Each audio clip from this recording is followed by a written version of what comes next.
is fire. There we go. Yay! All right, we're live. All right, let me turn my sound off.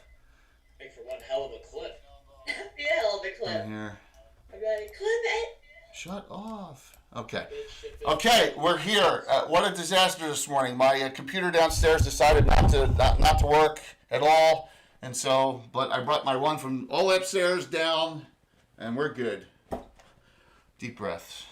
Lots of coffee, and good morning. I'm excited about this. We got a brand new player who's never played ever. Was that Ashley? Have you ever played old school 1v2e? Not for. Oh gosh, I think I played like a one shot or something about 15, 20 years ago. Oh, Wow, that's awesome. Yeah. So the details are still locked in. Yeah, I remember everything. Oh my gosh. Basically. So my books are in the living room. Oh my god, and my log and all the character sheets. I'll be right back. Holy shit. So now we get to say all the nice things that we want to about Jay while he's not here. Right? Like Jay, he's just such a cool dude, right? Puts on these streams for everybody in chat. See you guys in there. Oh my gosh. Hope y'all are having a fantastic top-tastic day. I started this fiasco at 8:10, by the way. I love that word. Oh my god. All Yeah, right. We're good. fantastic day. Boom. Fantivity top-tastic. Hello, I hello. love it. Fantastic. Now I'm good. Okay. There you go. Let's Ready to sit there. let's introduce everyone so I can take a breather. Let's start with our new special guest who came on, has been on Gavin, and was on with Will DMing. That was a fun time too. Our great Minnesota Muse, Ashley. Good to see you. Good morning. Hey everybody, glad to be here. Yes. I'm Ashley. You may know me as Minnesota Muse. I'm usually over at the Guild Superior channel, where I play on Tuesdays and I DM on Thursdays. Otherwise, you can find me on Blue Sky, Threads, and the Guild Superior Discord. And a great crew over there, and you're still DMing on Thursday evenings too, correct?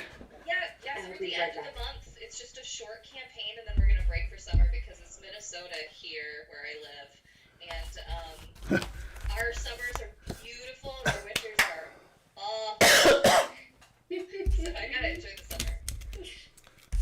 Well, and enjoy it, right? Because what is it, like a whole month short up there for the most part, right? Yeah, it feels like it's only like 3 months, and then we have 6 months of winter. Wow. So, I hope you enjoy this. I know you've got a brand new character. What's her name, by the way? Here she is. Oh, I just knocked her over.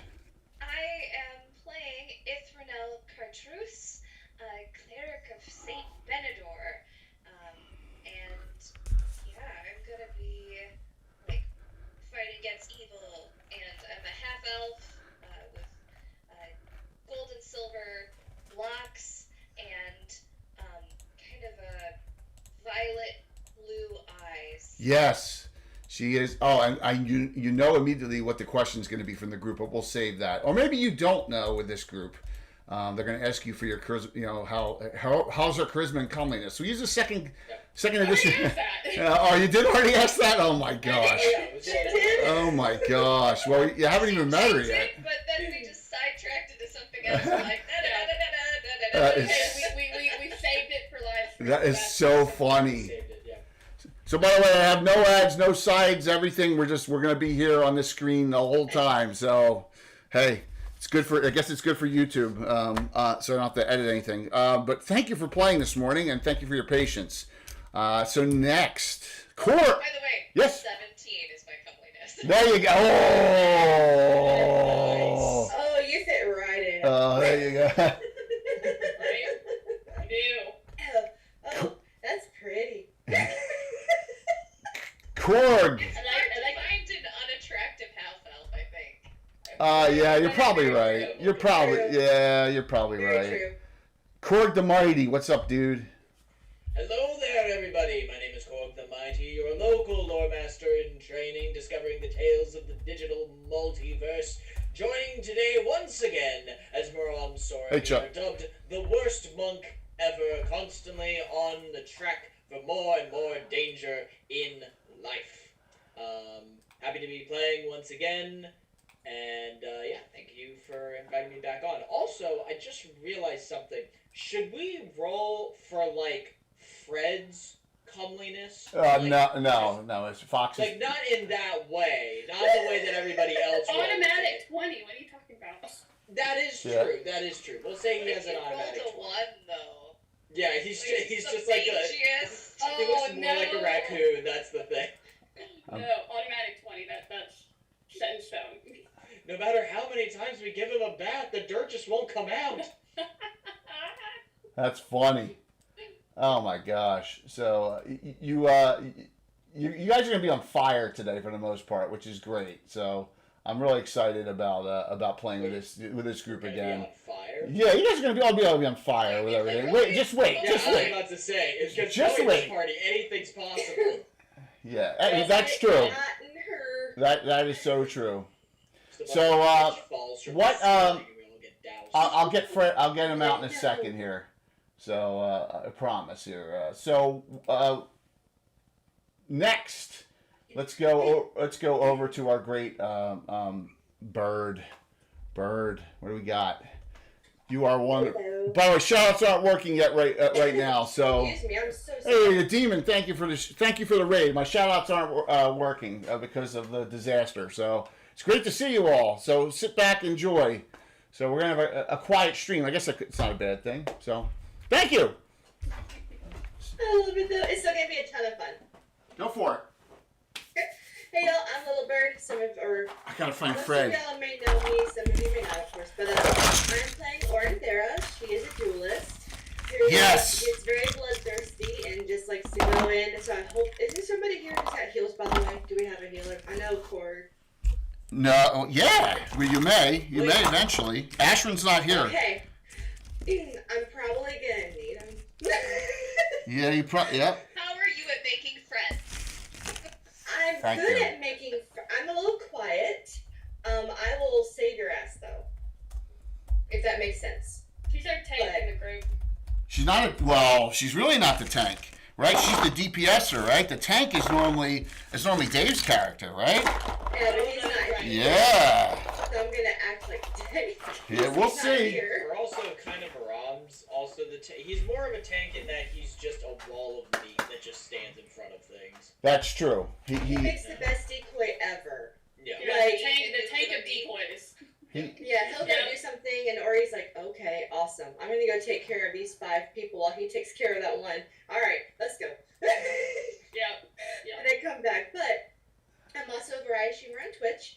I play a lot of sim games like Supermarket Sim. I love Fallout. I'm currently in a New Vegas. Oh my god, playthrough my third time. Fortnite, Call of Duty, Dead by Daylight, Phasmophobia, all sorts of shit. Yeah. And I do tend to cuss a little bit. That's my bad too. And I love 24-hour streams. I'll be doing a 24-hour stream tonight with 3 giveaways. So I'm so freaking excited. And you're It's gonna be awesome. yeah, and you're nuts, but you're doing really well, and I know I'm really It's really excited for fun. you. You're getting really close to that spot So where you can close, start. partner. Yeah, so It'll- close. it- That's it. So It would be awesome if it'd be awesome if it happens this year. But it would be yeah, great. for the giveaways, Jay, I don't know if I told you this. They're sponsored by Rio, the people who sponsor me. So they're Right. gonna 3 giveaways. The winner can choose either a Stream Deck or a $100 gift card for Steam, PS, or Xbox for games, or a HyperX microphone. That is awesome. So like, yeah. Okay, Yeah. sorry. No, it's great. It's fantastic. I got no sound on the shout outs, but I got them on. I don't have time to configure that. So there you go. Thank you. And you have to be there. Look you at have you to be guys. present to win. So. Yeah, let me do That's the. fun. Yeah, there is a giveaway for Troller Games, 2 gift certificates for $10. Yes. All right. So That's awesome. please let me get that done too. So it should be active. It's active. There you go. Yep, it's active. Awesome. So I am so excited for you, and let's go to last but not least, Coco, who played Thursday night too, which was really awesome. fun. We got to defeat a Greenwood dragon. Yeah. Oh yes, yes, Yes. an Ed Greenwood dragon, which is actually a Troller Games dragon. So good to see everyone. Yes, it was awesome. I had so much fun. But yes, for those who don't know me, I'm Coco Bunny 94. I'm also like a here or there streamer. But yeah, I'm playing Fawnland of Just Day. She is a spider-maid elf. She's pretty badass. I love this character. I love playing her. She's my first ever character in D&D. So yeah, she has a special place in my heart. But yeah, I'm excited to see what we can get into today. Happy to be back. I'm still on my high from Thursday. Yeah, absolutely. That was a great game too, and we really gave it to my normal players with the love fest between Elazira and Emerson, which was great. It was awesome. It was so awesome. I was literally laughing my ass off because they were just like, ugh, and we were like, I was like, oh, I'm just jealous. It was hysterical. All right, their sound should be better now. Remember, my machine that normally is down here zonked out on me an hour and a half ago. And I brought down my one from upstairs, so I got it all worked out now. Let's get rolling into the game because that's the important thing, right? We're good. So, boom. Everything. If you hear or sound anything, it's something's off. Let me know, and I can snap fix it. Here's the group. Nuclear Meat, all wearing their Order of Ulick badges that they just were initiated, right? Korg the Mighty and Fred, right? Then we have Fawnland, and we have Orin Thera. As you come into the bar at the Salty Dog in Altamira, you are bumped into by 6 other characters. One who looks like on the way out. One who looks like an archer. They all have Order of Ulick symbols on, and they all go, "Oh, congrats for, And 2 of them are arm in arm. There's an elf, a half elf, looks like a ranger type, and a human look like a paladin. Yeah. Walking out. They're fixing to get married. So, as you're coming in, they're going out, and this is from Thursday night. So just note, the Salty Dog seems to be the hangout place. You also see that there's a couple other characters. There's a female who looks like she's a halberd, and you see a guy, a human, who has all these bastard swords on him. It was a higher level game that night, and just that's how things flowing out to Mira. So wait, this is before the game that was on Thursday night, right? They're going off now as you're coming in the door here. Yes. Coco, in the evening. Coco, you can tell your other character any information to help influence the future now. Can I break that wall? Warn them about any traps or something. I'm just kidding. I mean, technically, why not? Exactly. Just congratulating us, and suddenly you lean in and just go, "Don't check behind that one chest," and then you just keep walking. Yeah, it was pretty. It was a fun one. It was a fun one shot. So, all right, we seem to be good now, which is coffee. More coffee. That's all I need. That's all I need. Oh, so you're in the Salty Dog, and normally you have the dancing lady up on the platform. There's a gnome up there.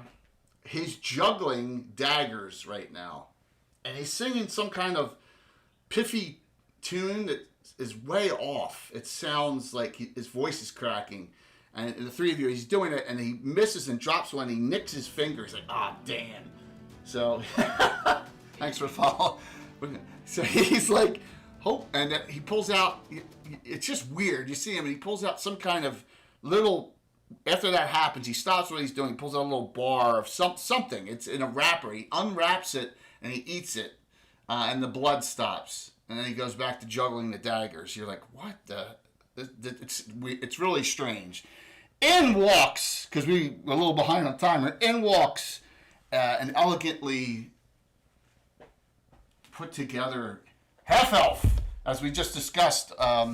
The character with gold, blonde and silver hair, violet eyes, and a symbol, which I'm angry at my cannon fire guys. They did not give me the one I wanted. A symbol of the pallid hand on her armor. Okay. Yes. I never asked this, but did you scar yourself? Ashley, did your character scar her hand? Yeah. Okay. Yes. I think that's kind of like the Yeah, it is. So your shield hand has been burnt and scarred a bit, which is a symbol of Saint Benedor, which is the recently elevated deity to a hero deity to demigod status in the game in Greyhawk. So there are a few priests and priestesses. And Altamir seems to be a focal point for a lot of them.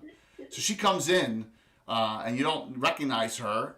Except I want the 2 elves to give me intelligence rolls at -4. Your 2 elves in your party already. Yeah, because you. It's really just all. I got a 1. It's just morale. You got it. Oh, I did. Oh, so I got a 5 -4. Yeah. So what's your Okay. intelligence? Your intelligence is like 17 -4. You need 13 or less. Yep. Okay, awesome. Oranthera needs a 9 or less. I'm not an elf. Oranthera? You're half elf. Am I? Oh, that's right. Oh man, is this the mauling incident all over again? Just woke up this morning feeling good. When did those get there? Oh my lord. No, not as bad as the mauling. Oh my god, that was horrible.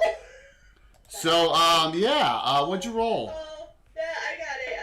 I got a 8. So you made it. So you both. I did. You're like, okay. she's gotta be. You're like, this female. First of all, she's very attractive. This female she has to be from a noble house of Selene. She has to be. She's. You remember, you two are from 2 lesser houses, but one of them is Lord Gazumba's house himself, right? As you. Yes. So. But yeah, she's gotta be. And she walks in and she's looking at all 3 of you, which you found it. And take it over there, Ithronel. Did I say that right? How do you want? Ithronel, yep. Yeah, she kind of like looks over the different groups in the pub. Yes. And she's trying to figure out, based on some early information, who matches the description that she was given. The bare-chested human with a little bit of orcish blood and the Fu Manchu gives it away, I think, at the table. Well, and the I think. I don't know. Does the Fox like have like a membership? It's like, oh, the Fox group. Yeah, You get like The honor here. the fox. Awesome. So, it's not like an official badge. It's just like a fabric patch with the logo on it. Darling has given this all away. Yeah, because Darling lets Charlie and her dog, so she started it. So, yep, absolutely. Nice. Yes, so you see them. They're right at the main, and there's a lot of. It looks like there's a lot of food. It's being cleaned off as we speak, as it was being used just recently by another group. But it's the main table. That's the table that everyone wants. So yes, the 3 of them are there, and you hear, and you come in, your ears hurt because like this gnome who's singing and juggling on the stage is really not good. It's weird. You're like, what? Yeah, she kind of like cringes a little bit, but then she takes some money out of her pouch and she throws a couple coins to him. You're gonna go over there and throw some coins to him, and he looks at you and he bows over. He pulls his hat off and he bows over, and he almost slips off the dais when he does that. So yes, and you're like, what the frick is going on with this guy? Yep. Yeah, she'll beeline over to the half-work, and say, you wouldn't happen to be a group called Nuclear Meat, would you? We would indeed. Recently inducted in the Order of Ulick as well. Just announcing that to Wonderful. everyone. That's I've actually been looking for you. You were recommended to me as someone who can really get the job done. And I have a job that I need your assistance with. And before you say anything, you don't have to save any live people. I've also heard of that. Oranthera! Faudelin! Did you hear that? Someone recommended us! That hasn't happened yet, I think. Yes, no, it this hasn't is our- happened, right? This is our first recommendation. Oh my gosh, what do we do? And Oranthera's just sitting there like, Thanks, Chad. they don't have to be alive. We drink. That's all she's focusing on. So Yes, Okay. that's good. That's good. That's So- good. We're not good about the whole. We don't have a good track record with that. But if you need people who are no longer living to be that, to not be living, then yes, we can do that. I'm sorry, I don't really know what to do with my hands right now. This is so exciting.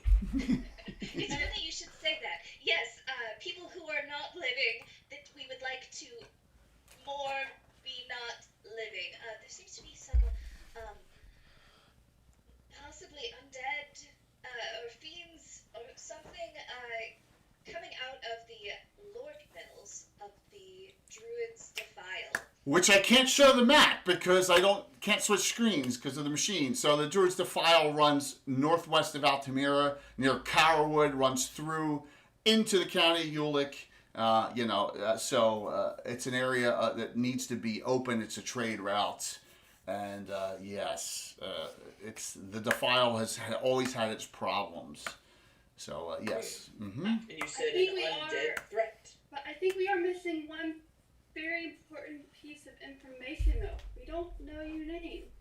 Oh. What? I suppose that's fairly important. My name is Ithranel Cartrus. Very nice to meet you. Cartreuse, yes. So she is a member of that house, which is one of the 10 noble houses of Selene. Mm-hmm. Yeah. So a noble. So, can you tell us more about your mission that you want us to unalive people with? Jay, can you give a little bit more? Sure, of course. About the specifics of these. Absolutely, of course I can. So what's happening is large undead, like monster zombies, not like regular zombies, but large monster zombies are wandering down from the Lortmils into the Defile. No one knows why, and coming and causing trouble, right? For apparently at random, and being a priestess of Saint Benedor, and being that Carwood is the gateway town from the kingdom of Selene, the Elven kingdom of Selene, into the rest of this area. She has taken it upon, Ithranel has taken it upon herself to try and remedy this, but she cannot locate anyone in Carwood, so she was asked to come to Altamira. Altamira is the place to find Order of Ulick members, especially up-and-coming great adventuring groups like Nuclear Meat, who's rising up the rankings of the Mercenary Guild Hall, right? Yeah. And did you Let's say go. and you said this area was known for being problematic? Yes, it's been problematic because it's connected to the Druid's Defile. The track is hundreds of miles long through the Lortmil Mountains from basically Carwood. Once again, if I pop a map up, I may crash the whole stream all the way through to the county of Ulick, and it's called the Druid's Defile for multiple reasons. We don't need to go into that, but the Defile is always had issues because there's pockets in the Lortmils on both sides of the Lortmils that have, it could be creatures. They had once a marauding manicore and some wyverns, but wandering large undead. And we're not talking like orcs that have been turned into zombies. We're talking like large monsters that have been turned into undead. Yes. But it's not unheard of to just have monsters kind of randomly. No, all sorts of living creatures, but undead's a different story. Yep. Sounds fun. I'm in if you guys are. We might have to, I would say, potentially anticipate some other kind of force at play, because if it's been mostly living creatures that have been coming out of that area, and now suddenly undead are coming out, both are problems, but the recent change might be indicative of some maybe other force at play. Also, it seems like for some reason every single time we've gotten involved in a quest, there's always been like one extra layer to it that ends up being extra problematic, and somebody almost dies. So just letting you know that ahead of time when you're adventuring with us, because we're all used to it at this point. I've nearly died at least 6 times already.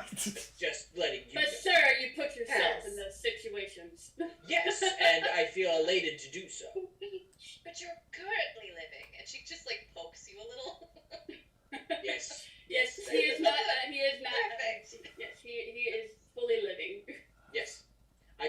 to be almost dead sometimes. That's true. Right? So say we take this quest. What is in it for us? This sounds like a very dangerous quest. I'm broke. You're from a noble house. Let's Uh-oh. talk. Oh, besides the accolades and respect of the community, and I'm just kidding. I feel like the three of us just sort of just sort of chuckle a bit under our breath, just like, yeah, what else?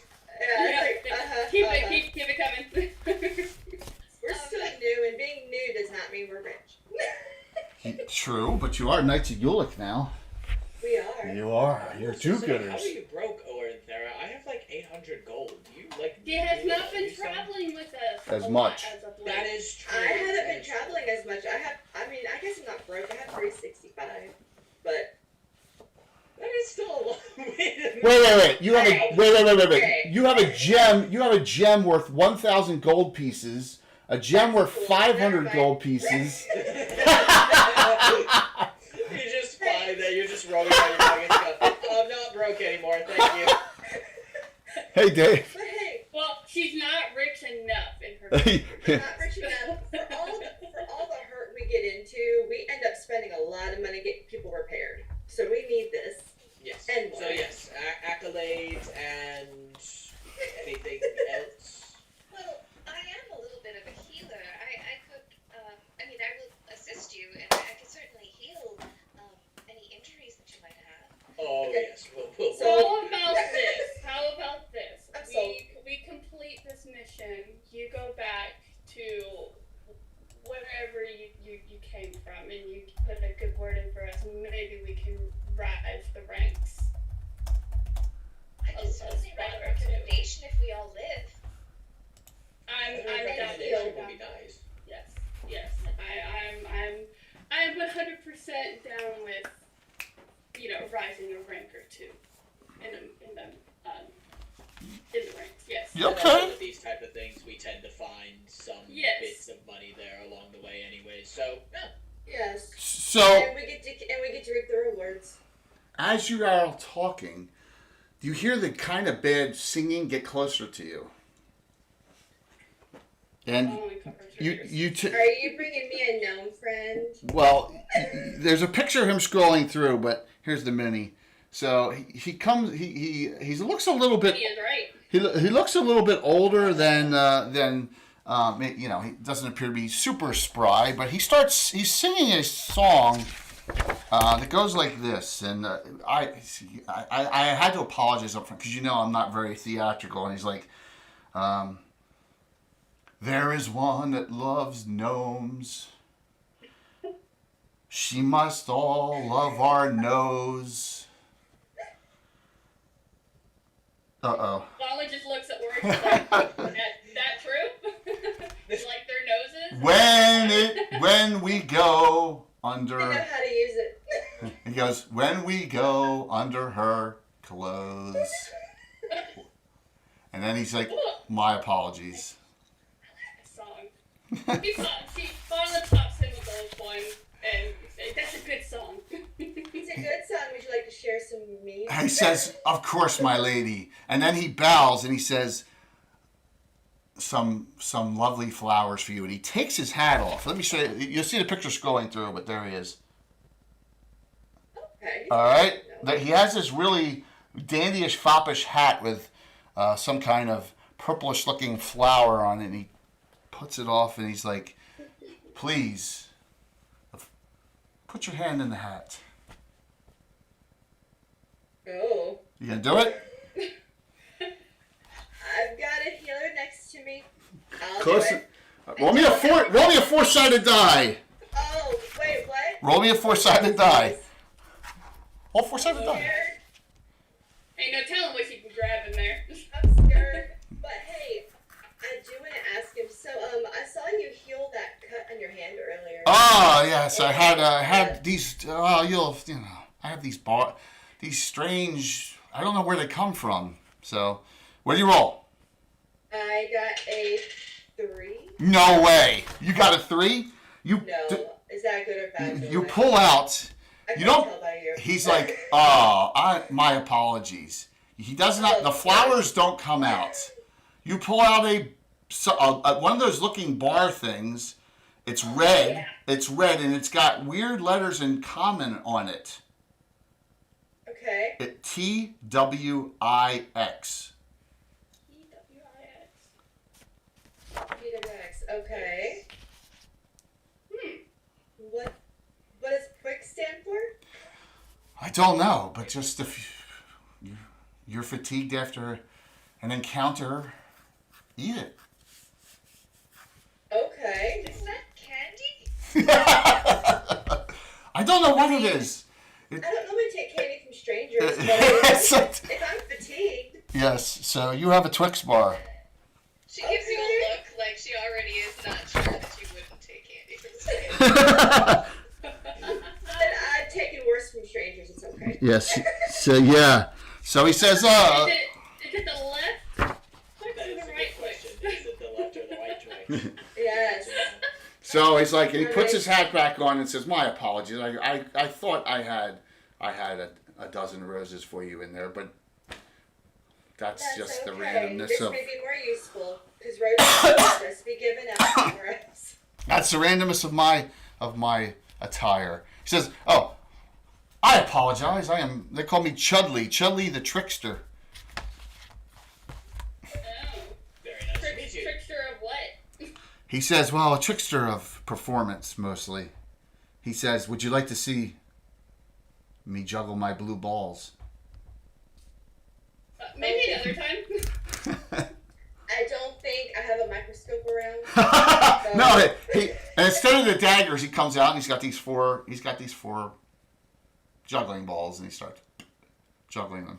So Oh, those blue balls. Okay. yes, Hey, excellent. yes. Yes, it would make some great background. I heard. While we talk. So I must be honest. I am really rusty in this adventuring gig, but I would love to accompany your group wherever you may go.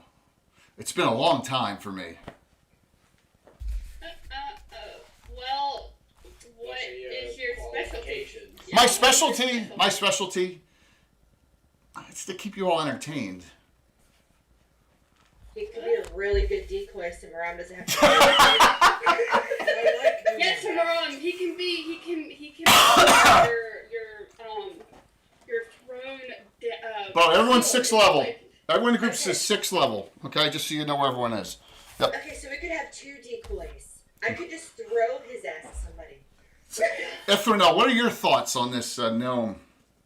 I think he seems shady, and I'm trying to figure out, like, if he's. It sounds like he's not part of the group that I'm trying to hire, so I'm not sure why he's trying to, like, glom on to this adventure. That's a good point. You can ask him anything you'd like. He smiles at you and says, "Why, aren't you all a lovely group of travelers?" And he looks at Korg and says, "Oh, you included, sir." See, now I know he's a liar because I'm the ugliest bastard in here. He says, "I didn't want you to feel left out." Well, I appreciate that. Hey, And so- also, when we're trying to ascertain whether or not you could help us, lying to my face isn't exactly. I am not lying. I'm just trying to be. I'm trying to be gentlemanly. Yeah. Like I said, you have to understand. I've been out of this adventuring gig for a long time, and I have to. I have no choice. I have to get back into it. Well, what do you expect to get out of coming on this adventure? I need to reacquaint myself with the horrors of the world. Believe it or not, and that's why I've come to Altamira. It's a long story. It's a long story. I don't need to bother you with the story. If you want to hear it at some time, I'd be more than happy to discuss it with you. But really, it's just it's. I don't want you to think that I need charity or anything. But I would go, and only if you would even give me like a last treasure pick in the party, that would be sufficient for me. I need to acquaint myself with getting back out there after all this time. You see, you don't know how. Remember, gnomes can live a long time. Gnomes are second longest lived demi-humans after elves, right? So you don't know how old he is.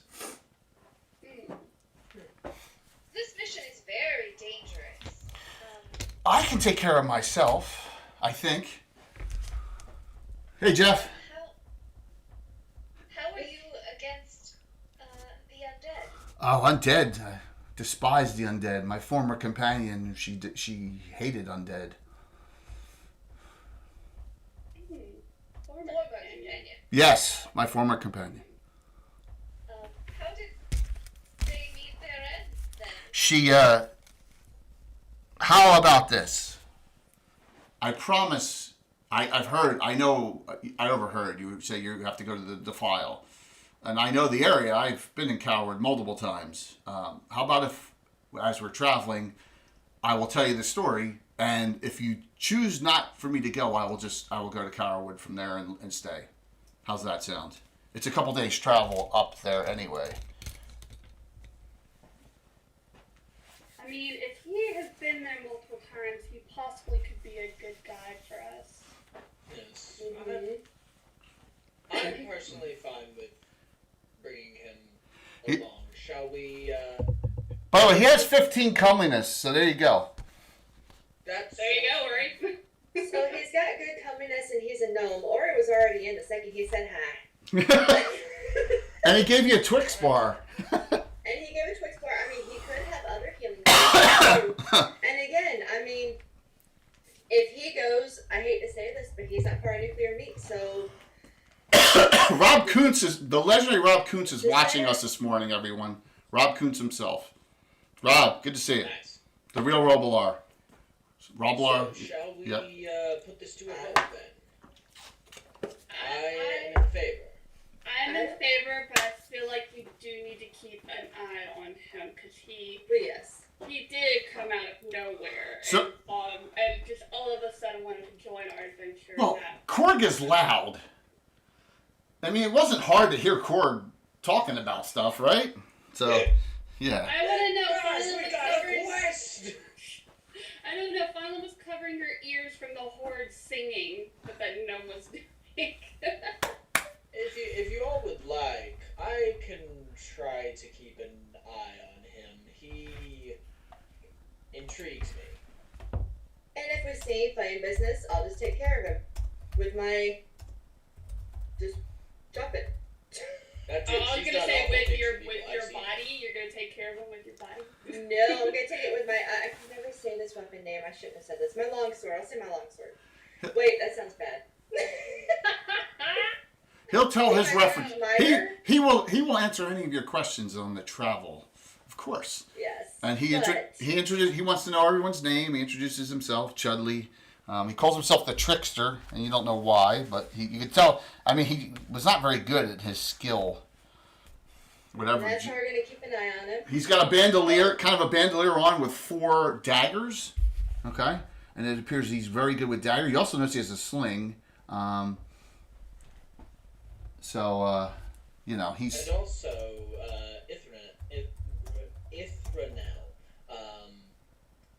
this is your quest that you are bringing to us. Are there any last things you want to add about our new, mysterious traveling companion? If you say you don't want them here, you're the one who's giving out the job, so. I mean, usually the more the merrier, but he does seem a little desperate. And I would say I hope he's just desperate for your friend here, or Anthera, but I have a feeling that he might have a secondary agenda. Is he big enough to put into a backpack? He says, as you're talking in front of him, he says, at any point you want to get rid of me, just say so, and I will be gone.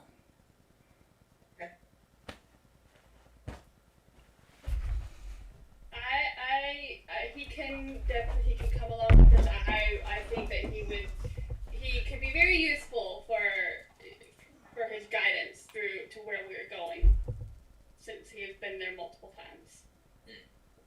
And we don't know how many zombies we're gonna be, or undead we're gonna be getting and part of, so if he could help take care of even damaging one, that'd be a help. But we'll keep a good eye on him. I promise. Plus, as you said, the more the merrier. The more the And the merrier, more right? chaos there is to be. Right, many hands make pretty short work. Not as short as him though. Hey. Let me do this. So I guess Madeline goes over and leans down and shakes his hand and said, "Welcome to the group. You have the deal." All right. I am attempting to trying to clean up the audio a little bit here for you guys. Hopefully that did it. Here, I got one other thing I can do. Give me 1 sec. I think I know what it is. I think my audio on the computer is set differently, and that's what's causing it. Give me 1 sec here. You know how, because when I came on with the machine, it opened, I think I know what sound settings. That's what it is. That's what it is. All right. I think that will resolve it. Hopefully that resolved it. I think it was set to something wrong. How about that? All right. Yeah, time for a bar fight. Nah. All right. So you're gonna the travel days are 4 to get there. So you have plenty of time with encampments and all that to get to know each other. Also, if you want to talk any background for Ithranel, that would be more than wonderful to do. But you can also ask the gnome, Chudley, anything you want during the travels. So please, absolutely. I will say that Maram definitely wants to ask Chudley something, but I will hold back in case anybody else wants to ask anybody else anything. That sounds good. Now, note the following: that my camera angles are going to be whacked on because I don't have my presets for my wonderful settings, so I'm going to have to really fudge this a bit here. Yeah, it's. What are Chudley's references, by the way? Oh yes, you saw it from. So he says. For some of you know, time goes in a different way than others, right? And he says that I am. My references, I have none, and I can tell that story as to why, as we go about our travels and business. And I apologize for that, but I don't, but I'm going to be 100% upfront with you all because I do not want you to not have my trust. All right? So. You won't tell us what's going on because you don't want us not to trust you? No, he says, I don't have, I can tell you a story. But are you going to believe it or aren't you? Is another. But we can talk. We will talk about that in the travels, please. I promise you, I will relay anything you wish. So I want you all to do the following. Another thing I forgot because of the panic of this morning. Fornalin, when Emran left the group. Okay? He gave you a scroll. Okay. And he says, I'm going up to the Ranger Hold to hang out with such an unbelievably original name that Alan created 30, 40 years ago. His Ranger Mage Arathorn, right? Yes. Up in the Ranger Hold, and he gives you Arathorn created this spell because I'm not going to be here to track. And you have a scroll of Arathorn's Ranger Eyes, which allows if you cast it, allows a mage to track as a ranger. Okay? Nice. Yes. So there you go. It's called and that's a spell we absolutely created. So hopefully that fixed some of the sound issues. I think there was a conflict with my computer and Zoom. So I think it will sound better now. It should, at least. Okay?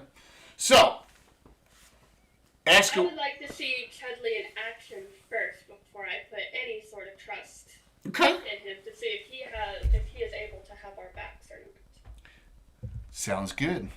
He says I can't give you any references because my companion has passed, and she passed not for. He tells you this in the 4 day travel. She passed not for the reason of anything awful or underhanded happening to her. She died of old age.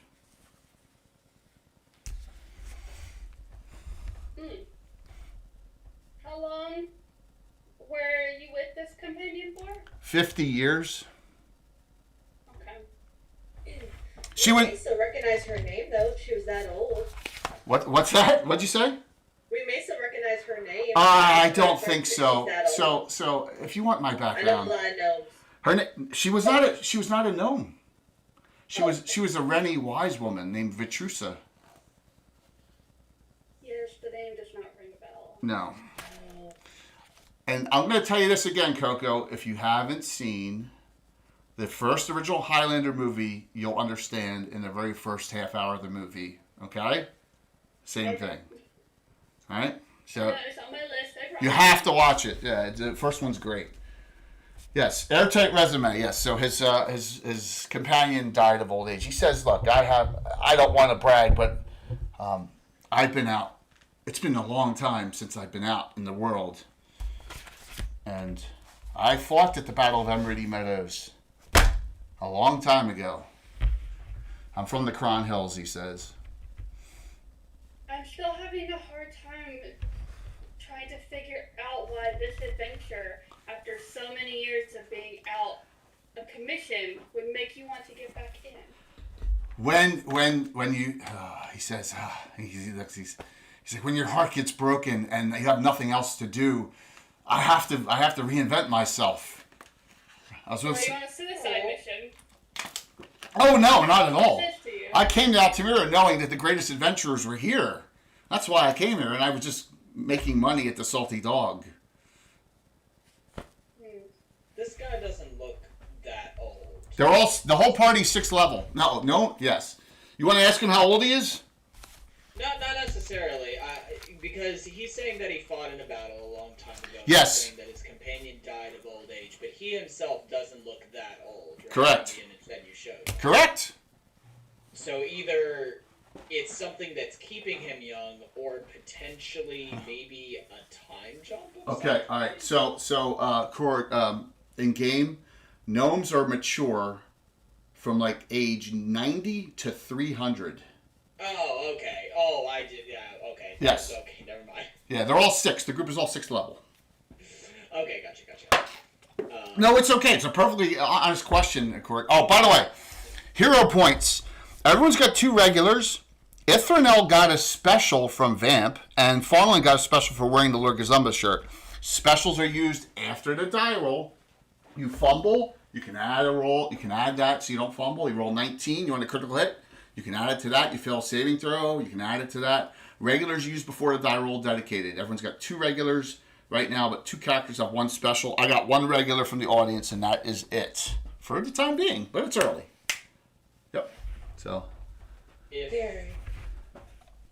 If Maram is able to ask a question, he wants to ask.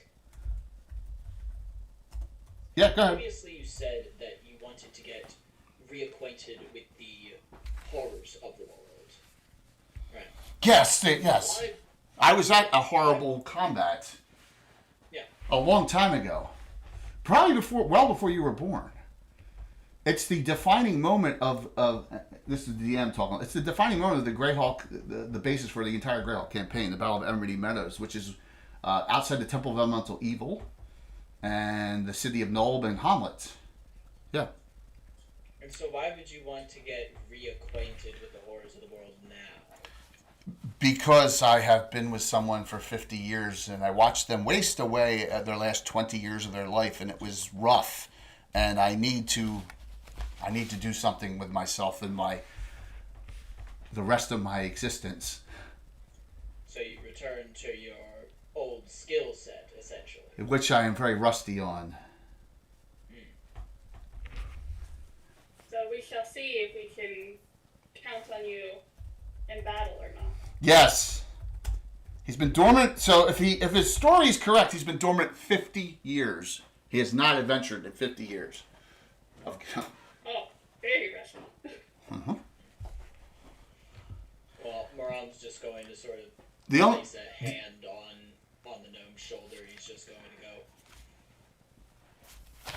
If this is your way of, I suppose, processing or going through the grief of it, or moving on from it, which is when it sounds like, if I'm picking up on it, then I'm not here to judge, and I do hope that doing this will be able to grant you at least some reprieve. He says, "Oh, I hope so too. Look, all I have left of her is this hat that she gave me a long time ago." Oh, he says, he puts the hat down and he says, "My sir, for being so generous, that's your luck. Roll me, if you want to pull from his hat, you can, go ahead, 4-sided die." 4-sided die. Mm-hmm. 3. You pull out a bar, but it doesn't say Twix on it. It's white, red, and with a red, little red and blue. It says 3 Musketeers. Wait, is a musketeer a thing in this world? No, it's not. So you're like, what the hell's going on? Yes. There's a Well, that's musketeer. mislabeled because there's only one. Yeah. That's true. I believe this is false advertising, but I don't think we can charge a hat for that. Yes. So you got to you guys. So there's a Twix bar and a 3 Musketeers bar. He says, I would suggest using it after an encounter or combat when you are injured. Miranda's gonna hand the 3 Musketeers to the gnome. Oh, he says, but whoever pulls, the use is only for them. Ah, okay. So I cannot. Thank you very much. Yes. I cannot believe. Well, at least you did not get the flowers. Oh, so you don't want the flowers? Well, the flowers are kind, of course. I wanted to give you flowers, but you didn't. That's not what you got. You got something else from my lucky hat. You know, the Rennie are very mysterious and mystical, and the rumor is they're not of Greyhawk. Where are they from then? It's unknown. The rumor is that they come from another world and they've come through a portal. I believe that's a lot of hogwash, but the Rennie are... No one has ever had any adverse side effects from eating one of these, have they? Well, if a nice succulent chocolatey flavor goes right through you, like shit through a goose, then maybe, yes. Okay. Well, if you dig through a third eye, I think that could be very helpful one day. In the back of your head? Depends on where you throw it, though. I know. So there you go. So you have I gave it away. So if you want to know why he's a jester. That's the class. He's the jester class. So, and it was created by Roger Moore. It's in the Dragon Magazine 60. We talked about it last week on the Thieves discussion on Gavin. So there you go. Nice. Nice. So he can sing, but not well, and he can do some other things not well, and he doesn't do any thief abilities well. So he does not much well, but we'll see. So the five of you decide to go down the defile, and the path through the area of Carrowood is nice. It's but then once you get deeper into the Lortmils, it gets a little more rocky and less. There are less. What would you call it? Foliage. Through certain areas, and so Ithranel says we need to go in about 18 to 20 miles in is where the word is of this undead. I have not been there to see this, but it could be large creatures like very large monsters. What time of day is it? We'll say it's late afternoon. How's that sound as you travel? Sounds Yeah. Okay. All right. Yes. Okay. Alrighty. Where you are on the map now on the camera angle below is where you see as you're coming into the defile. Remember, I have to put everything on this side of the table because I'm not here with my guys. So on this. So as you're coming, you see there's a couple dead horse carcasses as you come up, and you haven't cast that spell yet because you're really not tracking anything. But I have the 5 of you, and you can do whatever marching order you want. Also, if you want to cast any preparatory spells, as always, that last over time, you may as well.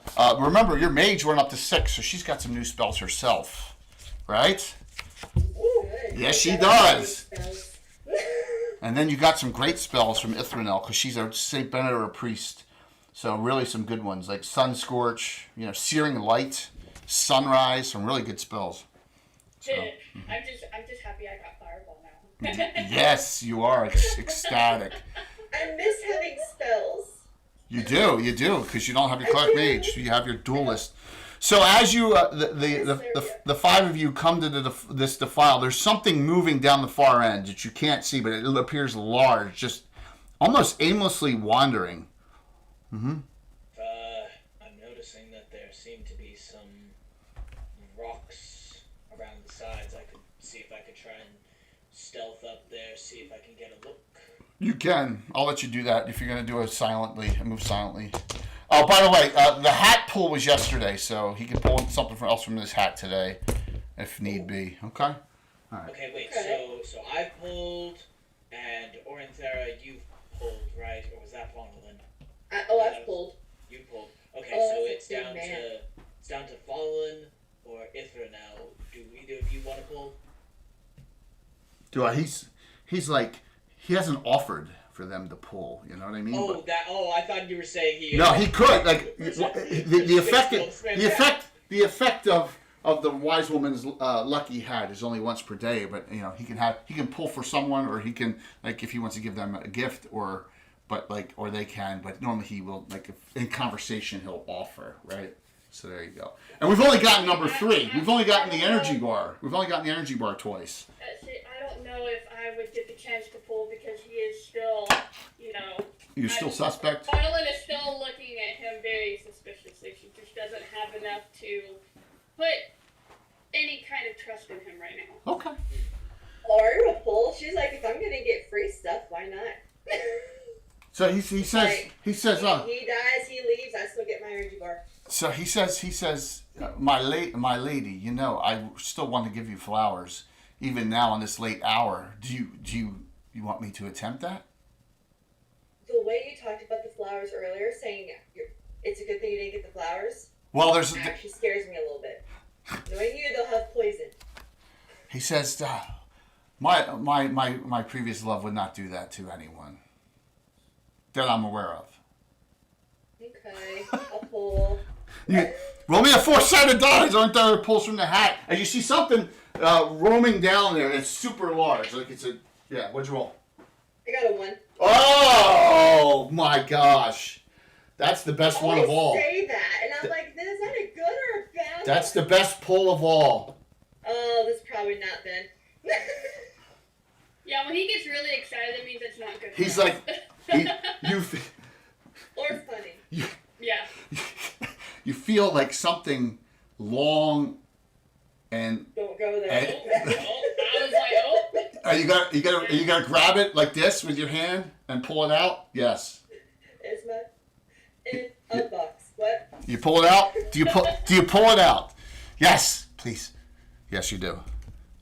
It's a rubber chicken. I'm about to say, okay, pull it out. You pull out a rubber chicken. He's like, oh, darn. No flowers. I got the chunkies chicken. I knew you were going to go there. He's like, oh, my apologies, lady. I'm sorry. I mean, y'all knew I was going to. You pulled out a rubber chicken. So, Korg went ahead like he normally does and sees these horses have been dead. I want to confirm. Is that all right with everyone? I'm assuming it was because they normally let you go. Yeah, I mean, if you want to go scout it and we'll see what's up there. Me and Ori basically know your antics right now, so we know you're gonna, immediately go ahead and. Yeah, but I always check to make sure. If I have the opportunity to get a good rousing hurrah towards a plan, I like to do that. Okay, but I'll start going over there, and he's just gonna tiptoe. Be careful. So he says to you, my lady, just don't take this the wrong way. And then if you've all seen my entry song on my channels, he goes, I gave my love a chicken that had no bones. No, now's not the time to be singing. Oh, sorry. Just be quiet. Sorry. Yes, now It's it's lovely singing, but for another time. Ori, shut your side piece up, please. Whoops, I just knocked the tree down. And she looks at him like, I'm about to beat you with your chicken if you don't shut up. Can't you see that we're having a moment with a chicken. We'll do it somewhere else. We will. Finally, because I think that might be an undead creature. Yeah, as you can see, it's actually got like a living carrion on top of it right here. Here you go. Yeah, I mean, unless the chicken can be used as a weapon, just take it somewhere else. Does it make noise? Can I throw the chicken somewhere else and have it like make a beeping noise? And It's not a squeeze me. Distracted. It's not a squeeze me teddy. I It could doesn't have the distracted. chicken the noise they usually make. Like I said, I apologize up front for the gnome antics this morning. So yeah. No, it's funny as hell. Okay. I'm here. Jay, if any party was to come across it, it would be us. Yeah, exactly. That's why I thought it was fitting. I thought it was Oh, yeah, fitting. it's very fitting. I knew we had another. Yeah, Ashton's not here. I knew we had a great healer here. So yeah, so we got to change it up a little bit. So It's very fitting. It's a fun Saturday. Cool. Sunday, yeah. Yeah. you sneak up and these dead. I'm trying to make the weekend go faster, but that's not fair. These dead carcasses of horses look like they've been picked apart by carrion birds. It could be the ones walking around on the top of the head of this creature. And this creature's about 60 to 80 feet away from you. The rest of the group is still back around. And this thing still seems to be scuttling towards you, even though you appear to be hidden, because it doesn't appear to be alive. Alright. Very tall, undead thing ahead of us. It's got birds. I don't trust the birds. Birds are not trustworthy. Oh, actually. I know one. I'm kidding. Yeah. I'm totally kidding.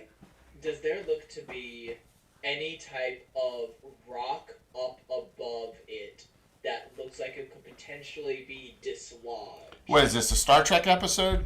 Oh my gosh. Absolutely. We'll turn into that. So, look at the size of that thing, and then look, there's a tree there. There's probably not large, no loose rocks.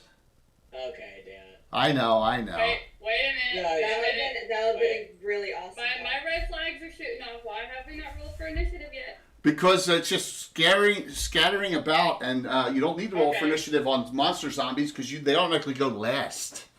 Because I remember the last time you did not make us roll for initiative was during GaryCon, and that. Ah, yes. That kind of screwed me. It screwed me. By the way, this whole time we're walking, I'm fucking turning around and looking behind me so I The can't duelist? backstabbed. The I duelist? don't care. You backstab me all the time. I'm turning around. Chudley says, I got your back.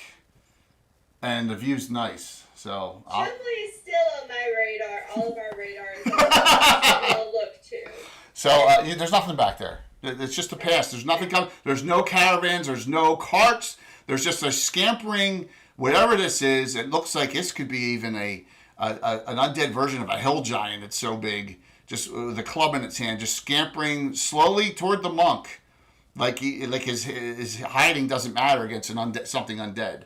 So it's getting closer and closer. So you're... Jay, question. Yeah, please. How big is my radius of my snowball storm? 20 foot. Radius. You could actually hit it with a snow ox now if you wanted to, and not hit the monk. Well, the monk member can dodge stuff. So. Okay. All right. No, that's just I'm just. So I'm giving you all your first action before it. So go ahead there. We'll start. Go ahead if you want to cast that. You can or do something. Yeah, I want to cast that. All right. So give me 6 die 3. Moose. Boom. Rude. Are you gonna move up? Are you gonna move up 10? Do your free action Yeah. to 10. All right. She moves up 10 feet and she casts Snow Locks. Boom. So you got 10. Yeah. Now remember, if anyone else engages into it this round, it's all simultaneous. You're gonna get hit by it. So just note that. 20-foot radius. Boom. And you said how many dice? 6 die 3. So just have all the 6 die 6. Moose. Yes, more for me, of course. Thank you very much. I got 2 regulars now. No, Moose. Yes, Moose. No. Yes, Moose. Moose. Yes. More are coming. No. No, the specials are coming. You know, this is the first hour crew. They show up later, like Rob and all the others. Boom, boom, boom. So we only got 2 specials in group right now. Go ahead, 6 die 3. Yep, hold on, one second, I'm at it. 13. How much? 13. Yeah, okay. It appears that didn't do that much damage to it. Go ahead, there, our monk friends. You can get within 20 of it. It's coming towards you still. Or you can do missile on it if you wanted this round. I'm going to do this because it's going to be easier for me not to pull over the table and not move around. I'm going to move everything up just so I don't have to go around the far side of the table. Okay? Yeah, that's fair. I have one question before I do what I want to do. Yeah. The arm that's holding its club, how strong / well put together does that arm look? AKA, if Maram were to try and pull the club out of its hand, would that be a possibility? Anything's possible. Anything is possible. You are correct. Yes. Could Maram, continue to stay stealthed behind these, carrion carcasses and wait for the giant to pass him by? Sure. Of course you could. That's what he's going to do. All right. Ithrina, what do you do? Okay, so I have an ability that says protection from undead. 10-foot radius, right? Now, here's the deal. That's once per day, right? And it lasts a long time in turns. So it's it's just like protection from evil. -2 hit, +2 on saves and all that. DM's advice for a new player: save it. Okay. Yeah. All right. Yeah, save it. Yeah. This is just the appetizer, I guess. Everyone, yes, yeah. So my suggestion for you is you have your crossbow. You can shoot at it. You can move up you could a spell that's good for you to cast now that lasts hours is Bull's Strength. You may want to cast that on someone else to get their strength up for combat, or give it to yourself so you get better pluses to hit and damage. Your one drawback is the only pluses to hit and damage you get in melee is just the weapon of your bastard sword. So that's another thing you may want to do. You may want to cast it on yourself. That's a spell that lasts a long time. And that's second level, Bull Strength. Yeah. Okay. You want to cast that? Sure, yeah. All right.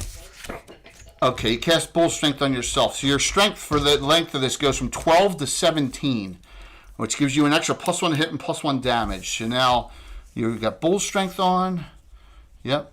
So you are now +2/+2 with your bastard sword until that, and that lasts an hour per level, so it lasts 6 hours. Yeah, or if it's dispelled. Okay, Ornthera.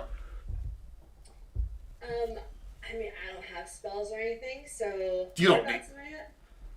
You're right. So you want to move forward? Yeah, I don't have arrows. I just have stuff to get up. Because you're a duelist. Yes, you get there. You're not going to go into the area of the. You're not going to go into the area of the Snowlocks. Shudley moves forward 10, and he pulls out his sling, and he's like, "All right, please don't hit a party member. Please don't hit a party member. Please, please, please." He's like trying. Got the air doctor already. There's no one in melee combat with it. Someone just looks at the slings. He's like, "Please don't tell me that's your weapon." He's like, "That's my ranged weapon." He rolls a 16. He rolls a 16 and hits and does 6 points of damage to the monster zombie. It's still damage. I'll take it. Yes, and he's like, "Oh my gosh, I hit!" And he's like, I hit. Oh, that's so cute. He's like a little kid. Back of your head. So cute. This thing actually goes right in between Ornthera and Maram. Like it was going toward Maram, but Ornthera kind of stopped it. Okay? So both of you are in melee combat for next round. Alrighty? Okay. No innit needed because monster zombies go last. My action's over, so we're going to start Maram. You're up. Alright, Maram's going to start off by looking back at the dome and mouthing, "Good job!" And then he's going to sort of stealth around to be behind this zombie guy, if he can. So you're gonna yell "Good job" out, which No, he's not yelling it. He's mouthing. Oh, okay. And then you're gonna. So you're gonna spend a round trying to get behind it. Yes. Okay. And as the thing is sort of dragging the club along behind it, is about to swing it at Orenthera, Brom's gonna like place two hands on the club and try and just yank it out of its grasp. Okay. I will say you're moving into position to do that. Let's go. And what is the duelist doing? She's gonna hit. I imagine you're going to swing. It is. I mean, Its armor class is not very good. Its armor class is 5. So Orenthera, you're a +4 with your longsword. Remember, your longsword's got special abilities, and +3 of your short sword. So roll the dice, please. Two die 20s. We start this off here with some. Let's see what happens. Go ahead. so I have to ask, what's the? I see longsword fire and longsword valiant, elven repairing. Yeah, Valiant is your named weapon you got. Remember, you got one, and the barbarian woman played by April Hill, right? Stiletto Assassin got the other one. That one adventure. Right. So you have. So you're not using that other sword anymore. You're absolutely using your named weapon. You have repair injury once per day on it, which is a great spell, and you can only take critical hits up to double damage. So if I roll a massive crit and do 7 die 8 or whatever, it's only 2 die 8. Right? Okay, badass. Yeah, that's Valiant. Yeah. So you're fighting longsword, Valiant, and your secondary hand short sword +1 to your armor class. There you go. I like it. Yep. Longsword, I got a 19. That hits. You don't have any specials, so you can't make it a crit. So roll your second one. Don't, but that's okay. And short sword, I got a 13. They both hit. So give me a die 12 and a die 8 because it's large. Nice job. Die 12, die 8, and add 6 points. There you go. Boom. All right. Die 8 and a die 12. Yes. +6. Sorry, I'm adding. 16. Nice job. Ithranel, what do you do? She's gonna run up with her bastard sword and lay into this. Right. thing. And remember, you're moving more than 10. You're engaging this round in old school. Anything beyond 10-foot movement is action in 1E2E. One of the things you're going to get a feel for. It's okay. It's no big deal. Okay. You can't be attacked by it either because you're engaging into combat. So go ahead there. Our favorite fighter mage. What are you doing? Can you tell me under my gear what the MW era is? I mean, I don't have. Masterwork. They're just +1 to hit. Oh, okay. Yeah, you have 17 plus. You have 17 +1s, 1 masterwork and 2 silver because you got a whole bunch of magical arrows last adventure. You want to shoot in melee combat? I'm thinking about it. Didn't you say one? I can't remember if you said it one time that silver works on undead. Silver works on certain undead, but silver works on, if it's affected by normal, then it will work. You want to shoot 2 silver out? You can shoot a regular and a silver at it if you want. Yeah, I'm gonna try to pull. Oh, I hope. Come on, Miss, hit your own friends. We're gonna see how dangerous it is. 1 masterwork. Do the masterwork first. The masterwork's +1. Roll twice, please. So I got a 5 on that one. Yes. Reroll. Dang it, buddy. Yeah. I got a 9 on the second one. They both miss. Reroll both. Roll me 2 die. Roll me 2 die 20. Okay. Yeah. Roll me. My God, I got a 7. And the last one. Oh my gosh. Oh, I got a natural 20 on that one. Oh my God. Yes! Wait, no, aren't you shooting at the party? Yes. Yes. Isn't that gonna hit me? No, it's either you or Maram. Maram, even, or there. 20. Great day. Maram. Now here's the thing. Here's a great thing. He's a monk. Petrification say Maram to dodge the missile. Roll. Let's go. You need to Maram. You have 2 regulars. You have 2 regulars. You need a 9 right now. Okay. I have to spend a regular before I roll. Right? Yes. Okay, I'm gonna do it just in case. You need an 8 or better on a die 20 to dodge the arrow. That's going to crit you if it doesn't. Okay. My bad. You go Okay, roll the 10. Roll the 10. You did. Roll the 10. So Okay. it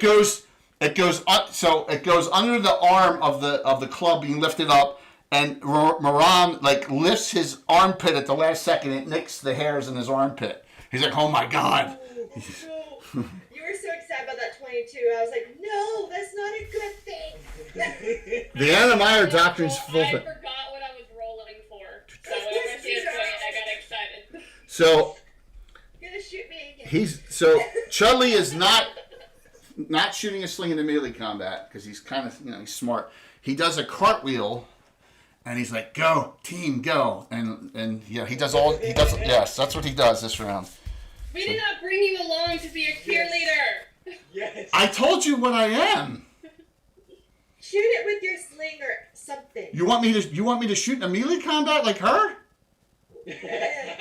You only did Hey, 6 I points. missed.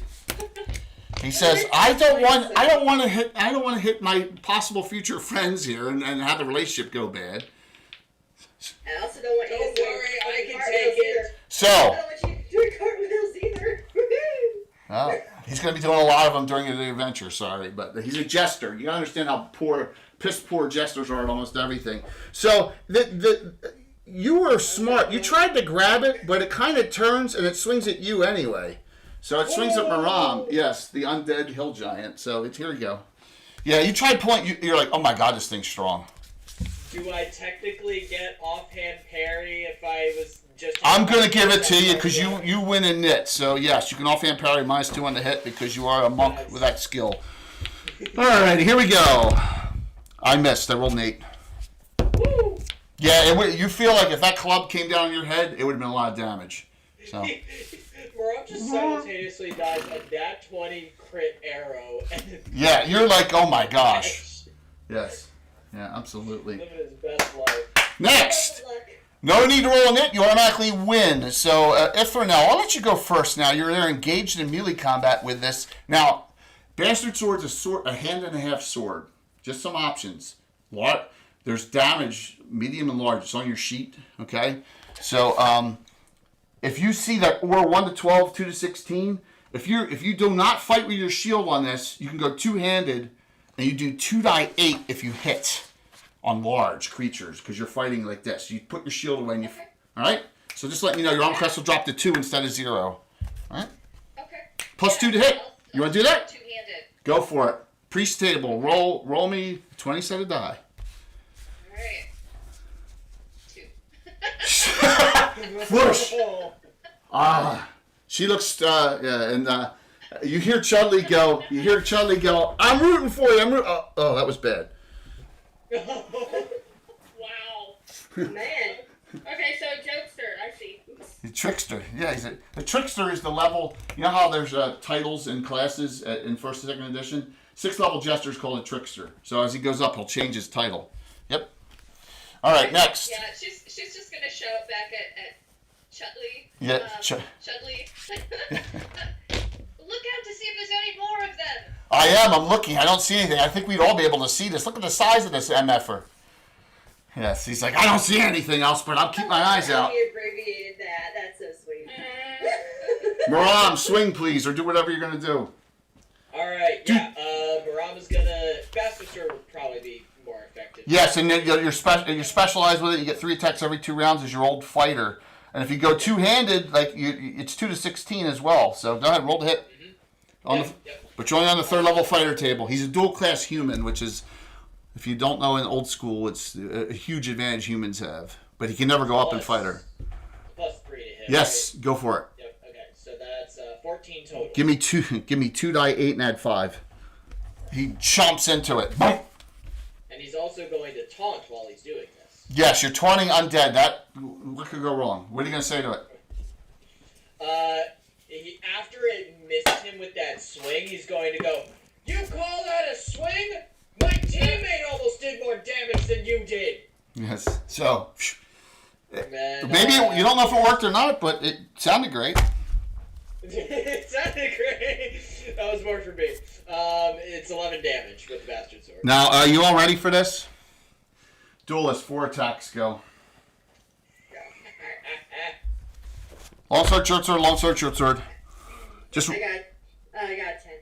10 plus that hits, 14. Second. Go ahead, short sword. Badass. 8. Miss. 3rd attack.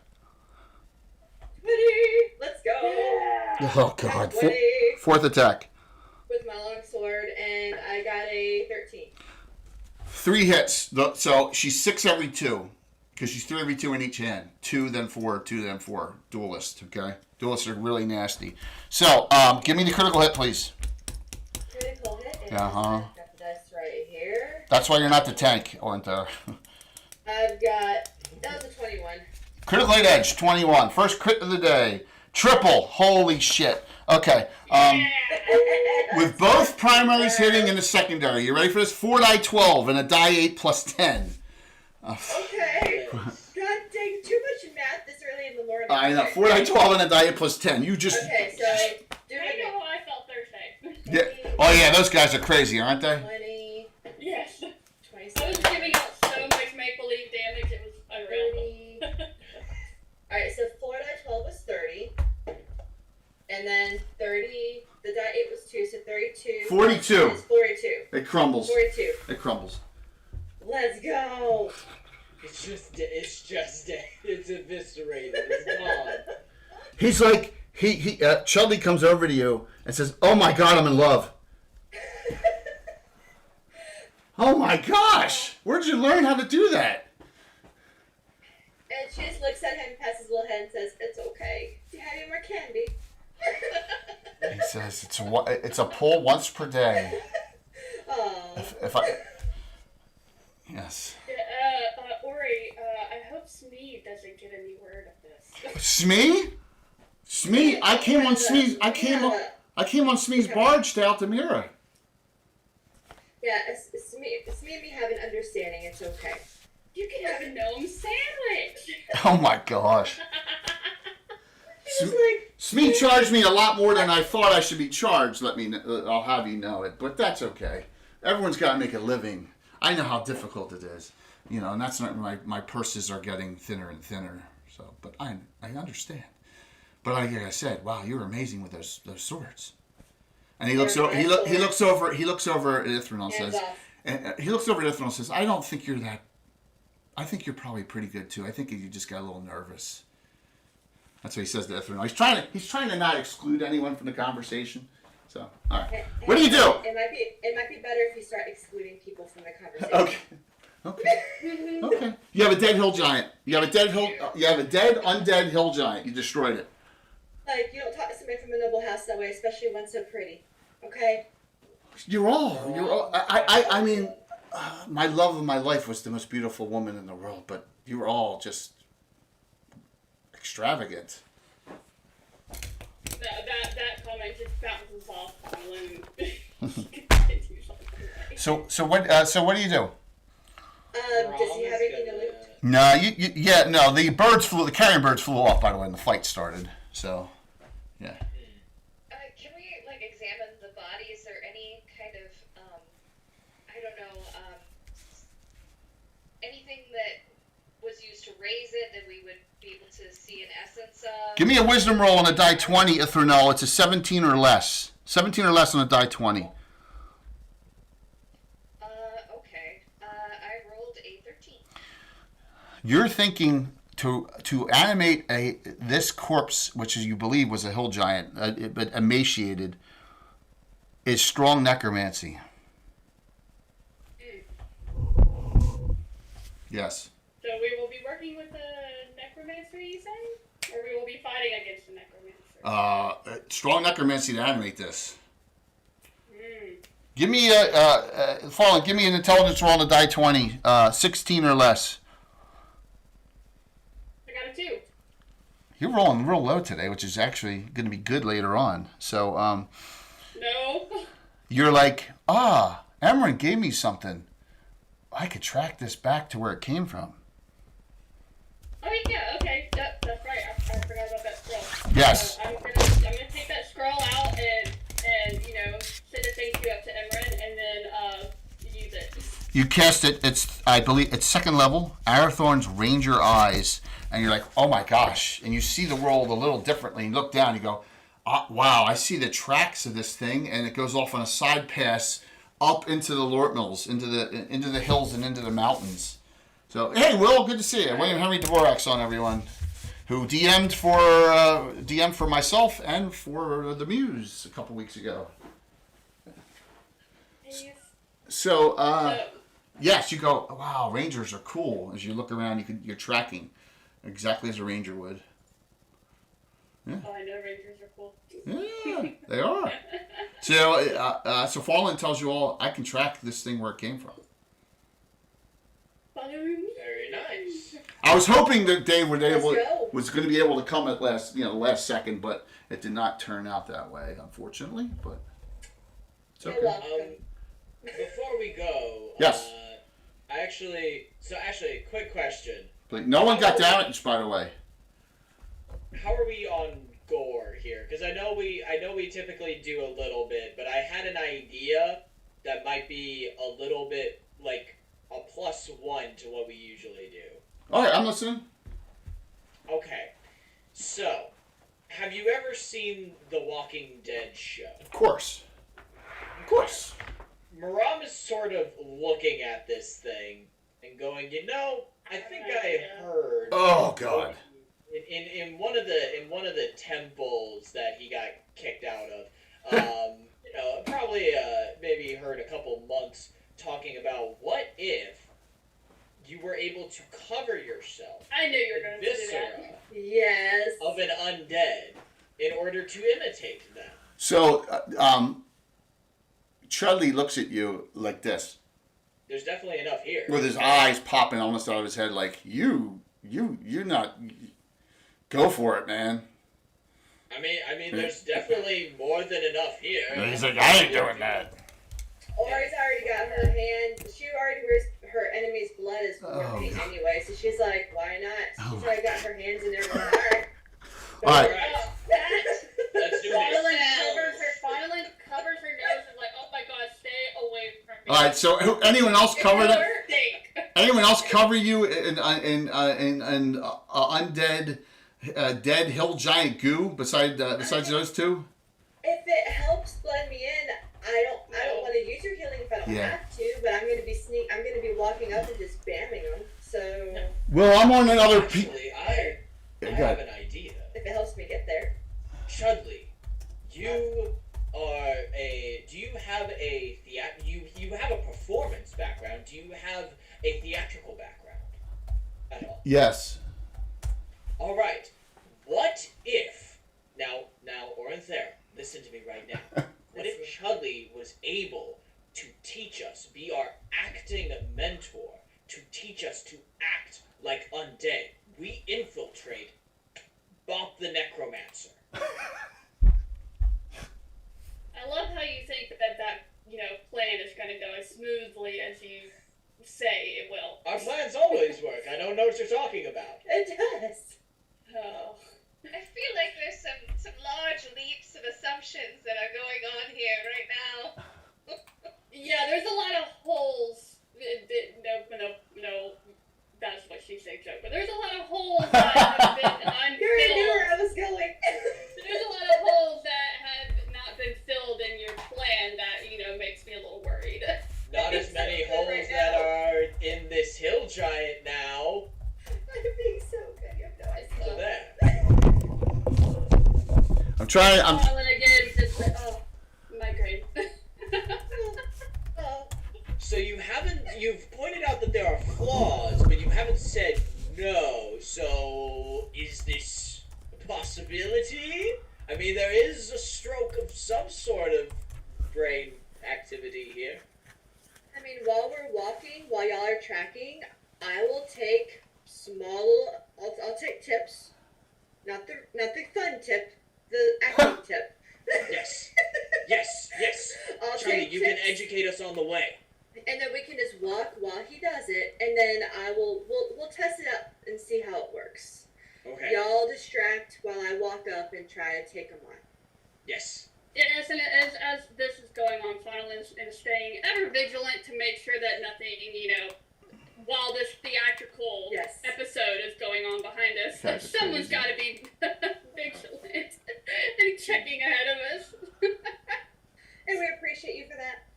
Yeah, and finally, where is Ifranel at? Is she by Farland? Yeah, I'm over next to you. Okay. I do not smear gore over my body.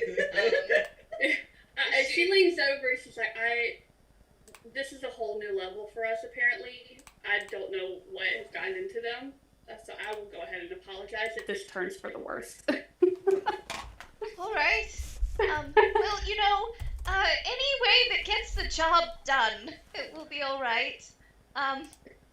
Yes, it's just our group. I know it will end badly in some form or Yes. way. We get the job done in a different kind of way, but it gets done.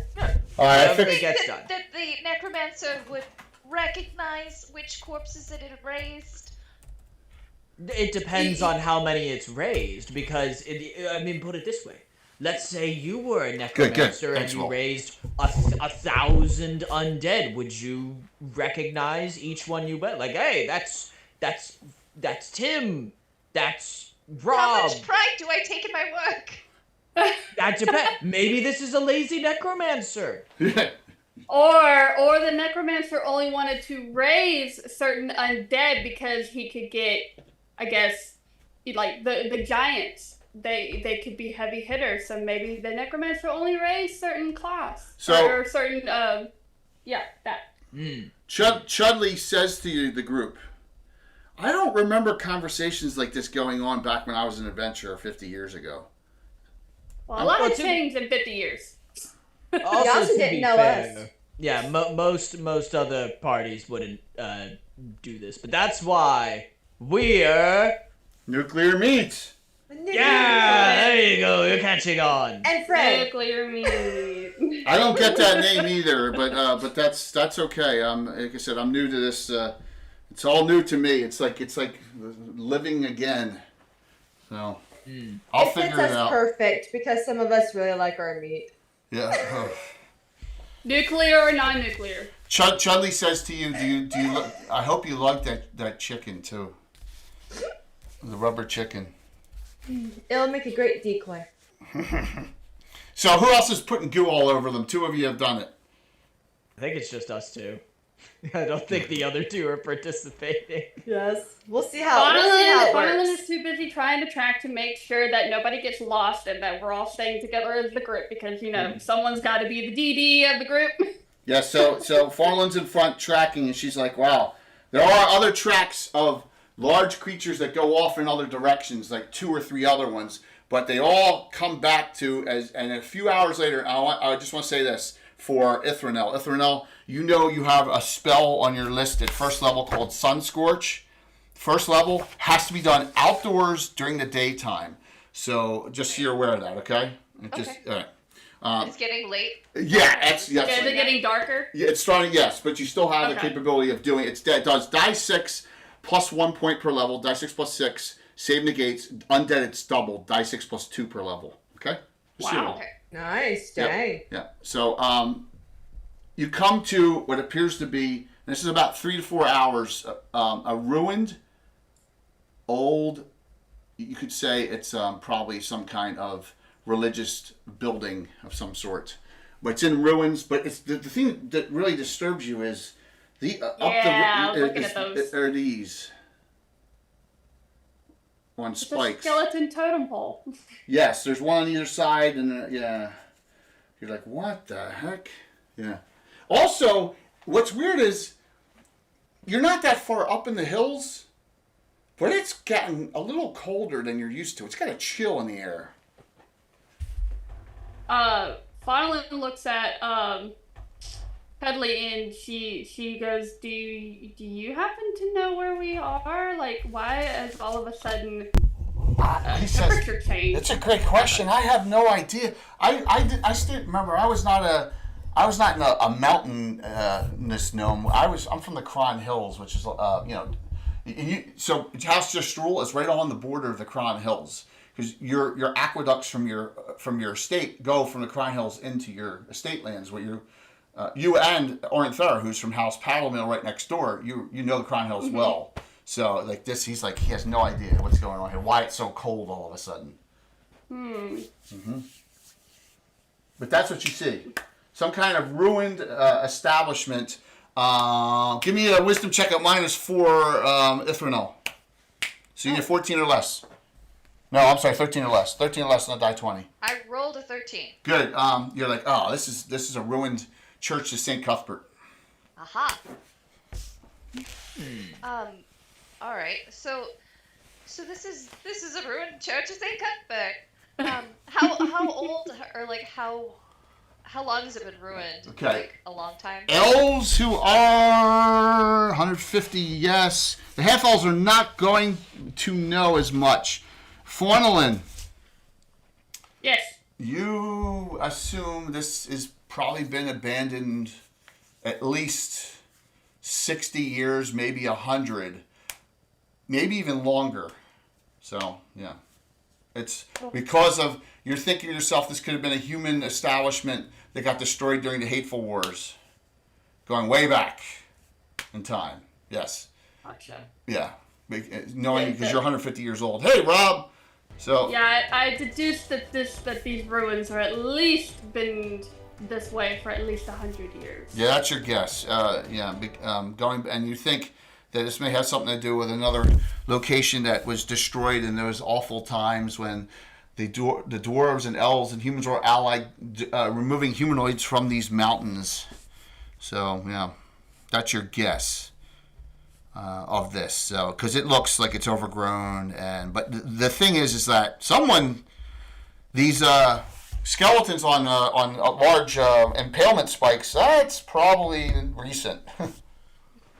Yeah, I don't think this is part of the whole St. Cuthbert, decorating scheme.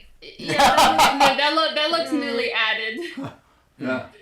I mean, maybe they're trying like a reinvention or something like that. Yeah. Or someone's Get trying. interest back in the community. Yeah, someone's trying to get a little creative, I guess. There is movement up here, too. I was just waiting for that. And I'm going to put you movement of some sort. One behind the rock over here and one on the far side of the building. And it looks like this. A Yeti. Okay. Winthera, now might be our time to test out our acting chops. Go for Wait, it. wait. Do we see it or do we hear it? You see two of them. You don't hear them that much. You don't hear any like Yeti calls or anything when you came up. And Yetis, you're like Yetis. This is Yeti. You're low in the Lortmils. But then again, you said there was a chill about. Okay, y'all do what y'all do. Y'all be careful. Okay. I will come with you. We'll go together. So you two are gonna go up the slope. What's everyone else gonna do? Yeah. Is that the only thing we see, or is there anything else like around? I'm going to. Do we hear anything else? I mean, you said we don't hear them, but It's definitely quiet here, which is kind of unnerving. Very. Yeah. Especially knowing you. Of course it's always me, right? Yes, it's my fault. You made us this way. Yeah. Alright, so what you see is the following. Man, I wish I had my press one button camera thing. Alright, so you see one here, one all the way over here, like scattering, about. And you two come up the slope. I have everyone else at the bottom, just so you're aware of the slope here. Alright? And that's where you are, and so this one's starting to scamper toward. They're not like making any Yeti noises or anything that you would normally hear, like those Yeti calls or whatever. None of them. Yep. So I guess wherever Maram and Ori go, we will go to. I guess we will. So also, you notice that there is this. As you two come up the slope here, and so I can't. How much was that for? A cheer up. One for each. Thank you, Rob. Oh, I heard the cheer too. I fixed the sound. Thank you, Rob. So you see this. You see this inside. Ew. Oh, more decorations. Well, I'm starting to get the theme now. Door entrance is here. I think we need a trip to Bed Bath & Beyond, honestly. Rob, thanks a lot. So, very, very cool. They went to Spirit Halloween for their decorations. Everyone gets a special, so Ithranel has 2, Maram has 1 special, Fornlin has 2, and Ornthera has 1 now. There you go. You are special. You guys are very special from specials from Rob. So that was very kind, We're Rob. special, getting specials from special givers. That's exactly right. So if specials are, you know how powerful they are in the game. So very, very cool. Very. Got a couple giveaways from Troll Our Games. And it sounds like I fixed the sound issue with whatever I did now. So now that works too. So, oh, there's another cheer. Oh, thanks for the cheer. All right, so Charlie does not have one, or do you want to go to a PC? That's your call. It's a random. One away from a hype train, too. Someone hit 100 up. If we get a level hype, I'll add something else to the giveaways, like always. Do you want to give it to Charlie, or do you want to give it to one of your party members who only has one? It's your call. Group. What would you like to do? I mean, I guess everybody needs one. Yeah, everyone has one. It's up to you if you want to give them one. You don't have to. I'd be down for giving. All right, one. you sure? Okay, there you go. Yeah. All right. Well, I mean, how does everyone else feel? I'm just saying what I'm fine with. Cool, we're good. All right, so this one's coming towards you here. Slowly, this one's coming towards you here. There's movement inside, but no one's inside to see. There's other movement inside the ruined St. Cuthbert Church. Ithnal's at the bottom of the slope, so I'm not going to give away anything else here. Oh, Bird, you didn't have to do that. I'm going to. Whoever needs it. It's going to go to Moran because you can't give it to yourself, and he only has one. So everyone's got two. That's except fine. for Bird, who has one. So hype it up. Boom. Usually Maram needs it for all the decoy stuff he does, so Yes. that's fine. Chudley says, this is a scary place. Who would do this? Who would impale all those? They must have been alive at some point. That's really gross, he says. But you two... Find out. Yeah, so. Oh, Rob, thanks for doing that for Ashley. Appreciate it. All right, so you guys got action first. So what do you want to do? I'm just going to watch all the festivities at this point. Maram is still pretending he's a zombie. Yeah, well, they're two of them are scampering towards you. Oh. He's gonna hold the act. All right, what are you gonna do there, Orinthera? What's the rest of the group gonna do? How close is that one to me? They're both about 60 feet away. Okay. I'm going to hold the act too. I'm going to walk a little bit to the right. So like kind of towards that. Like yeah, kind of towards that Yeti, but a little bit, Okay. not so close to everything else. Right. But I'm still going to hold the act. Okay. But I'm just going to like do that like zombie walk. Yep. Like, that did not sound like a I'm zombie. That's my sorry best for try. any damage you take. I am so sorry. Well, I'm going to get a feel for what he's doing as I'm walking. Oh my god. If he starts to act like he's going to attack, then I ain't acting no more. Yeah, we're just watching each other like, are you gonna attack? No. Are you gonna attack? No. Yeah, I'm testing the theory to see if I can walk past him. Okay. We're getting. But by the be way, by myself so that it doesn't put you in danger, if that makes sense. we got 2 Troller Game $10 gift certificates. We get over 3. I will give another William Henry Dvorak Ravensrook book away. The new reprint. There you go. So, Will, thank you for all your donations and your generosity out there too. You're a great guy. If you're free Sunday, I'd like to have you on Gavin Sunday too. I'll talk to you afterwards. All right, Ithnal, what are you doing? I would like to cast Bless on the party. Yes, you step forward 10. Step forward 10 closer. Ask Bless. I don't think you have spell extension, so it lasts for 6 rounds. I knew that would be a problem. I'm putting you up That's here. probably a great call. Yeah, we're gonna need it. I see these two pretending to be zombies getting closer and closer to this giant creature, and I'm like, oh please, Saint Benador, please watch over these questionable party members. Fawnelin, you're up. Become friends with. But if it helps, Fawnelin, you saw you're me up take care of here? the undead though, so What would you like? okay. What would you like to do? She. Oh, let's see. You got a Yeti over there and a Yeti over there, still not engaged in combat with anything. We're Maybe they testing just out come our up and theory. sniff us. Maybe they just No one sniff us is- and no they're one like, is oh, in you're the- zombies. No one is in the way, right? No one's in the way. Okay, If you I'm gonna- attack though, that takes away our act, and we don't know if it works.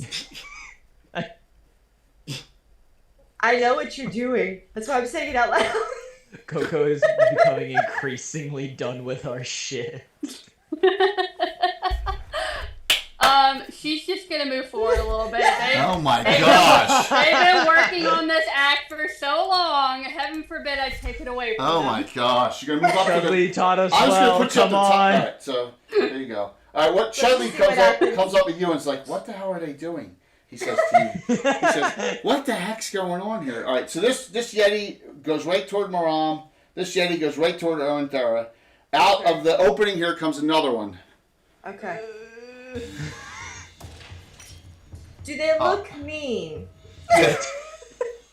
They don't look alive. Someone has. Well, you can usually tell if something's getting aggressive or if it's just walking like Well, they're it's zombies. not alive. There's I know, but you can Coco, tell. 1-4. All right, one automatically to Oenthera. All right, she got 2, and then let's randomize amongst the other 3 who gets another special. And well, our Ithranel, you have 3 specials now. Wow. Yay! You gave it to me because I'm doing the zombie walk right Well, no, because now everyone has 2. All the PCs have a minimum of I 2 know. specials, so that's enough. I'll give away the William Henry Dvorak book off that too. So thank you. All right, so you win in it. Those 2 one comes toward each of you and it looks like it's going to swing at you. Each of them. Okay. Oh, those towers come along? When does anything that works in The Walking Dead work anywhere else? Hey, it's worked other places too. In D&D Greyhawk? I don't think so. No. Hey, Clyde. Depending on the DM. Yeah, no. We're being creative over here. You are creative.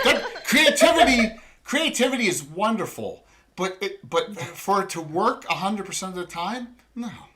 Right? Sometimes it's just comic relief. It is. Exactly. It is. And I don't even have to have Chudley doing the comic relief on this. So go ahead.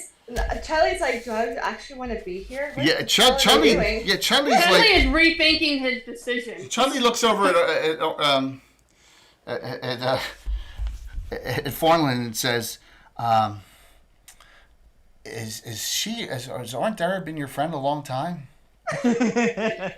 He has. She's got a couple. Honestly, this is the reason why we became such good friends. Basically, like close sisters. So I wouldn't have her any other way. Okay, he's like. I've been hitting the head a few times. I guess I'm gonna fit in real well here. Hopefully. Well, I mean, you did I've been ask.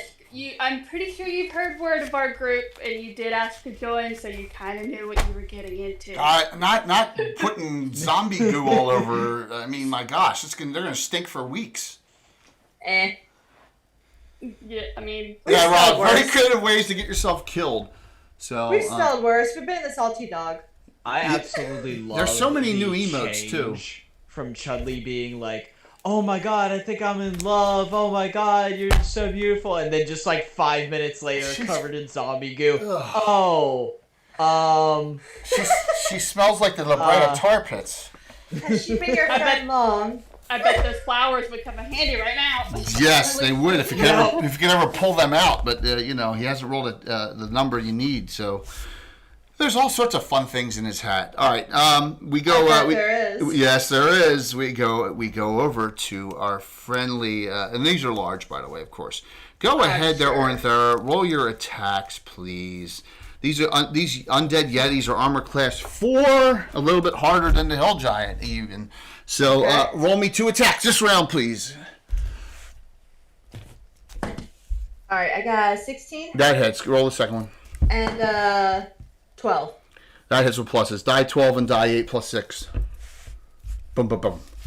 Die 8 by 12. That is a 5.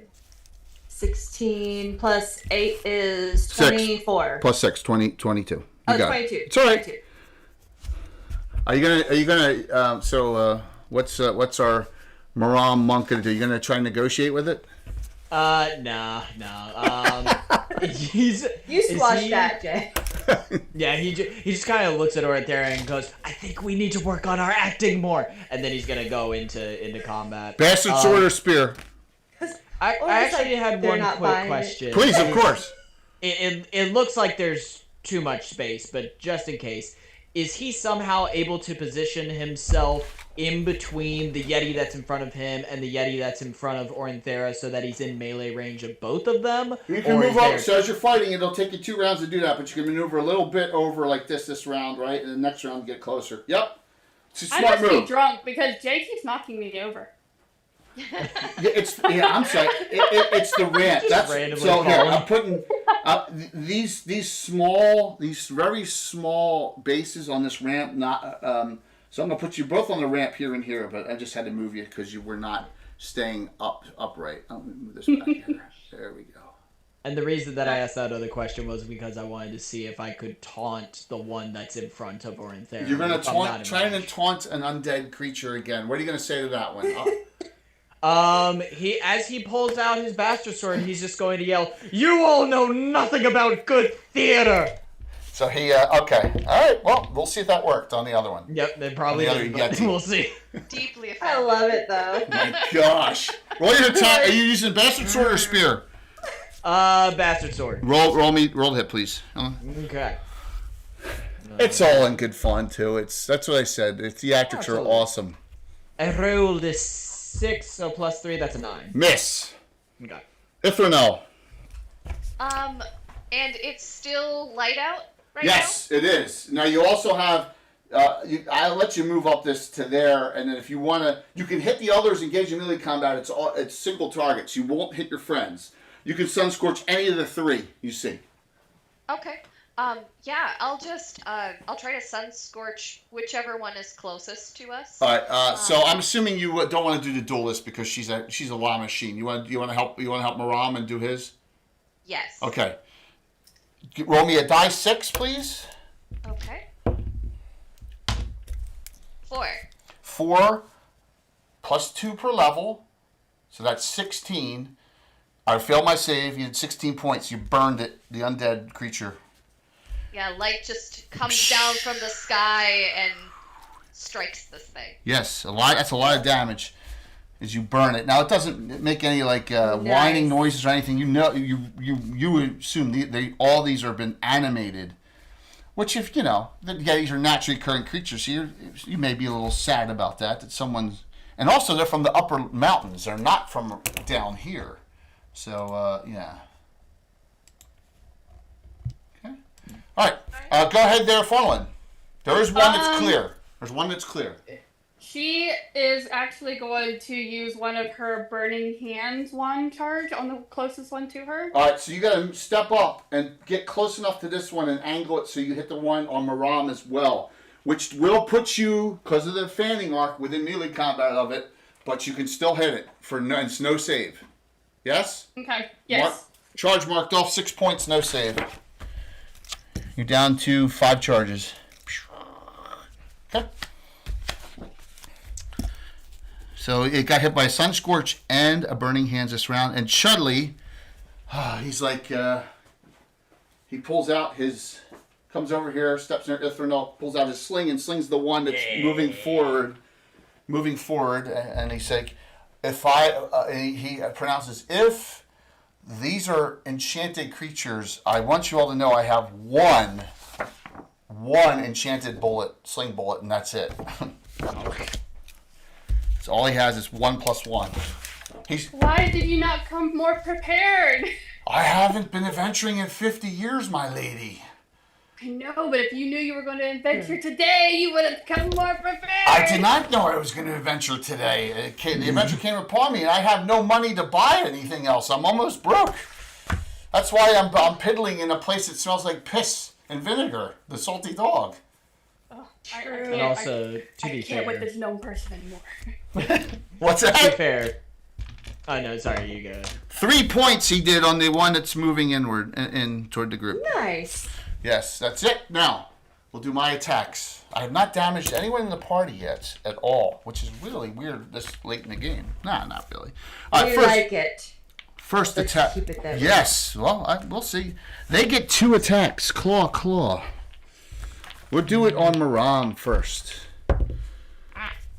2 miss.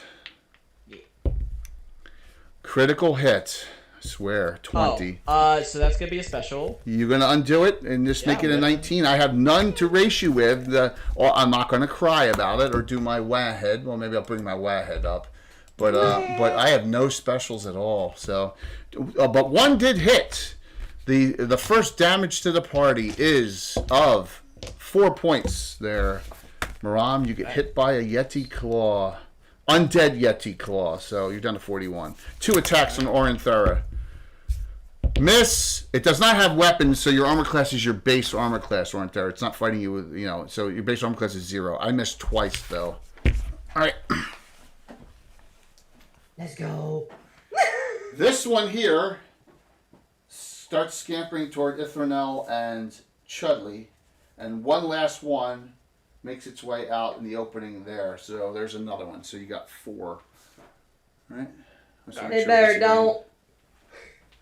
So I'm seeing a pattern where he is raising giant undead.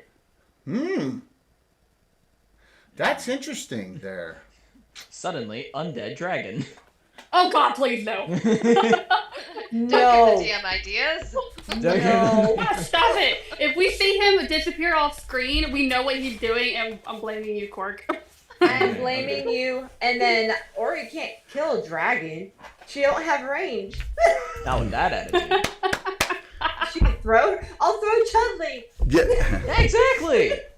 He can take his dagger. So, hey, Fulcrum. So you all know the following also. For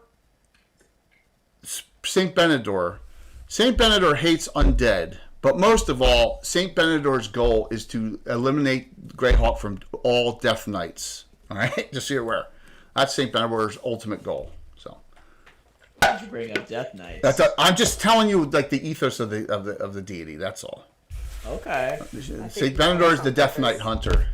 So, yeah. Okay. Here's a good thing, because I am on my upstairs computer now, I have most of my shout outs from upstairs, like Folk and Myth. I can shout you guys out. So there you go. But unfortunately, Nice. yes, I have to manually put in Korg because it's only on the downstairs computer. Oh my God, what a nightmare. Okay, so you win a knit because we haven't rolled a knit all day yet because it's undead. It's undead zombies. So we're going to start with Maram. You get 2 attacks. It's because you're using your fighter skill. Yes, I do. Yes, you do. Yes, I do. And your spellcaster friends really helped you out. Yeah. Thank you. Oh, and you have bless. Everybody has bless. Everyone's +1 to hit. Yep. Okay, I don't know where my dice went, so I'm rolling another one. Thank you for reminding. Okay, well, that's a 6 and a 9 total. Because you're lower level, remember, you're only a 3rd level fighter. 9, even with the +1 of the bless, you missed by 1 on the second swing. Now, you do have 1 special left. Nah, I won't spend it. It's the extra gore that's on him. It's messing up his. Yes. Close Making call. it slippery. Yeah, exactly. Formalin, you technically are close enough that you could pull out your halberd. That's free action and swing if you want. Oh, I'm definitely pulling out my Bardiche. You're pulling out your Lord Gazumba owned Bardiche. Keen? It's Yeah. keen. It crits on a 19 or 20. Roll the hit, please. All right. 1 attack. Oh my God, I got a 4. What the hell is going on? I with know my your dice are the Titan dice went cold or whatever dice you're using. You missed. Do you need to mute your mic and yell at your dice again? Yes. I'll do it for you. I don't know. Like, I'm fixing to throw these dice against the wall. Something. Ithranel, you're up. You and Chudley's like, you guys want to knit. So Chudley goes, he starts doing this thing, his evasion ability, and he pulls out 2 daggers, and he attacks dagger. I'll do him first. Yes. So he fights 2 weapon fighting, dagger. And he's on the thief table, though. This is going to be, let's see what he needs here. All right, first swing. 14 + 1, 15. That hits. Second swing. He misses on the second swing. Are you ready for this damage? I don't know if you're going to be able to, because it's large. Get his ankles. It's die 3 + 1. He did 3 points out of a possible 4 on the 1. That's my boy. Let's go. Hey, it's still better than nothing. Yeah. You hear like a tick. He's doing better than I am. Sad. It's okay. So next we go to Ithranel. What would you like to do? You have a Yeti on the two of you. Okay.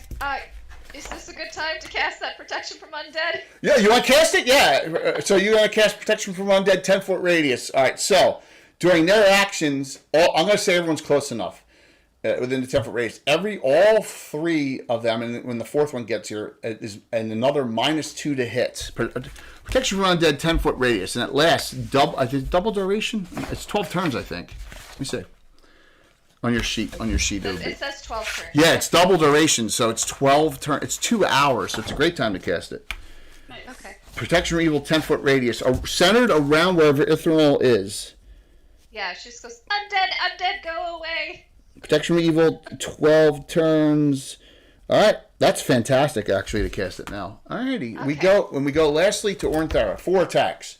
4 attacks. Got it. Got a 15. Yeah, Rob, you missed it. It's Chudley the trickster. He's a jester with a sad background, or maybe not. Yeah, that hits easily. Go ahead. 15, 5. Miss.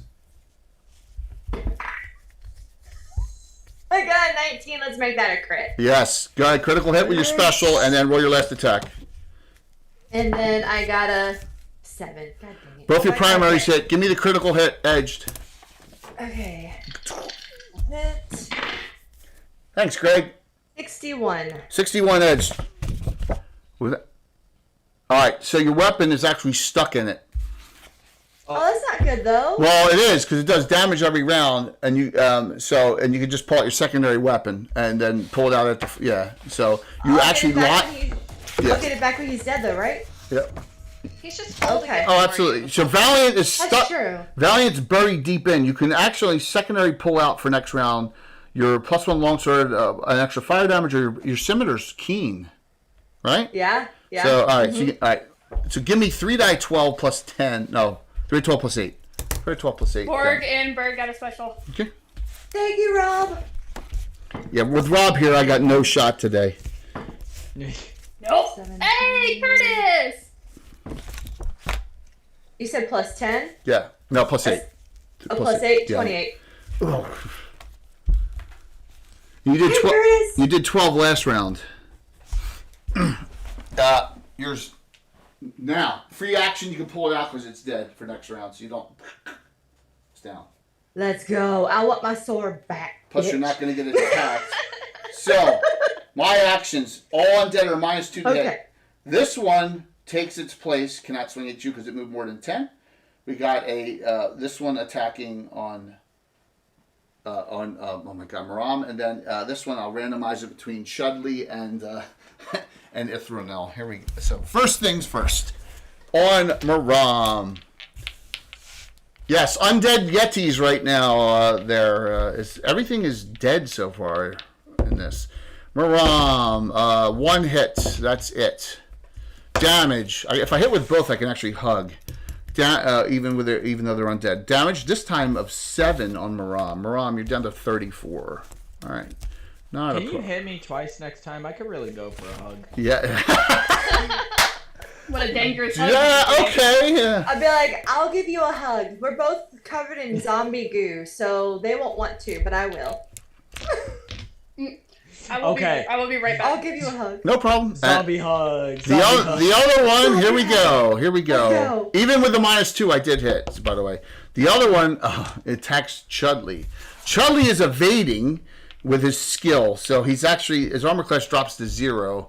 So he's and -2, so he's like. I rolled a 19 on 1, so he got hit 1 time. He's like, oh my gosh, I forget how much that hurts. 5 points. Chudley is low on hit points in the party. He started with 31. He's down to 26 now. Okay. It's fine. He can take. He's a big, strong boy. He's fine. Besides, we never promised he'd make it out. That is true. I called him my new decoy, so. All right. Once again, no need for initiative rolls. It's getting old, isn't it? For me, I can't win in it. Not at all. It's fine. We go, Maram. You win in it automatically. Maram, you can go first. Roll. Yeah. One attack round. Okay. You know what? Maram's tired of using his bastard sword against this thing. It doesn't seem to be working out. This thing's trying to hit him with its arms, kind of technically, hands. Yeah. So he's gonna pull out his hands too. So you're gonna go open-handed, and that'll allow you to use your offhand parry as well. So one attack this round. Roll. Right, that is and I don't get any bonuses. So 13 to hit. You forgot the bless. Plus 1, 14, right? Woo, yes. Hit exactly. Go ahead. Minus 2 die 4.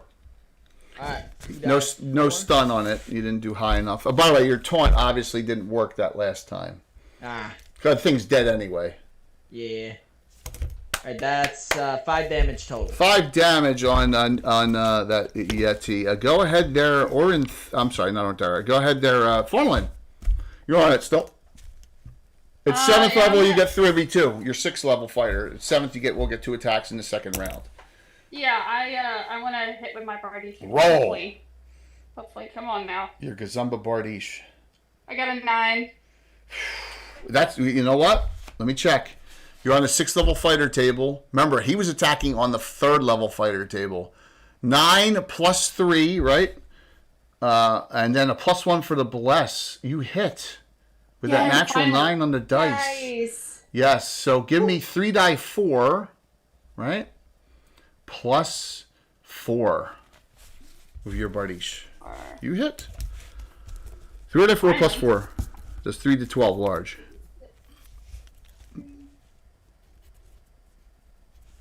Uh, 14 total. Got it. Still up.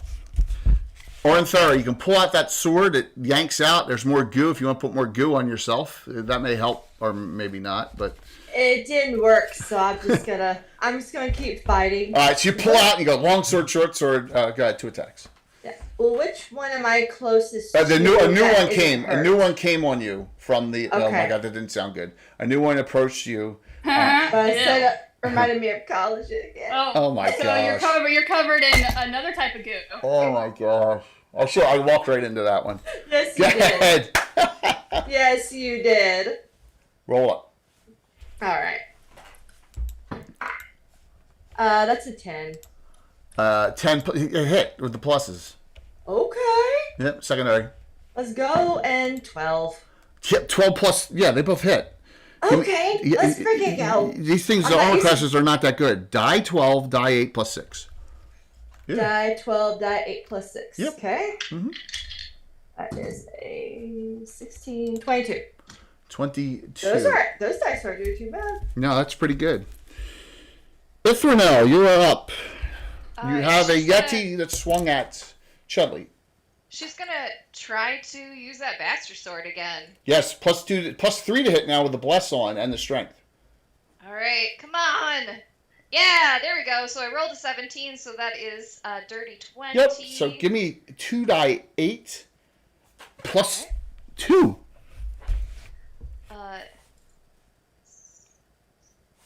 So that's 15. Nice. Okay, you only had 3 points of damage on it because that's all that Chudley did last round, and he's like, "Look, this isn't my forte. I'm trying. I'm really trying here." He will not. Should I cast that? No. He has spells which he hasn't used yet because he doesn't think any of these spells are going to work at all on undead. So he's been holding off. Jesters do get spells. He thinks none of these are going to work, so he'll do 2 dagger attacks again. A 3 and a 6. He missed horribly twice. That wasn't even close. So he's like, I'm not built for this. Let's go. Yeah, that's a good one. That's a good rallying cry. All right. We'll go with our 3 Yetis back. 3 undead Yetis. Here we go. First swing. The one that was on Maram actually swings at Formalin this round. Rude. It is rude. Hey, it's payback. I did, almost hit him. Well, you did hit it too with the burning hands the one round too. So you hit it twice, and you hit it with the Bardiche.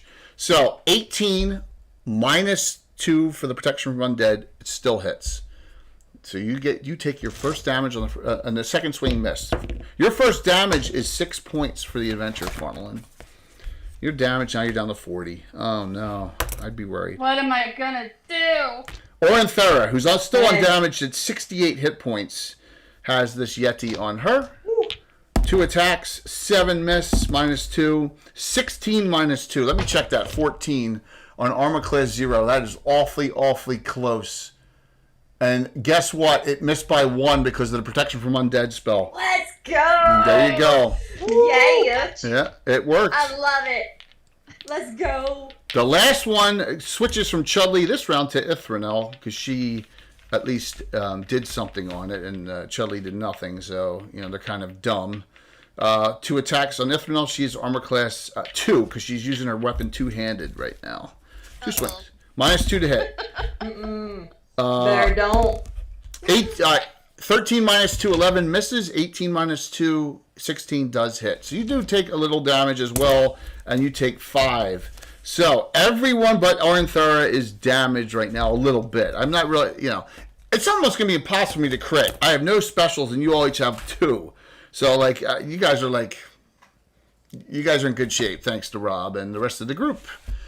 So you have 3 Yetis that are undead, and nothing else is coming outside of this. There's nothing that's been coming out of the ruined abbey/church at this point. So once again, we do not need to roll for initiative. Aren't you guys lucky?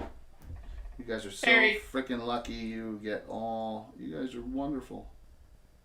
There we go. Okay, I went back this up here. Get a little closer. All right, so we got 1 here on Orenthera. We got 1 on Ithranel and Chudley, and we got 1 here on Maram and Farnelin. Maram, you're up. Go ahead. 2 attack round open-handed. All right. If you want Maram's going to hear Chudley kind of saying that he's not built for this, and he's just going to yell out, "Nonsense! You just need to get back in the swing of things!" And he's going to swing his fist. That's the joke. 2 attacks. Okay. What a knee slapper. So that's... And Ori shakes her head as she's like, "Oh my god." 14 and a 16. With the bless, that's... Bless, they both hit. They both hit. Give me 4d4 with that. Yeah. No stuns, because you can't stun them. They're not alive. So you can't knock them out in a stun. Still. 4d4. Okay, all right. 2 hits. More, so... Okay, so... 11 damage. Go ahead, they're funneling with your Bardiche. Okay. Let's see. I got an 11. Yeah, with pluses that hit, so give me 3d4 plus 4. Plus 4. It just gushes into its shoulder and almost chops it off, and with the 2 of you combined, take that one down easily. Even with whatever minimum damage you make, it's dead. 11 damage. Nice. You got it. Thanks for the hearts. Yes. I did something to Signature. You did. You squished it. You squished it good. So go ahead there. Squished it real good. Squished it good. Go ahead there, Orenthera, on your 4 attack duelist round. 11. Hit. 2. With pluses misses. Yeah. Okay. 14. Hit. And 13. Give me 2 die 12 and a die 8 plus 10. 2 die 12. You're just That's 3. duelists are 12. duelists are nasty, but they got drawbacks. 16. 26. Severely damaged. Okay. I'll take it. Yeah. Ithranel, you're up. Alright, I'm gonna hit this thing again, hopefully. Chudley's like, we're all gonna hit this time. He gets underneath it. He's gonna try and groin stab it from there. It's undead. Well, okay then. Wow, the energy just went so up. I love it. I think I was a little distracted because I rolled a 4. Nice miss. Chudley, primary hand miss. Secondary critical hit 20.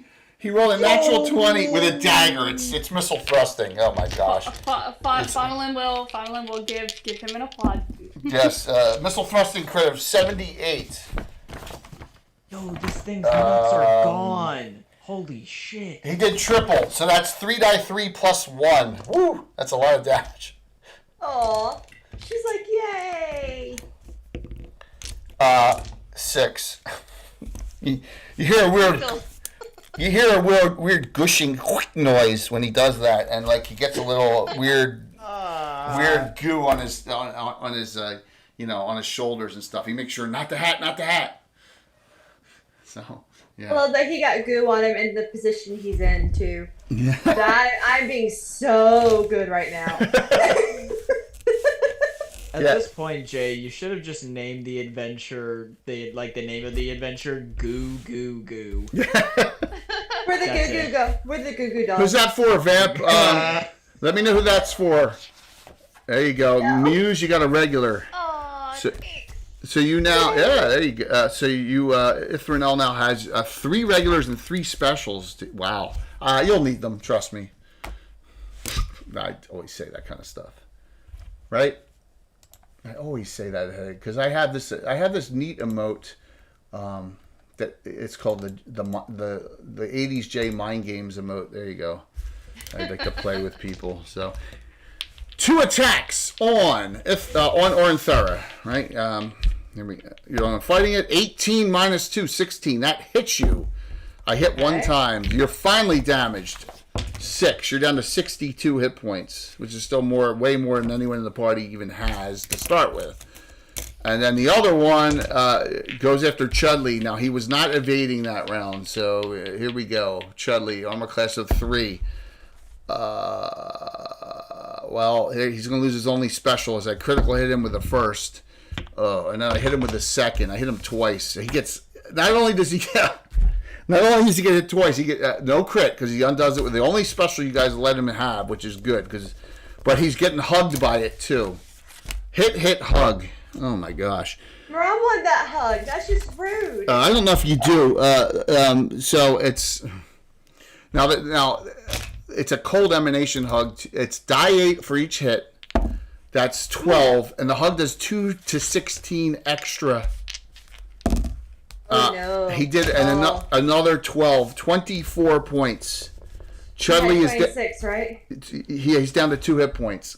You just hear like, ah! Yes, he got under his groin. The thing like hugged him with its legs or something and just squeezed him. Yeah. Oh my God. Well, I mean, it was nice while it lasted. He's down to 2 hit points. But the good thing is, you guys automatically win it again because it's undead monsters, right? Yeah. Zombies. So, both of you, so Maram, you're not within 10 of either. You need to engage one of the 2. I'm assuming we'll do those last. But we'll do Faunlin. We'll do your movement last. We'll do Faunlin first. Okay. So Faunlin, you are clear. You could do single target spells if you want, or you can shoot in melee combat, or you can engage. Your call. Yeah, let me do a magic missile. Which one? The one on Ithranel and Chudley, or I'm assuming, or the one on the duelist? The one on Ithranel. All right, roll me 3 die 4 plus 3. Automatically hits. All max damage. Let's see. 3. I gotta find my die. 3, 4 plus 3.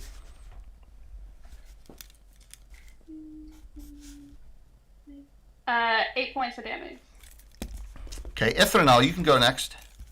I will reach out and cure light wounds. Oh, okay. You're gonna touch him underneath there. You're gonna give him the little healing. I mean, hopefully, I'll reach out and get a calf or something. And yes. Crushed under this thing. Yeah. So you and he's like, oh, thank you so very much. It hurts bad. 7 out of a possible 8 back on him. Okay. He's going to stay in there and fight this out, so, because he doesn't want to be seen as a coward to the group or anything. So he swings twice. Wow. You inspired him with, he hit twice. 2 die 3 plus 2, because each one of those daggers are plus 1. He is all up in there. He's all up in there. He is. I mean, he's got a great, Well, guess what? It had 6 hit points left. He did 7 out of a possible 8 with those 2, and the thing just falls around. There you go. Yes. Well, the magic missile really helped from Formalin. It really helped. Let's go, There you Let's go, go. Orinthera. everybody. I'm warming up. The other ones is just practice, He saved a gnome from being crushed to death by zombie yeti thighs. Let's go. Orinthera turns around and she's like, "Good job, guys." Sometimes Hey, big Mike. guys do not save lives. Orinthera, 2 attacks. Long sword, short sword this round. Y'all keep those occupied. I'll keep killing over here. That's fine. Yep. Well, It's just a blender. Maram, we're going to do Maram last. So go ahead there, Orinthera. 2 attacks. All right. I got 12 Hits with pluses. and a 4. That misses. Give me a die 12 and add 4. Got 12. All right. So that is 12 total. It's still up. So Maram, you going to engage that one this round? No, he's Not for long. gonna attack it this round. You're outside of By 10 throwing- feet. This is a different one. It's not the other one that moved. This one's off. He's gonna throw engage his this spear one. at it. Oh, you're going to throw a spear into melee combat. Beautiful. Oh Roll. yeah. I love it. Oh yeah. I love it. Roll. Oh! I love it, boy. dude. I love it. Oh boy. Come on, Billy. Miss. Miss. Okay. Miss. I'm not gonna spend a special because I think it might be close to death. I did roll a 19. Okay, so die 8. Good throw. Die 8 plus 2. It's a magic spear. Yep, with the damage. Okay, I rolled a 4, so plus 2, 6 damage. It's down. Yes! Let's go. The eagle eye throw. Wow, that was pretty brilliant, man. And risky, right? But you did it, so. Yeah. Our camera's on nothing. I hate that shit. Alright. Give me a second here. Cords all wrapped up. See, this is why I need my guys here on Thursday night, so I can have move this, move that, you know. The dream is devolving. Yes. Move it all. Move yourself around, of course, and I knocked the camera off now. Off its. Chaos. All right. So, idea: if you want one of your guys here on Saturday, maybe they can each play like an NPC in our group, and then we'll at least have I know, but my guys are so busy with real life stuff and families and all too. It's really hard. True. That's why Saturday morning stuff when I do special events. That's why it's good. It's a good time to do it because they're just not. They're so busy. So, but it's cool. It was a great idea. I mean, and I can get Tim here once in a blue moon too. So it's just life is full of real life commitments. But I appreciate that idea. It's actually pretty smart. So I normally would go to We Will Be Back. Let's take a 2 to 3 minute break or 2 to 5 minute break here real quick. It's a good spot here. So why don't we do that real quick because we haven't had one yet. We'll do. We're good. We've caught back up there. Hey, good morning, Lager. Wow, it's a new name there. It's good to see you. Lager. Yeah. Oh, one of yours? Yes. Oh, that's awesome. He's awesome. Thank you very much for the support of Little Bird and the whole community. So let's take a quickie one because you know what? I still can't eat yet, so more coffee for me. Yeah, I know. Don't say it, Bird. I know. I shouldn't be. I'm not a fan of this, but the weight's peeling off. So yeah. I hear that Hungry DM's TPK whole party. That's not good. Don't make me come up there. Don't make me come up there and shove one of those magical Snickers in your mouth. I mean, I like the magical Snickers more than daily. The threats are very interesting, Coco. Well, I don't want him TPKing us. So You gonna threaten me with a good time? whatever I gotta shove in there, I'll do it. So you God threatened a man with candy? I said the magical, if it gives him, helps him from fatigue and gets rid of his, Okay. his, And they said you'll shove it down his throat hangriness. anytime. I'm like, man, college days keep coming back. Oh my god. I know, I keep setting you up for them, don't I? You do. I need a college counter. You do. You need to make one before you go to sleep for your 24 hours. See how many times you can do it in 24 hours. That'd be a time. You're on a roll. As I throw my dice up and down. Be good. I am, Moose. I am. I can't help it. I don't want him TP just because he's hangry. I hope it's some good coffee. Are we currently on a break? Yeah. He said on a break, but he's still here, so. I know, right? I was like, where did he go? Yeah. I guess he Usually has it to have another transfers page. to a BRB screen, but like, I don't think he can right now because of the setup being borked. But yeah, Okay, so I guess we are on a break. Then I'll be right back to. Oh, Bird, you have a question in the chat. What? Where? It's from Giant Stomp. Oh, I know. He wants to know what college you went to. The college that makes sense for what I talk about, the USC Gamecocks. See? The only college you can yell cocks at and not get in trouble.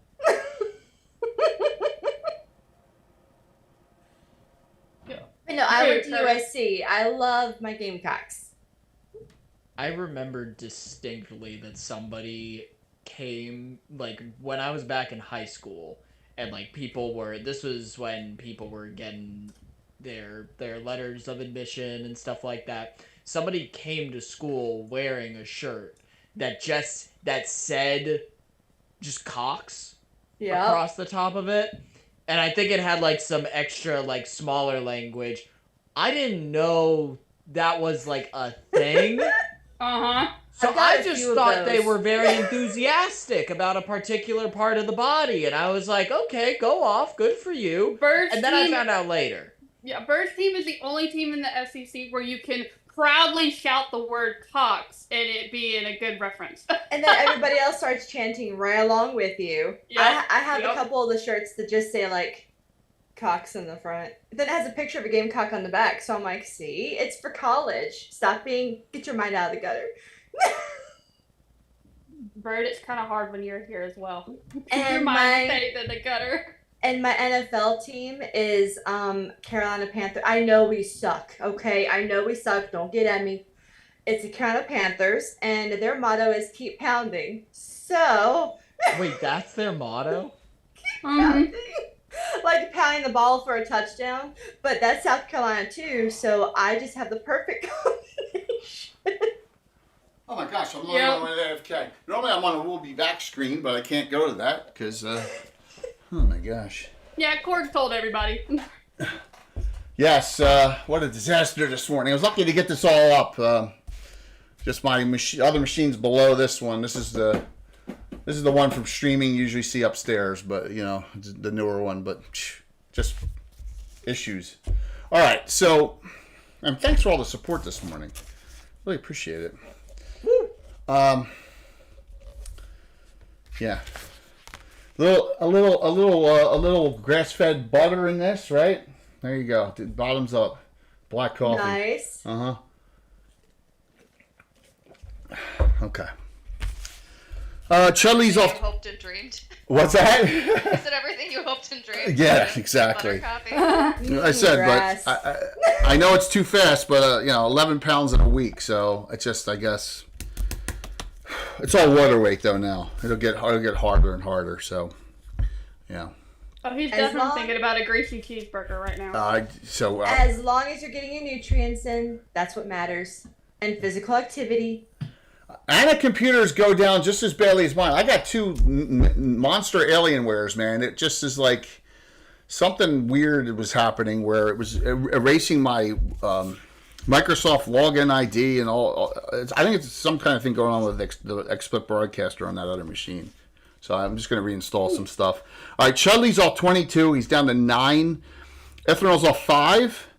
Maram's off 9. He's down to 11. He's down to 34. Fallen's off 6 at 40, and Aren't There's at 6 off down to 62.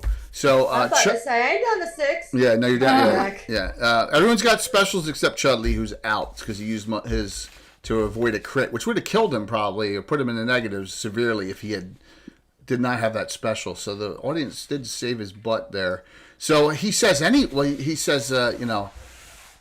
that thing fell on me like an ogress did one time at a bar. I'm not going to tell you the story. It was a long time ago, but yeah.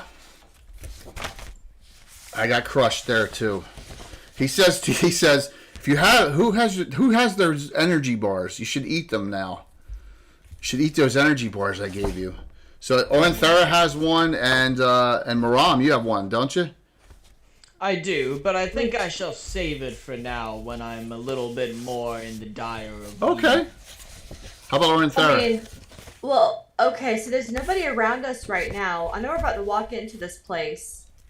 Is it an action to eat the bar, or can I still like move and eat at the same time? Well, there's no move. combat going on now, so you can move and eat the bar, of course. Yeah, we're out of combat. You're out of combat. Yes. Oh no, I know. That's what I'm saying. Like Yeah. when we do reach people in probably 2 minutes, when we have people in front of us, There's when nothing I'm walking inside. up There's to nothing them- there. Oh, there's about to be. You shut your trap. Well, we took care of all of that. Yay! We Job done. You guys It's slow gonna be a down. boring hour. I'm kidding. But whenever we are walking inside and we see somebody, am I still able to start eating it Sure. as I walk towards the person? Sure. Okay, because I don't know how long it lasts for. So I'm gonna Yeah, wait and you for haven't that. unwrapped it either, too. Remember, you got the Twix bar, and I did. yes, and Maram got the Three Musketeers bar, right? Who got, Yes. Yes. Yes. All right. There you go. So I'm gonna wait till I walk inside and see somebody. Okay. Chudley's at 9 hit points still. He is. He says, "I have this concoction that Vitrusa gave to me," and she said, "Drink it only if in dire need." So he says, "I will drink that, I guess now, and see what it does." I have no idea what it does. It's weird. It's a purplish greenish combination of stuff. Okay. Well, let us know how that goes. Yeah. It's just like Good looking luck. at it skeptically. He drinks it and he's like forces it down, and it does do some healing, but it heals 14 points on him. But he looks nauseous and greenish now, so he's up to 23, and but he has for a certain amount of time he has nausea of -1 to hit for a certain amount of time. Thank you for the follow, really appreciate it. Thanks for the support. All right, so Chudley's only off 8 hit points now, so he's good. So.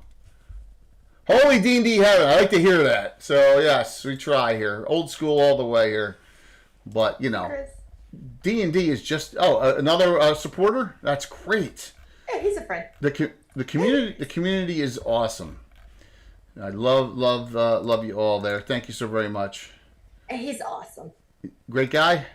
Mm-hmm. Good to hear. You play games with him? Yeah, every now and then. Cool. Very cool. So, what do you do? The 5 of you. You're outside of the building still. You have all those impaled on the inside. Does Fallen want to detect magic in this situation? You have the spell, and remember, your spell point is you can cast it multiple. You've only cast one. Yeah. You've cast a magic missile, right? Yeah. A snow ox, right? Yep. And nothing at third yet. Wow, you are holding off. You are. I am. Yeah. Because I've learned to hold off my most powerful spells at the end. Yes, and so you have a recast. Remember, because you have a Pearl of Power, so you can cast the Detect Magic now and use the Pearl of Power if you need to do it again in the future. So you want to do that? No. Okay. I want to hold on to that. Okay. Well, I'm just saying you can cast Detect Magic though if you so choose right now. Oh yeah, I want to do the detect magic, but I don't want to use my pearl. Yeah, no, I agree. No, absolutely. You hold off on that. Okay, so you cast Detect Magic, and you're getting something inside under. So I'm going to say that you came to the opening here and get to cast Detect Magic. Okay, So you came to the opening of the building, and underneath the landing up here. So let me get as close as I can with this without. All right. Underneath there, did something detects magic. Under here, in here. Okay. Yep. I'll put that like that for now. So your group is here. You're outside. Something inside. Okay. What do you do? The rest of the group is still outside. Well, I tell them that I am detecting some magic in the ruins, but only in a certain spot. Yep. So to just be a little bit wary of that area, which is up under the. There's a lid. Can I see in it, or am I only like detecting it? You're only detecting it because it's in the corner underneath. It's in the far corner underneath in here. So you'd have to go. Yeah, but you can go right to it. But it's dark. You don't see anything at this point. It's dark. Remember, it's almost dark outside now too. Because you just the sun scorch just got in under the sun going down. So yeah. Gotcha. Okay. So yeah, I tell them I'm detecting it in a certain area, and to be wary of it. So no one's inside yet. You're all still outside. Who wants to go in first? I can. And follow them out the way. Just be my guest. You go I'll in. go right beside you, if not, like literally right behind you. Cool. All right. And Chudley will be right behind her. I want to go in the far corner as far as I can go, kind of like move out the way. So you want to go out here in the far corner on the outside of the walls, like in not under the dark area, but in one of the corners here. Yeah. Okay. All right, I got you all over here. You still have the detect magic on. Ithranel, gonna step in and behind the rest of the group. Yeah, she's gonna follow cautiously, looking for movement.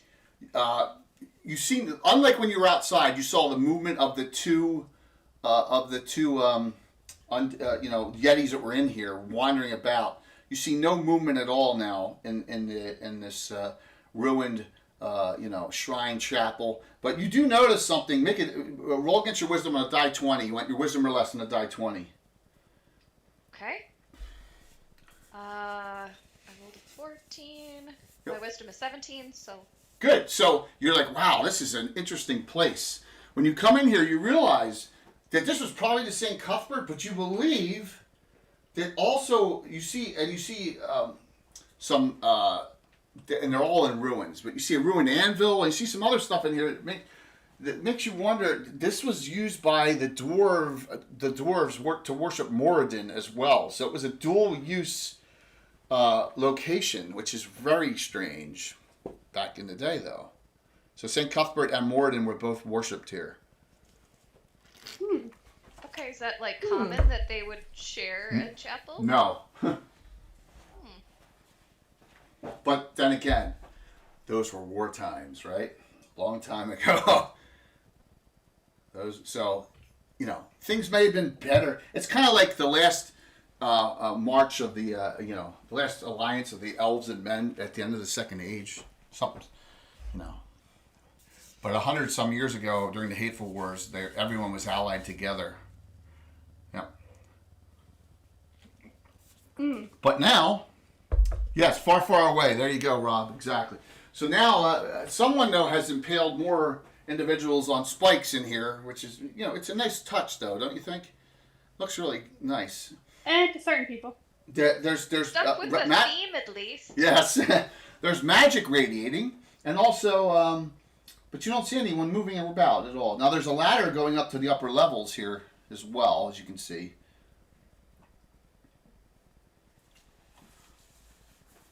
Oh, what would you like to do? Bonnie really wants to go and kick that ladder down. That's just, You can knock the ladder off. You knock the ladder off. No passage way for you. But they can probably jump down, so what would be the point? Do you have a deep hatred of ladders? No, I just look at it as an access point for something up top to come down. True. Could happen. Could happen. I know you too well, Jay.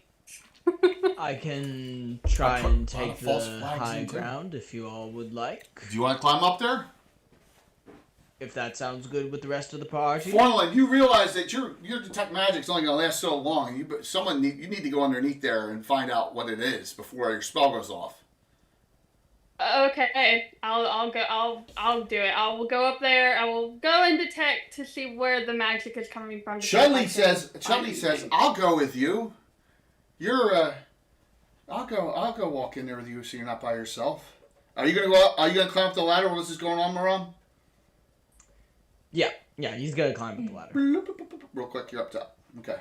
The rest of you stay out in the middle in the courtyard area here. You go underneath and there's a bunch of rocks, like probably covering something that radiates magic underneath the rocks.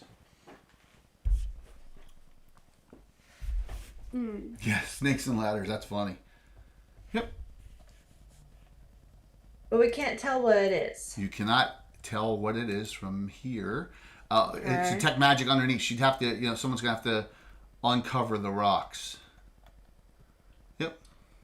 Hey, Come on, Chudley, you do it. I mean... Chudley says, you tell me where to pull. I'll do it. Why not? It's over there in the far corner. Oh, he says, I'll do it.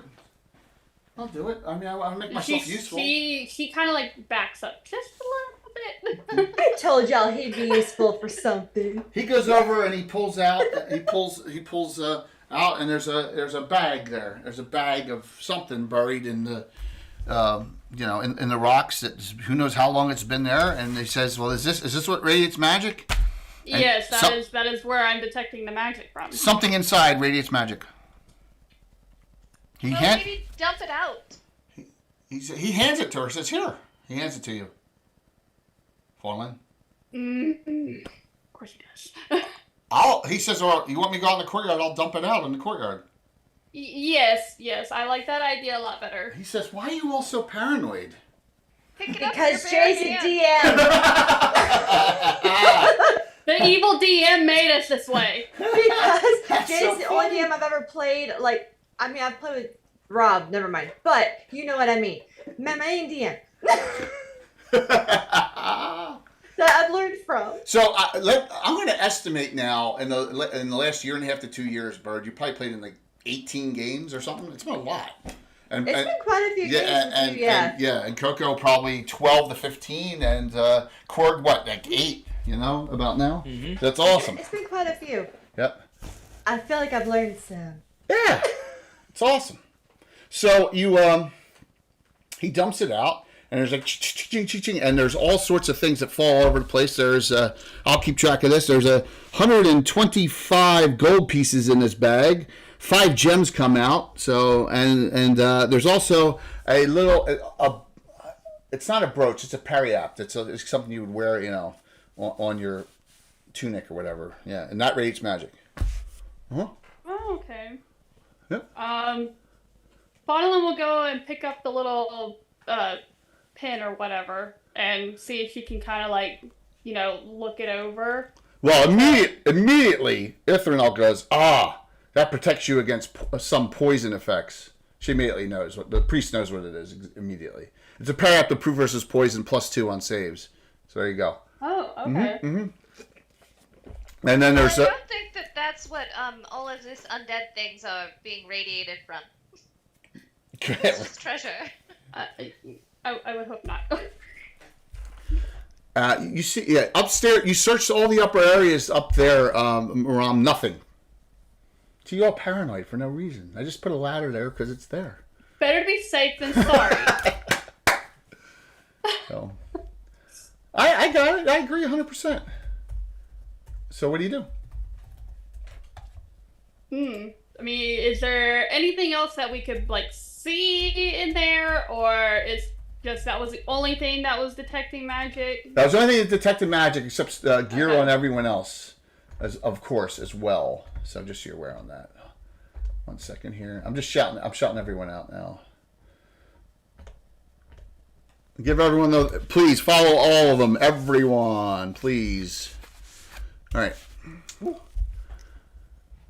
Sorry, Krog, that's the upstairs one. I got to add you to that one up there. It's just ridiculous.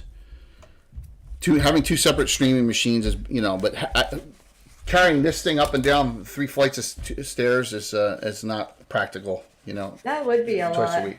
I used to do that, and when I got the second machine, then I was like, oh, good, I can stream on 2 separate machines, but now the one doesn't work. So, all right, what do? You don't see anything. You don't find anything. We don't hear anything? No. Okay. I know all the undead's destroyed that you've This is come across. weird. Yeah, they were all coming out of nowhere, and now there's nothing to be seen or heard. Yeah. What do you have like an idea, Maram and Infernal, of where we should go now? If we stay here, or if we travel somewhere else? Do we see any like tracks or anything away from her Arathorn's Ranger Eyes is long gone, right? Okay. So, but there's tracks all over, like obvious, all over the place, but nothing of like that gives away a direction. There are more tracks than there are monsters here, though. You think there was probably a lot more here. Remember, you tracked the undead hill giant from the Druid's Defile all the way back to here. So there's a lot out there. So is the gnome still in it? Yeah, the gnome's here. Yeah, absolutely. Gnome's still here. Good old Rob Kuntz. I'm glad you can hear us at this time of the day too. Hopefully. What do you do? I mean, there's of course things you can do. It's very simple things. Can I just walk around and start looting shit? There's nothing to loot. You found all the loot you possibly can. Yeah, I mean, we did the magic stuff, which is awesome, but since there's nobody else around... Oh, does anybody have detect traps, or does that matter right now? Because if I start grabbing stuff, I'm probably going to get shot in the eye. So, Chudley says the following. When you say that, Chudley says the following. He pulls out from his side a wand, and he says, this is almost depleted. So, I would ask that could I get an equal share of the monetary treasure? Because I do not want this thing to get, because once you go out of charges, it's gone. It has 2 charges left. He says, I will burn a charge on this wand for now. If you just guarantee me an equal share of the treasure. Well, what does this particular wand do? It's a wand of secret door and trap location. I mean, I'll give him some of mine. Okay. I'm the one who was saying I'm broke anyway, but you made me realize I'm not. So yes. So do you want him to burn a charge of his 2 charges? He's down to 1, so he can't use it again until it gets recharged. So yeah, wand of secret door and trap location. Yes. Oh, knowing you, probably. We're about to go somewhere else though too. That's probably gonna need it too though. But he has 2 charges, so we could talk him into using both. He only has 1 charge. Yeah, it'll be down to 1 after this, and if you go to 0, the wand's forever ruined. So should he do it? Wand of secret door and trap location. I'd rather save it. Yeah, let's save it. Okay. How's the party feel though?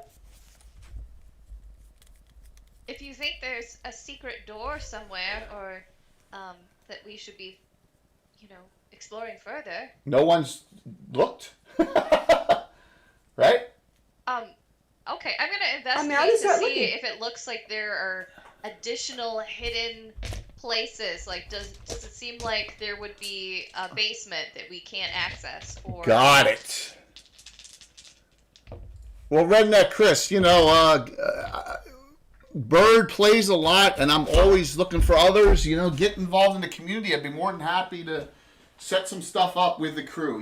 Man, D&D's awesome. It's a great game. So you go underneath where the ladder is into the other corner, opposite of. You search the whole area, and you're like, I think there's a large secret trap door. You think right there? You can see some of the outlines around it. In the floor. Okay. In the floor. Yep. Alright, but I can't figure out how to open it myself. So. No, you can't, because you do have someone with thief abilities here. Alright, I think this is the location that we should use that wand. Yes, you did detect it. You did. You want them to use the charge? You want to use them to charge? You can do it. Yeah? Okay. Have him do it.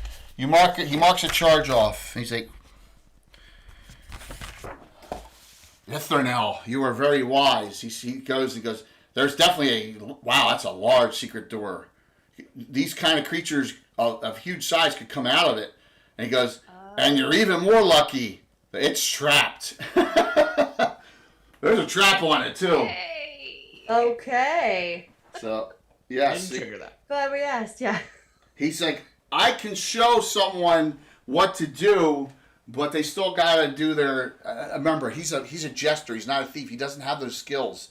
So, but your monk does. Ithranol's just back way up. You got it. You have your... Yeah, look, you have find remove traps, right? You have find remove traps. Oh, nice. Yeah, You're you're right to thief. use You that. got your thief abilities. Yeah. Rom just gives a thumbs up and goes, "Oh, is there something?" And he notices that all of you guys are just sort of standing far away, and he's just like, "Oh, yeah, I guess the gore does still smell bad. Sorry about that." He just assumes you're standing away because of the smell. I'll get to work on disarming these traps. So Chudley describes to you that in order to get the door open, there's this goo spread all over it, and he thinks it's contact poison. So he says, this is where you got to put your hand, because you're not going to disable it, but I'm going to make you move a remove trap so you don't touch it in the spots you need to open the secret door, okay? So that's what, he's like, do this, and do this, and hey, why don't you, here's an idea, he says, Chudley goes, let him put the parry-apt on in case he touches it. That's what I was going to say. Awesome! We just got one of those. So are you gonna put that Ithranol? You gonna hand him the parry-apt and have or? I wasn't holding it. But, I'm sorry. But I will. You will suggest that to the party, and okay, Fallen, you're gonna put give him the parry-apt for the time being. Sorry. You're gonna give the parry-apt to Miram. Because the door's coated with poison. Yeah. Yes, it's coated with some kind of thing. That Charlie says it's a trap. He detects it with his wand. So yeah, it's a tough. And that would have been a tough percent to find that. So all right, here we go. Your find traps percent is find remove is 50. Every 5%, every regular you want to use is 50. Is 5% better, right? And every special will be 10 after the fact. So I always roll them behind the screen here for thief abilities. You ready, Maram? Yes. Yep. All right, you gonna use a regular or gonna keep it? I'm gonna keep it. 24. You do it easily. You're like, and then click, and it opens. I did it! Ravelar, that's a good question, but it's contact poison, so if undead goes over it, what's it do to them? Nothing really, right? So, hey, John, good morning. So, good. It's a good point, but there's still a bunch on it, though. Okay. It's open, it's large, and you see steps going down, and the steps curl down further to a landing, and then they go down. They go way down. You're not sure how far. Chudley goes, I will lead with someone next to them since I'm small because I got the trap location still on. So I'll go down the steps if you want with whoever leads. I can be with you. All right, so you're gonna have the two of them, and then who's gonna go next? It's you can go two abreast. So we got Maram and Chudley first. Who are the next two that are gonna go down?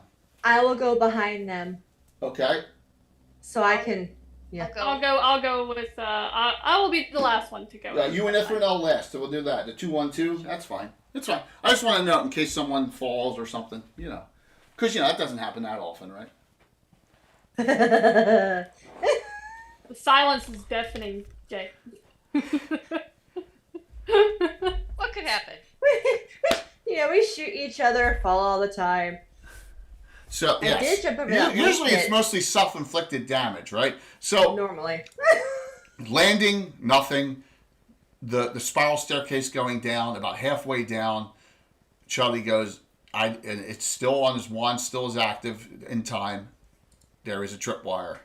He notes it. He says, I don't think we should cut it. And he notes it where everyone is and tells them to step over. I want everyone to roll a 20-sided die and do not roll a 20 on it. That's all. Just to make sure you don't do anything really stupid. Just roll a 20-sided die. Do not roll a 20. Because it's obvious.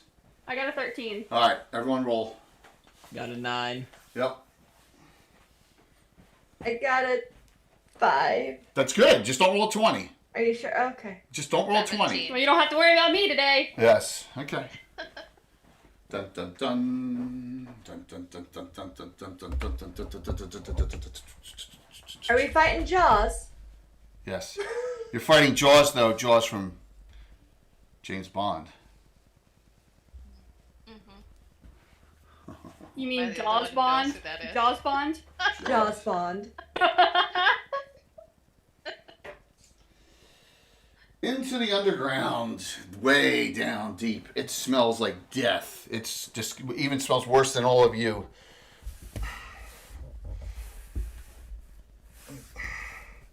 Steps coming down to here, putting everyone. Oops. Oh, this is worse than what you splattered yourselves with. It is. It's worse. Like that, but left out in the sun for 3 days. I need to.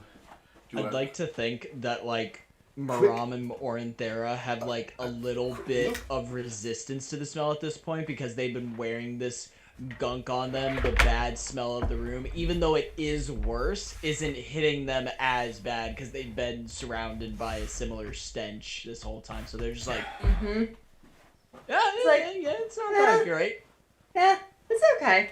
Yeah. I've smelled worse. Y'all who keep putting options in the chat of what it could be, you're not making it any better. All sorts of things. No! Demogorgon, no. It keeps getting worse. I'm It's a specifically death claw. interested to see if it's a Death Knight. I don't know. A if that Death would Knight be against the fine. 6th level characters? I don't know. I've never. Oh my faced God! it. I don't This know I'm how not Anna they- Meyer. Anna. So this is a true story, real quick. Anna Meyer had a Death Knight as a wandering encounter once with her group, and they were 4th level characters. And the thing rode by, and they tried attacking it, and the party was all dead. It was a party like. I'm sure. Yeah. Anna can be really, really mean. I've been playing too much Fallout because I'm thinking Deathclaw. Fallout's awesome. So there's a game that's group based called Wasteland. It goes back to the 80s. There's 3 of them out. I love Wasteland too. It's Fallout like, except it's in party. Tactically, you have a group that's like 5 or 6 characters. It's really a neat game too. And that was all the way back when the Commodore 64 was around. So the 5 of you, you come down to an opening. It's like some kind. You don't know how old this is, but you see more. You haven't even gone in yet. You see more things impaled in here. It smells bad. You, in the distance, hear a weird language you never heard before and some chanting way off in the distance. You're like, uh-oh. And it sounds like a female voice.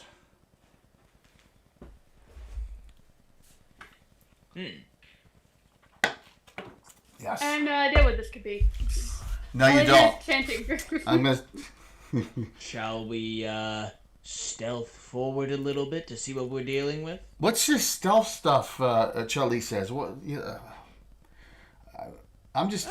Charlie's out next to you, and he's just like he's juggling his balls right now next to you. His blue balls, 4 of them. Like I don't. Charlie, put your balls away. We don't need this right now. Put your balls away for later. Oh, okay. Yeah, the original's been remastered, Balfrin, and the third one out is awesome too. Just a little, just a little thing about the Fallout genre, because Wasteland was out before Fallout, the original. All right, so you're going to go in. You're going to stealth in, because stealthing around undead's worked real well so far. So, yeah, but you can do that. You want to do that? You want to sneak in? We could, at this point, maybe we do just walk in the front door and just be like, "Hey, we're here to, I don't know, probably kill somebody." Orinthera comes barging in saying, "Yippee-ki-yay, motherfucker, let's go." Yes, so she goes by you two. You come in now. This is what I'm going to do. This is part of. It's obvious. All right. So that's why it's an obvious thing. You're in this room. There's these alcoves, and you see there's all these skeletons, right, all over the place. They're wandering about. They're all different types and races of creatures. Well, the Benedor priestess, all you need to do is do one thing right now. It's your clerical ability. They're low level. Oh gosh, I don't know. Okay, it's What okay. is it? It's old school 1E, 2E, so that may be the difference. See in the middle of your sheet turning undead under your saving throws. Okay. So all you need to do is bring the holiness of Saint Benedor down upon them and do an old school version, an old school turn undead.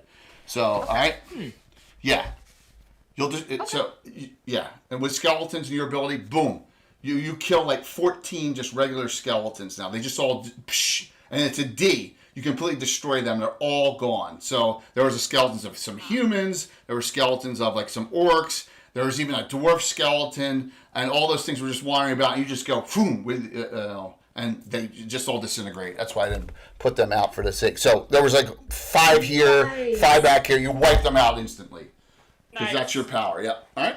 So that's done on that. So a mass destruction of low-level undead from Ithranel. She's like, phew.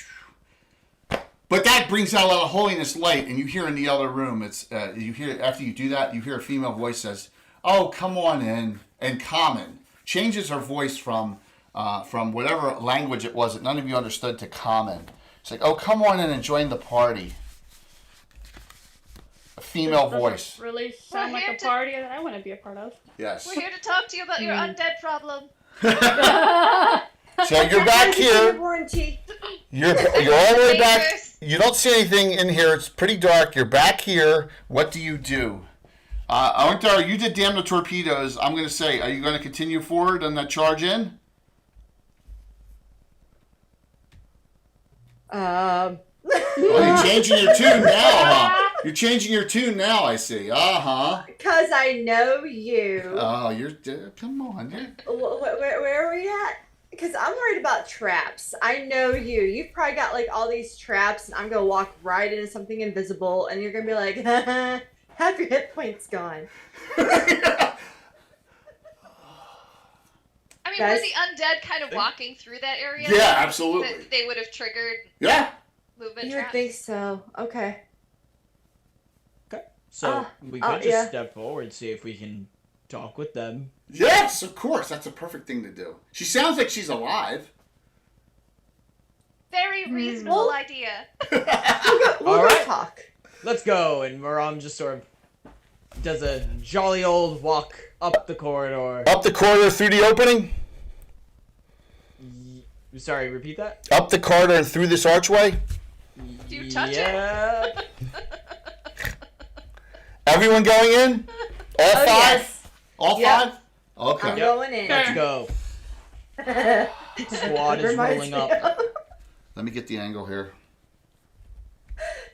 Yes, you guys are brazen and brave, and I'm going to describe everything that's in here.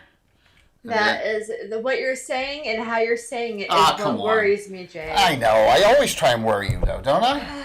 I know, and it usually works. Yeah, he enjoys it too much.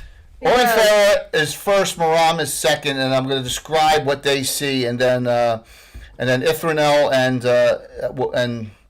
Farland will be in, and Chudley will be right behind them. So that'll be as you go in. This is what you see. You're like, oh crap.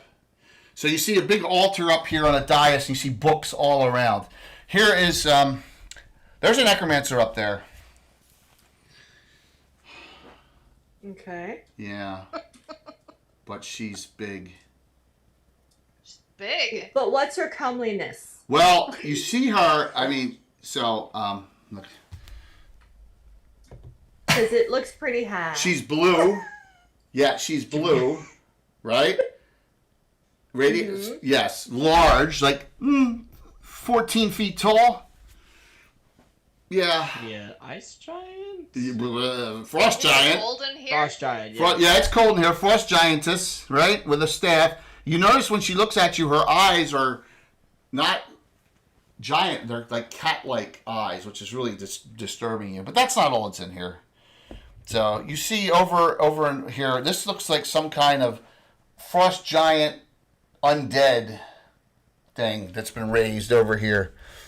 Okay, and there's a cage here, and you think there might be something inside the cage. But that's not all that's in here. There's actually a living, and back here is a pile of treasure in the corner here. And you see this guy was looking at it until you came in, and it looks like this is a real live living frost giant. All right. Living. Ah. Yeah. That means we're gonna have to roll for a knit. Yeah. And that. Well, that's not all. She has 2 pet guardians on either side of the dais. Now, these you don't think are alive.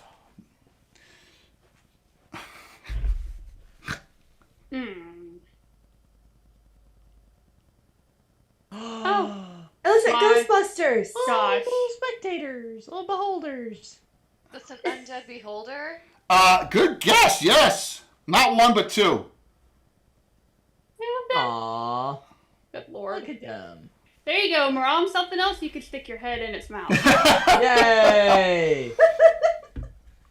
I'm gonna make it a pet like Fred. Oh my god, please don't. And she said, she says to We're you all, gonna name it Ned. and the undead bloviating, she says to you all, I don't think you really want to be here, but since you're here, I can use your bodies.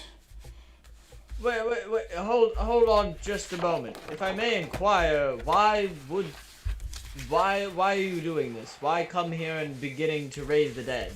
Is it just a power type thing, or? Why am I talking to you, you little pissant? Excuse me, I'm at least 6 foot. Yes, well.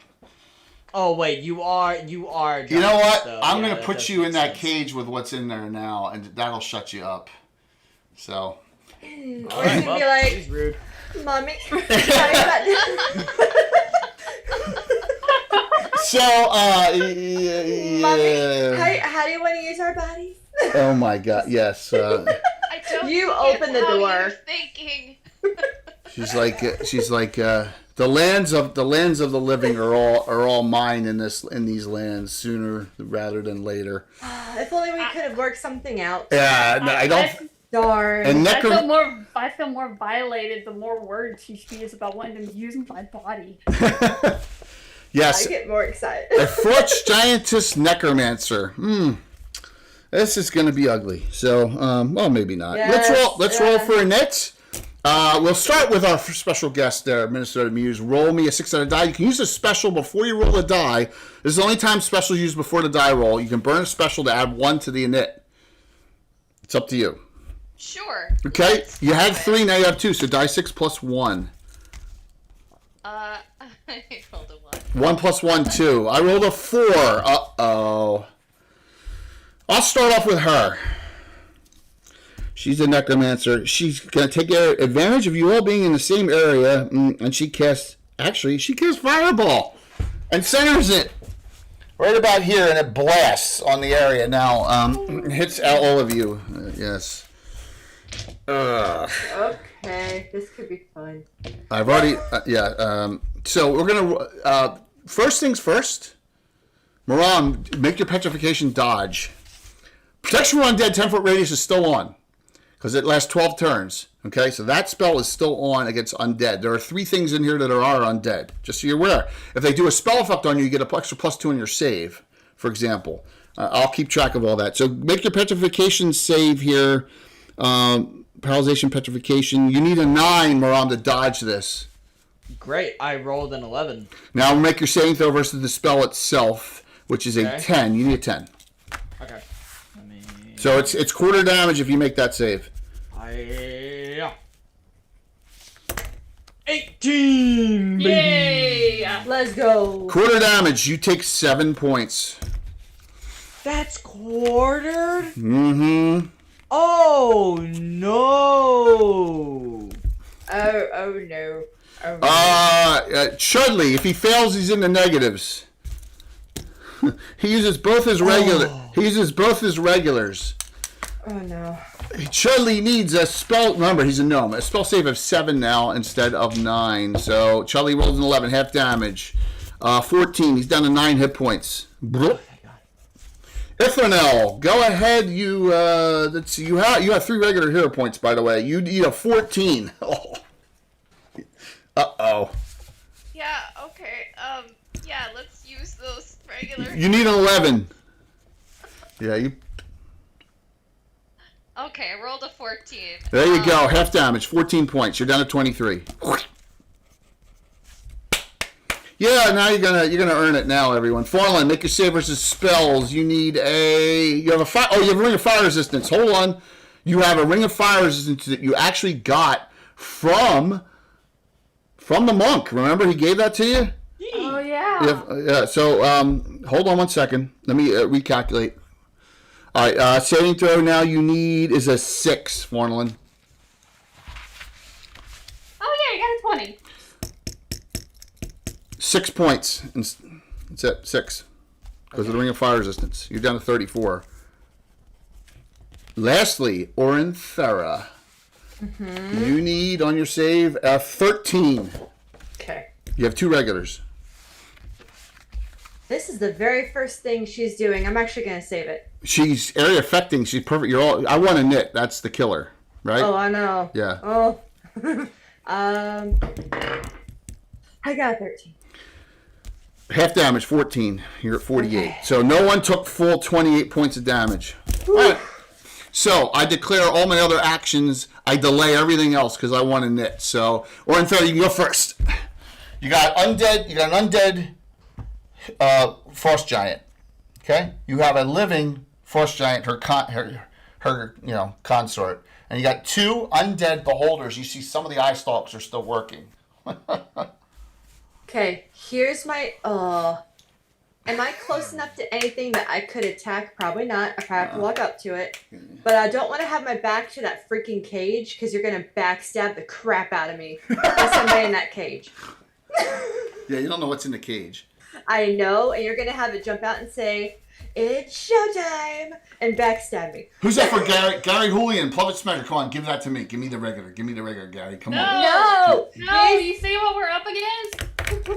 We're up against a bio. If he doesn't say anything, it goes to the party. There you go. And Rob did another one too. All right. So what do you want? So you want to go? Do you want to go attack a beholder? Run to her. Run to the living frost giant or the undead frost giant.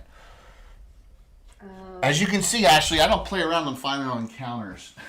Try to figure out what has the most hit. Priest. Oh, by the way, Gary created Saint Benedor, Pluffet Smedger, so he gave it to the priestess. Oh yeah, and I created the specialty priest for it in those articles I gave you. So they're gonna get a regular back there. Yep, there you go. So I'm trying to think of what has the highest hit points. Yes, Besides Jimmy her. Duffy gave me one because he's a dick. He says for Jay and Rob, you got another one. So you have 2. You have 2. I know I have 3 regulars, and thank you for that follow. All right, go ahead. All right, I'll The undead frost giant. Yeah, I just want to have my back to that cage. He moves forward and engages you. Maram. Okay.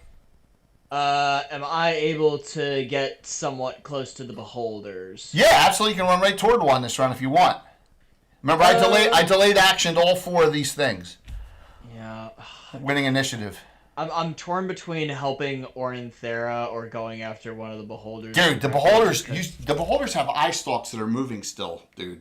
Yeah, I know, and I know those eye stalks can be a real big problem. Yeah. You see the central eyes are all really messed up because they're undead. So they're not moving well. They're... Oh, yeah. Okay. Yeah, he's gonna run towards one of the beholders. Just to sort of get it. And this one will shoot 2 eye stalks at you as you advance, and that'll be the delay action. Ithranel, as you step in 10, you can still cast spells or do anything because you only moved 10. Same thing with Farnelin, and same thing with our favorite gnome there, because you're only just stepping into the room. But if you move beyond that, then you can't do any spells or anything. So just so you're aware. Okay? What are the... All right, I've got several different spells here, and Yes. I'm not quite sure what I want to use. If I did hold undead on one of those beholders, Yeah. do I think that would work, or is that like, oh, this is for a low level? So you think the only one that you could have, this is your guess, is actually the undead frost giant. It's the only one that you even have a shot at with that spell. But you think you could actually hold it. Yeah. Yep. Because it's a zombie. Yeah. I'll try that. Hold undead cast. Okay. I need on my dice, I need an 8 or better on my dice. So it's a good shot at it, and I rolled an 18, so it did make it, but it was worth the shot there, because if you took that out, it would have been great. So you did the right thing there by casting that. Um, Absolutely a good attempt. Go ahead, Fornelin. Well, I'm gonna copy the bitch, and I'm gonna try and hit where she's at with the fireball. You're gonna fireball her right Yes, now. If you center it right here, you can get both the living frost giants. You want to do that? Yes. Okay, so you step forward as far as you can. You cast fireball. Boom.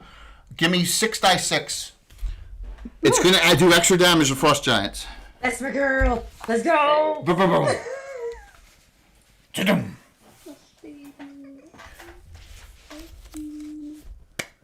It's a frost giantess necromancer there, Robbler. Yes, because I'm mean. And 2 undead beholders that she's animated with limited function. 29 points. It's actually 35 because it's plus 1 per. 35. Oh, okay, 35. Yeah, on both. Now let me do their saving throws. Nice. She makes and her consort fails. So she takes half damage and he takes full. Oh. Nice. And she notices that he gets hit with it fully, and she says, "Lars, you're such a loser." He says over to him.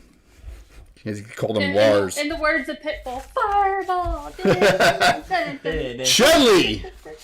Chudley has a ring, a special function ring that he does, and he goes, "I'm going to do the best thing I'm good at," and he activates his ring. He gives once per day. He fairy fires 1, 2, and 3. All 3 of them with his ring of fairy fire once per day. And they're all plus 2 to hit now from that point on. Okay, you have all acted.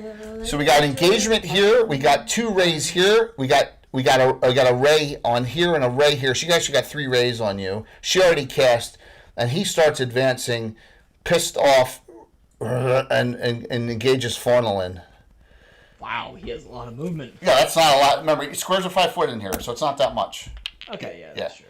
Remember, you're thinking 5th edition too, right? Yeah, that's true. Yeah, full movement rate is his action. So he didn't throw.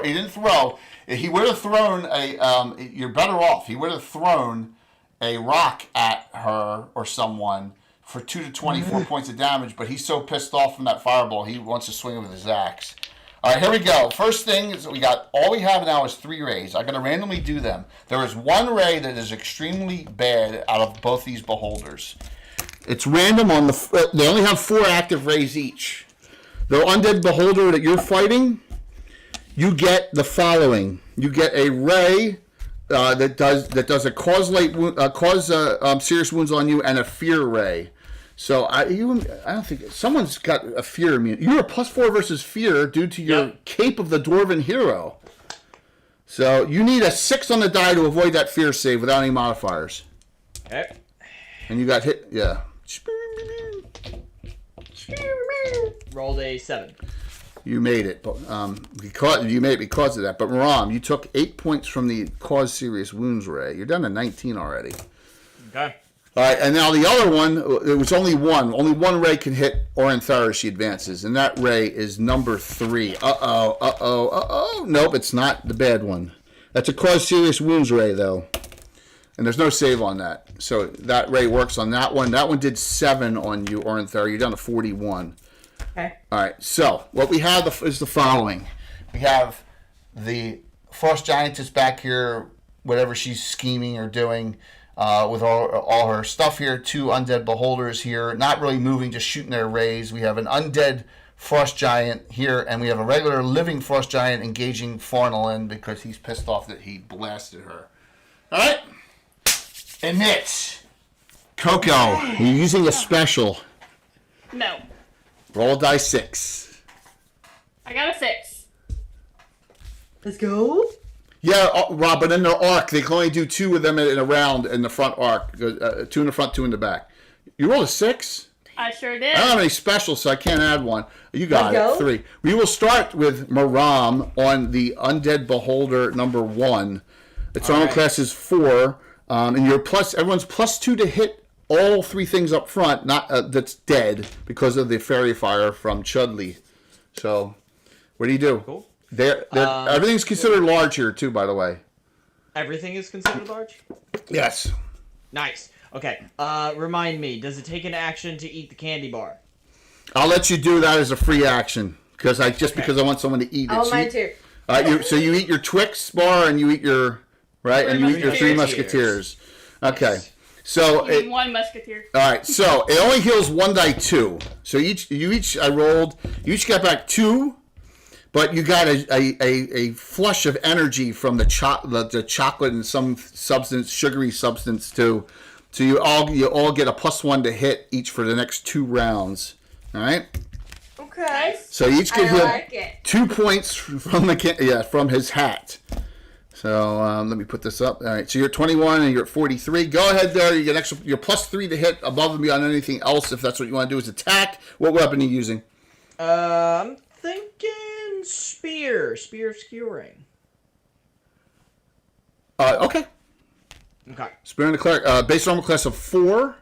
Let me see what on the this is on the monk priest table. 4. All right. So that is with all those +3. Okay. Go ahead, dude. This is +6 to hit with all the other pluses you got now. The fairy fire and that special +1. Yep. Okay, well, I rolled a 16, so that hits. All right. So it's a die 8 +6 damage. Woo. Yep.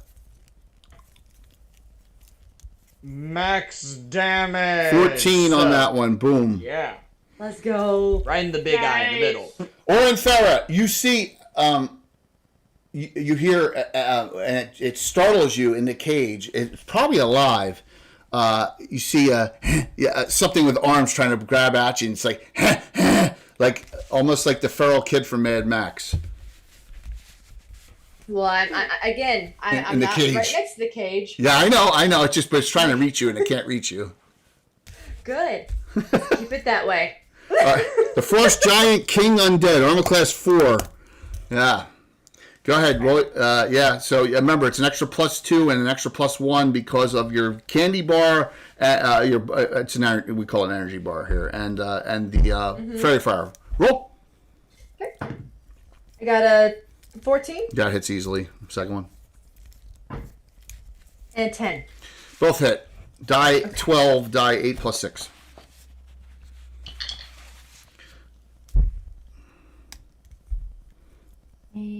14. Got it. Yes or no? You were close enough to swing at the Frost Giant, but you're also clear that you can cast spells or do whatever you want, or move or maneuver, whatever you'd like to do. Hey, Celtic, thanks. What's that? All right. Question. Yes. All right. I have the sunrise spell. Yes. So. Is that a friendly fire spell? No.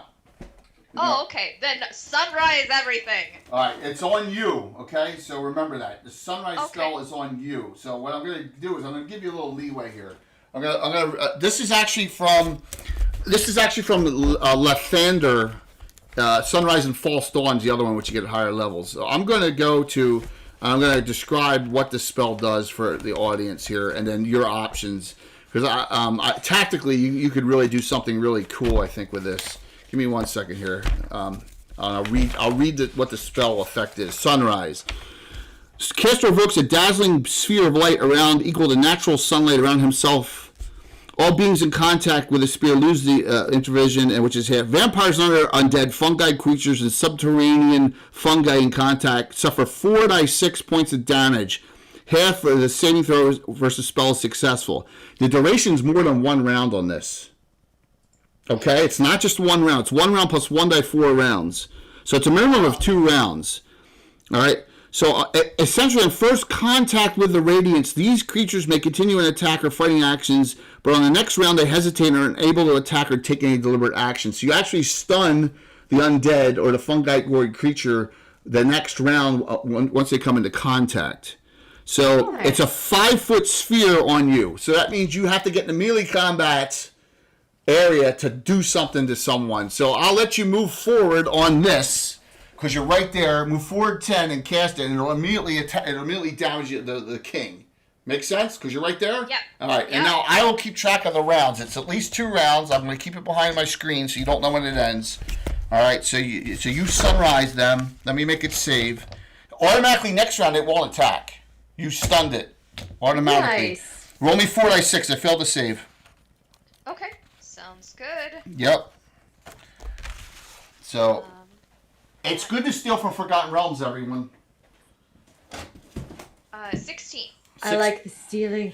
16 points on the Undead Frost Giant King, no save, and it will be stunned for its action entirety next round. And it'll last at least 2 rounds, as many as 5. And it stays on you, and it's like you. So aren't there the little feral kid in the cage? It goes back into the corner with the sunlight nearby. Aren't there? It's like, oh, that's cool. Yeah, it's not. Now, if your friend was a vampire, then it would be a problem. You understand? But it's not going to be. You're not going to have. Very cool. Yes. So there you go. That's round 1. Your sunlit. Go ahead, Fawnland. You'd have to back out of combat here to cast spells on it right now. Or you could hit it with a magic missile, burning hands up close, something automatically hits, or you could swing. You did a lot of damage on it. I'm actually gonna try and hit it with my British. Go for it. It's Lars is armor class 3. He's not fairy fire, just so you're aware. And you don't have an energy bar boost either. So you need that right now. Roll the die. No, that's a miss. What'd you roll? 4. 4 plus is misses. He laughs at you and says, for a regular audience, quote movie, wake up, time to die.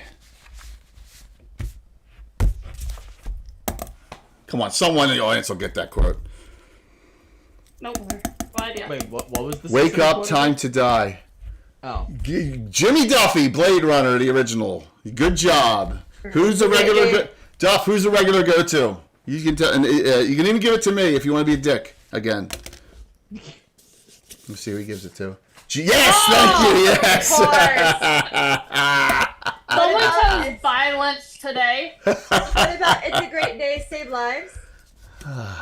Grey's Anatomy. Yes, but no. Oh, that's a nicer one. Chudley. Cast another useful spell. Centers it smack dab in the middle of the room. Right here. Minor Malison. It's a 3rd level spell. All enemies are -1 on saving throws for the duration of the spell. But he has, because he's a jester, and he has a 3% chance of spell failure. 1% chance per level of the spell casted, it fizzles. And it does not. So he casts Minor Malison. All 5 enemies are -1 on saves for a certain amount of time. Okay, yes. Nice. Hey, I'm using. Remember, a jester's got some weird abilities. I'm trying to use them to the best ability. Okay. Hey, that's fine. Okay. He's pulling some weight. I'm trying.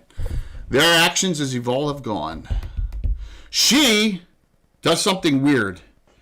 She takes you don't know if it's a short sword or dagger, and she stabs herself with it. The necromancer. And it does a little bit of damage to her. But she stabs herself with it. And does 3 points of damage. Oh, her blood is special then. And you see it sticking out of her one shoulder blade.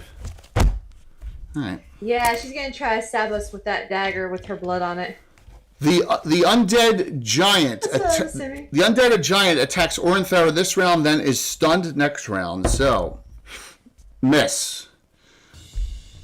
Oh, Rob to the save. You guys need to use these specials. You all have 3 specials. Rob. I would use them in any time or place you can use them. Very nice, Rob. Thank you very much for your kindness. Will be. Yeah, I know, absolutely. Hey, Kai! Oh, Kai! Oh my, for the play! Oh my, you all have 4 specials. You guys, thank you. Y'all are awesome. Thank you. Someone else hit us up with 100 or something to get us another hype going. That would be awesome. It's got to be one of the other 2. Get us a second hype going. All right, so we got the giant on Fawnland. Is he 2 attacks per round? You better not. He's through every 2. Kurt, who's that for? Kurt, tell me no, Josiah. Thanks. I don't think. Let me see that 100 put us over. The 100 didn't put us over, but the 50 did. Kurt, who do you want that special to go to? Kurt, I'm a DM. Give me a special. I think he's good. Here we go. The miss 6. Oh. Yes, Kurt. Thank you. Yes, Kurt. TPK. Yes. No. Yes. No. Oh no. The Rudeness. Let me see how many. Let me see on Maram how many go. Oh, only one comes to bear of its. It doesn't. These things bite very slowly. They're just relying on their beams. Here we go. What number? 1, 2, 3, or 4. Number 3. The ironies of this. Guess what this beam is on you? What? A slow. Hey. Why are you going A? Tell the audience why are you going A. Because he can't be slow. What can I say? Gabagoon. Monks are immune to haste and slow. Slow A does nothing on a monk.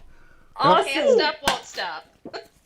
This one over here, let's see how many of this does, and it shoots beams at Ithranel and Orinthera. Let me see. Here we go.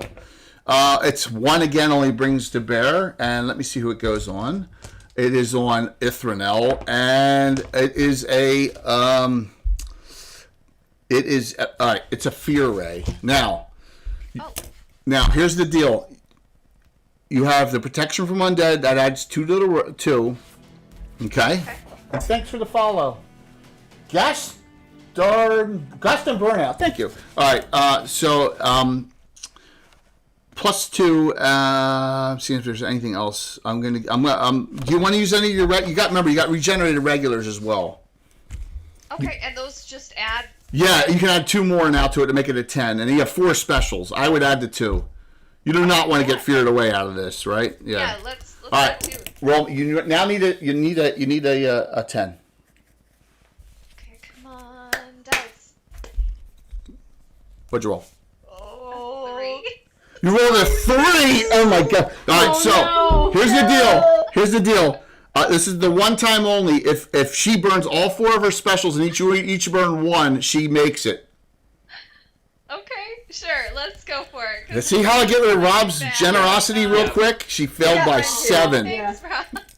Maram's down to 3. Forlin's down to 3. Orinthera's. I usually don't allow saving, but I will in this case. So boom, she burned all of hers. 13.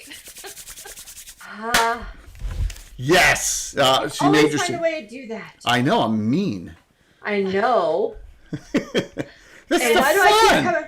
And why do I keep coming back? Because you're a glutton for punishment, and you have fun, and that's all that matters. The challenge is, hey, if you're not challenged, right? You got to be challenged in these games. That's the important thing. Oh, see, and that's why. No. That's why too. Because the man, yeah. Rob, what I'm using them.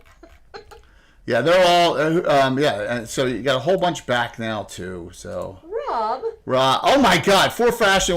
Rob, that's nuts, Rob. But it's appreciated. It is very much appreciated. It is. Thank You're you, all Rob. back up to Thank 4 you, Rob. specials. And wow. Is Rob doing specials in his game too on Sunday nights? Yes. Okay. Yes. All right. Good. Yes. Good. Yeah, he basically has like the same setup as. Yeah, he asked if it was cool, and I said absolutely, man. It's community. Absolutely, do the same exact thing. Very cool. All right, so you're all at 4 specials again, and my actions are done. Right? And Let me think here. I lost out a nit. Round is over. Go ahead there, Coco. You're gonna add 1 to the roll. I'm good. Okay, roll it. By the way, we're the top English speaking D&D stream of the morning. Thank you very much, everyone. I got a 3. Nice. Nice. I call the power of evil DM. No. I rolled a frickin' 1. DM said, Evil DM said, F you. F you in your role. Awesome. All right. We're going to run a little late. Are we okay, Bird? A little late? You're going to be all right? Oh, yeah, it's Okay. fine. I just want to make sure. I know you got to get some sleep. All right. We're going to it's all start. good. Maram, you're out furthest. Go. 1 attack round because you're not 3v2 as a priest. So go ahead. Spear again? Wait, I don't. Only as a don't get fighter. attacks Only as a specialized fighter. Your monks get 1 attack per round with a weapon. Okay. In that case, I should probably just switch to my bastard sword then, so I can get to it. All right, so roll for the best. You're on the lower table though. Remember, that's the problem. You're only ever going to be a 3rd level fighter. That's your trade-off. Yeah. All right. So you go with that. All right. So with all the pluses, roll me. You get +6 on the die roll. You need 8 or better natural on the die to hit. Oh, fantastic. Okay. Now I'm thinking dangerous. Because I want to put this thing in the ground. Jay, how many special points do you have? 1. I rolled a 17. You burn 3? I burned 3. I'm not gonna ratio. I'm gonna keep that 1. So critical hit roll. Okay. Percentile. Smart move, man. I want one of these things to go down. Yeah, that's smart. You hit it last round too. Yep. I want to make sure it's. You did 14 points on it last round. That's yeah. Roll the critical hit, please. Oh wait, there's my deed. There we go. 60. 60 even. Are you freaking kidding me? Well, I'm gonna allow it. You cut it straight in half. It's a decapitation. Yes! Oh my god, yes! Let's go! All right, you go shoop, chop it right in half. Right through the main eyes. And it just, she is pissed. She's like, okay. All right, all righty. All right, mouth. Okay. But a decapitation oh my on it? gosh. What's that? I said, isn't it impossible to do anything but a decapitation on it? Yeah, with that, he's already with that crit, you cut it. You just basically chopped it straight in frickin' half, and it just all over the place. Now this is the round that the undead king, Frost Giant King, is stunned. So you guys don't have to attack it. You can actually disengage from it free if you so choose. Just so you're aware. But you're on it again, so you're going to do 4d6 again on it if you stay there. Plus you can attack because of the sunrise spell. You understand what I'm saying, Ithranel? Okay. Because your sunrise is still up. This is round 2 of the sunrise. So Ithranel, what would you like to do? Alright, so I get the sunrise damage and I can attack with my bastard sword? Yeah. Oh yeah, let's bring it. Alright, it made it safe, so it's half damage. Roll me 2d6 instead of 4d6 for the damage from the sunrise. It did make a saving throw on that time. Okay. Yep. That is a 7. Okay, alright, now you can roll your attack. Remember, it's plus, it's an extra +2 because of the fairy fire on it. Okay. So you're +4 to hit now. A fumble? It's a 9. 9 plus 4, 13. This is going to be awfully close. You got specials, right? Okay. So let me just see. Yeah. Let me just see. Its armor class is 4, priest table 13. You missed by 1. You want to add a special? Yes, I'm not going to undo it with my 1. Yep, you hit. Give me 2d8 and add add 2. 2d8 plus 2. Chop. 8. 8 points. Thank you for that second hype train, everyone. It's really kind of you all. It has a lot of hit points, by the way. Now, Oranthera, I'm assuming you're going to stay on this because it's a 4-attack round. Yeah, let's take it down. And Korg and Ashley got 1 recharged. Yay! So Ashley up to 4, Korg's up to 2. Roll me your 4 attacks. Go for it.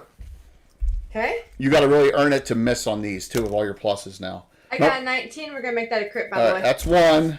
Go ahead. Okay. And that's a 2. That missed. That misses. Well, yeah, that one still misses. Okay, 17. That hits. And 14. 3 hits. Roll me the critical hit. Oof. Critical hit is a. That's the wrong dice. Okay. Oh, look at all the new emotes coming out. Wow. 63. 63. Critical hit edged. That's double. So give me 3 die 12 and a die 8, all plus 10. 3 die 12 and a die 8, all plus 10. And Ugh. Sorry. No, it's okay. 23. You said that's 23 so far. Yeah. 3 die 12 and a die 8 plus 10. 30. So 40. 40. It's still up. That's 80. That's 85 points of damage on it. I know. Damn, glad I start. Well, I mean, I guess it's a frost giant. It's not. Yeah, it's an undead frost giant. That's all. I'll take care of the bitch over there, but still. Funneling, you're up. I'm gonna use my mirror image wand. I'm gonna use a charge on it and mirror image myself. You got it. It's probably a smart move. Yep. Well, there are 4 of you. I have a 1 in 4 chance of hitting and starting on the first round. Chudley knows living giants are minus. Hey, I rolled a 4. Yep. There's 4 of you. Yes. Nice. God, I'm gonna try something. Chudley casts 2nd level spell Ray of Enfeeblement on the frost giant you're fighting. Does not have spell failure of 2%. And it's a minor malison -1 on the save. I rolled a 4. He failed his save. His strength, he's like weakened by that 50%. He's now -2. He's now -2 to hit you even further. Hell yeah. Nice. Yep. Thank, and Farland just, shouts over, thanks, Chudley. Yeah, he's like, he gets over up here because he does not want to get swung by it, so he's up top there. All right. Makes sense. You all acted? It would take him soaring. You all acted. She will go last. We'll do the frost giant first. It's a 2-attack round on you. There's 4 images. It's still going to attack you, but he's -2 Farland. Well, that's an 18 -2. That still hits, and the second one misses. Which one are you? 1, 2, 3, or 4? I am 2. 2. I hit number 1. There's 3 images left. Okay. The undead giant does nothing because of the sunrise. It is stuck there this round, disabled. Let's see how many beams go on the 2 of them. This time I get the 2 maximum in the front arc. Beam number 1 from that undead beholder still up goes on. It's Orantara, charm person, and you have some matters to get that. Beam number 3 goes on Ithranel, and that is cause serious wounds. There's no save. Ithranel, you take 12. You're down to 11 hit points. Oh. Charm person, Orantara is a half elf, so 30% chance of reduce of sleep and charm. Let me roll the percent. 10. It doesn't even work. Your magic resistance resists it. So that's it. Yeah, and last, Haragurtha, the necromancer, is pissed off, and so she casts. Oh God, yes. She casts a spell on. I've wanted to use this spell. She casts choke. Oh no. She casts choke on our favorite monk here, and I'll read it. Mm-hmm. Oh shit. I mean, I wouldn't mind. Never mind. Oh my gosh. To yourself. You are just. Oh my. Sarah looks over jealously. I know. She's like, why not me? Oh my God. Fine. It's fine. Just makes me madder. So, I just called you mommy. a pair of. She's like, wow, Bestie, you're all over the place today. A pair of hands try and wrap themselves around your throat like they're spectral. Make a save versus spells to avoid the full effects of the choke. There, our favorite Maram. You need spell save right now is 10. You have regulars and specials you can use. She's not undead, so there's no other modifiers right now. Yeah. And then I have. No, right here. Plus... He casts Ray of Enfeeblement on the frost giant. Yep, good. And I have +1 to magic saves from my Cape of Dwarven. Yeah, I had that calculated in at +3, so that's why you needed 10. Gotcha, yep, gotcha. That's why you needed 10. You have 1 regular, 2 specials. I'm gonna burn my regulars. You need a 9. Roll it up. Okay. I rolled a 10. You made it. It does a half damage choke on you for 5 points this round only, and then it does not lapse around trying to choke you out, which some people actually wanted, but not in this case. So I Not in know. this Great particular day. yeah, so that spell did not work to her. I mean, you could have taught her to be like, this only excites me. I'd be like, are we fighting or flirting? I can't tell. So We're already flirted with the last person we fought. We are up to initiative. Go ahead, roll it, please. You still got it, Coco, right?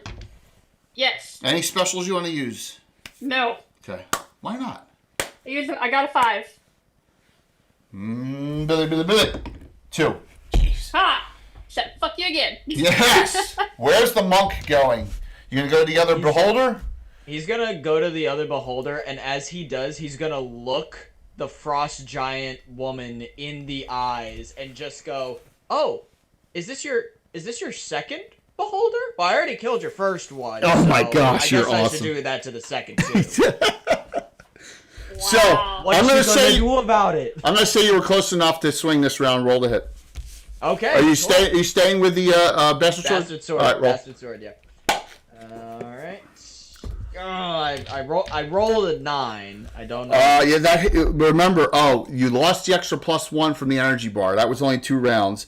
They are fairly far. That's +2. You hit. You still hit. You hit. Okay. Hit exactly, as a matter of fact. 2d8 plus what did I say? 2d8 plus 5, right?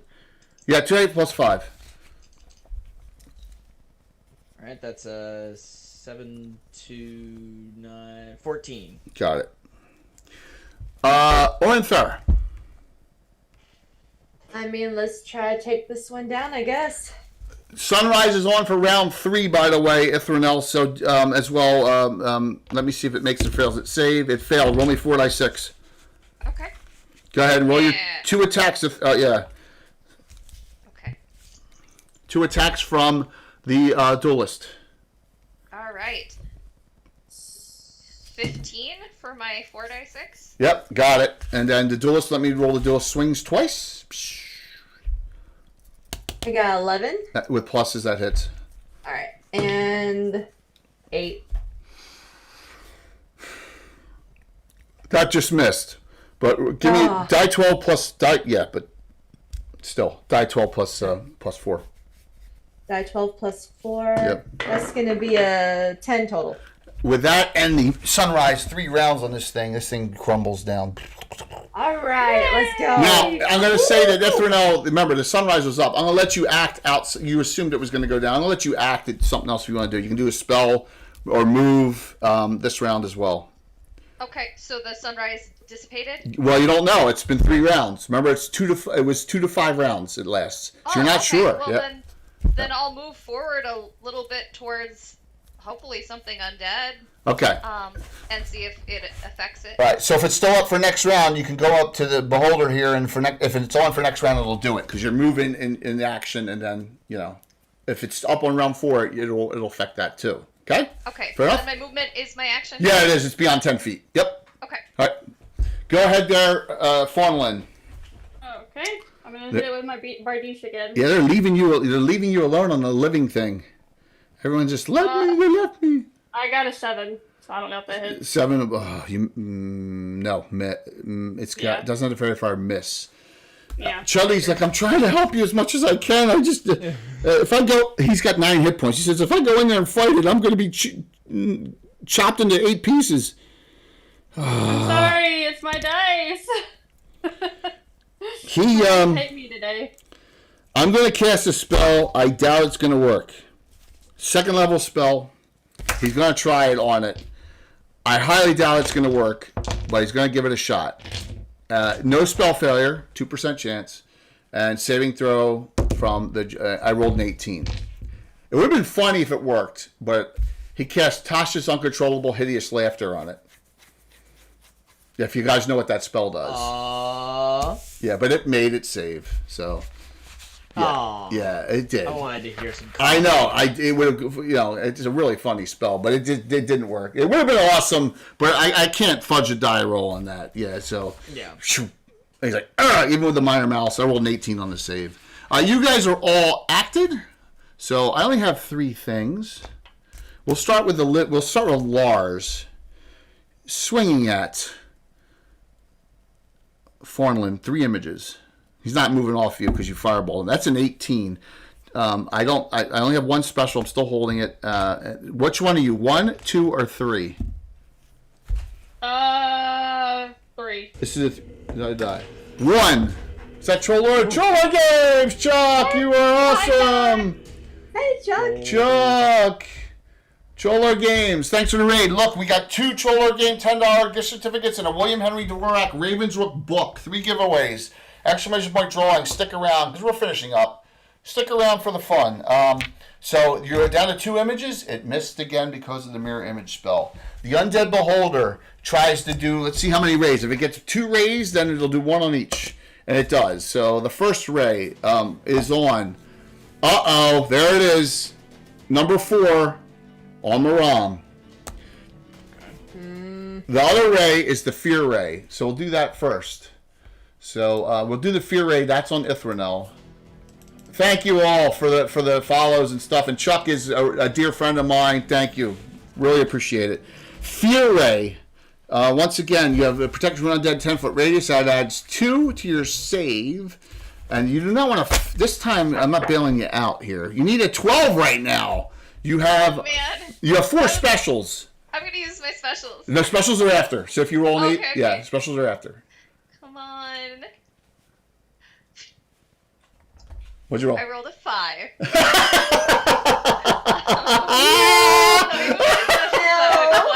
Bring me up to 9. Our specials are our rolls are hitting us today. So all right, so this is what happens. I'm going. She starts coming up with the sunrise, gets hit with that ray, and she starts running off. I'm going to. This is what I'm going to do. Ortera, you got to use your full action next round to stop her from running out of the room. That's your choice. That's your choice for next round. To snap her out. If I can't give specials to stop it, I will. Yeah, I'll spend why have her turn burn? to stop her. Burn all for your specials. She still failed. You rolled a 5. You still failed by 3. That was one time get out of jail free. Don't burn your specials on that. Yeah, no, I will. I'll use my action to stop her. Okay, for next You're round. like, where the fuck do you think you're going? That's next round. This is the worst. This is the worst one. Come on. He's like, no. Are you ready? Really bad ray. This is the bad ray. There's only one bad ray on both of the Undead Beholders. It was ray number 4. Maram. Save versus Death Magic. You need a 9. 9 plus 2 for the protection from undead. You need a 7. You have 4 specials, and let me see how many regulars you have. You have 0. So if you roll under a 5, you are dead. Ah! Billy. Death Ray. Can I throw the gnome in the death ray's path? That's not nice. Oh. Hey, he even though I'm not getting my hits, he's helped me. Leave him alone. Hey, I mean, yes, but I'd rather Maram live than him. No. Yes. It's okay. Maram doesn't fear death. He rolled an 11. Okay, you made it. Okay. You made it, but barely. Yay. Yes. Death magic. It was a death magic save. She casts a spell. She's like, okay, you want to play? Where the hell is it? She casts Spectral Hand, and she can't cast a second spell. And it's on you now, the Spectral Hand. She's like, uh-oh, it's over top of your head. It's going to do a Benny Hill on you and slap you in the head with it next round. So she doesn't have to move. So she can cast her touch spells through distance. Had a kick in the head. So, sorry. Patrick, Kane Ancient Gamer gives you all specials. Hi, Patrick. All right, so Ithranel has 5. Maram has 3. Fornlin has 5. Ornthera has 4. I got 1. Hey, that's fine. All you need. Do you see what you're making us fight? You're good. You're Stop here. your whining. You're Knights of Ulick. I'm about to get you a ambulance. But we're apprentices. We're just newly inducted. Well, this is what happens when you follow a priestess first who time. hunts undead and death knights. You go into the shit. Mm-hmm. Roll for net, please. Coco hasn't lost yet. Go. Do you want to use a special on this roll? No. You have to. Stop making me double think. What do you got? We don't I want you got to a go 5. first. 5. Come on. 6. Nope, 1. Damn. Okay. Monk, you're up We first. don't want her going first. All right, that's 2 swings with the basket. 2 attacks. Roll up. Yep. All right. Undead Beholder number 2. They only each have 4 eye stalks. Only 2 in the front, 2 in the back can function. Okay, rolled a 9 on the first one. All right, so that is with the fairy fire that hits exactly. Yep. And I rolled a 12. Ooh, that's 2. They both hit, so it's 4 die 8 plus 10 with your 2 hits. This round, you stop her from running as your action. So you're like, stop, stop, stop. So that's both your actions this round. You made that sound really nice. This is old school 1E. Excuse me? We are King. We are old school 1E, 2E. My campaign's in its 44th year. So, where's my emotes? I have my teabag emote. Yes? How much? 38. That's fine. Good for you. I'm really happy for you. I love these D8s. They treated me so good in that damage. Guess what? It's still up. It's still up. That's fine. But you did a lot of damage on it. You did a lot. Yes, we've been playing. My group's been playing since we were kids in 1980, and yeah, we've been playing 1E, 2E forever, and just love D&D. Whatever edition you play, it's good. Go ahead, there, Fawnelin. I'm trying to keep hitting him with my bard. Yeah, of course. I want to save all my good stuff for later. I'm gonna give you a suggestion. Can I do that? Sure. You could blast a lightning bolt right through him.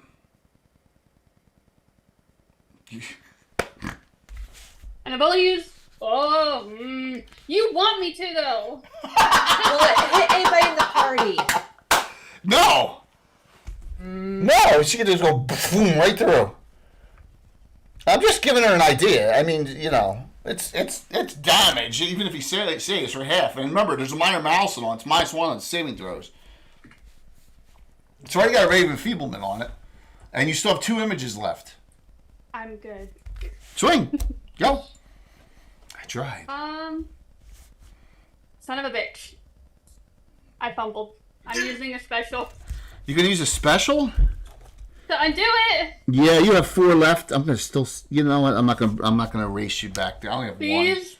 These guys are pissing me off. Chudley. Racer, Jay. Racer. No, Chudley goes. He's tried everything he can. He's like, I'm sorry. He's used all his special things. He shoots a sling bullet at it. He's trying to help you in hopes that he doesn't miss. So. I just can't hit anything today. Chudley rolls an 18, so he hits it with a sling bullet for 4 points. Hey, every point counts. Yes, it does. You're all done because of the fear. We go with, it's a 1 attack round for the Frost Giant, and he swings on Fawnelin. And he hits with a 16. Are you odd or even? Give me odd. This is a 2-sided die. That seems like a loaded question. Are you odd? That's the 3rd straight round. I hit all your images. Your images are all gone, but it's saved you for 3 rounds of damage. I'm lucky in everything else except my roll. The Undead Beholder has only 1 target, and that's the monk up front. And I did get 2 rays. Let's see what they are. Slow, please, slow, please. Slow. Charm Person. Okay. And Fear. 2 saves, because you're not immune to fear. You have +4 in the fear. Do the fear first. Yep. Fear, you need a 6 with no modifiers. No, Undead, you need a 4. 4 or better. Okay. Wait. Well, I roll a 4. Okay. Now the Charm Person one, which you need 10 + 2. You need an 8.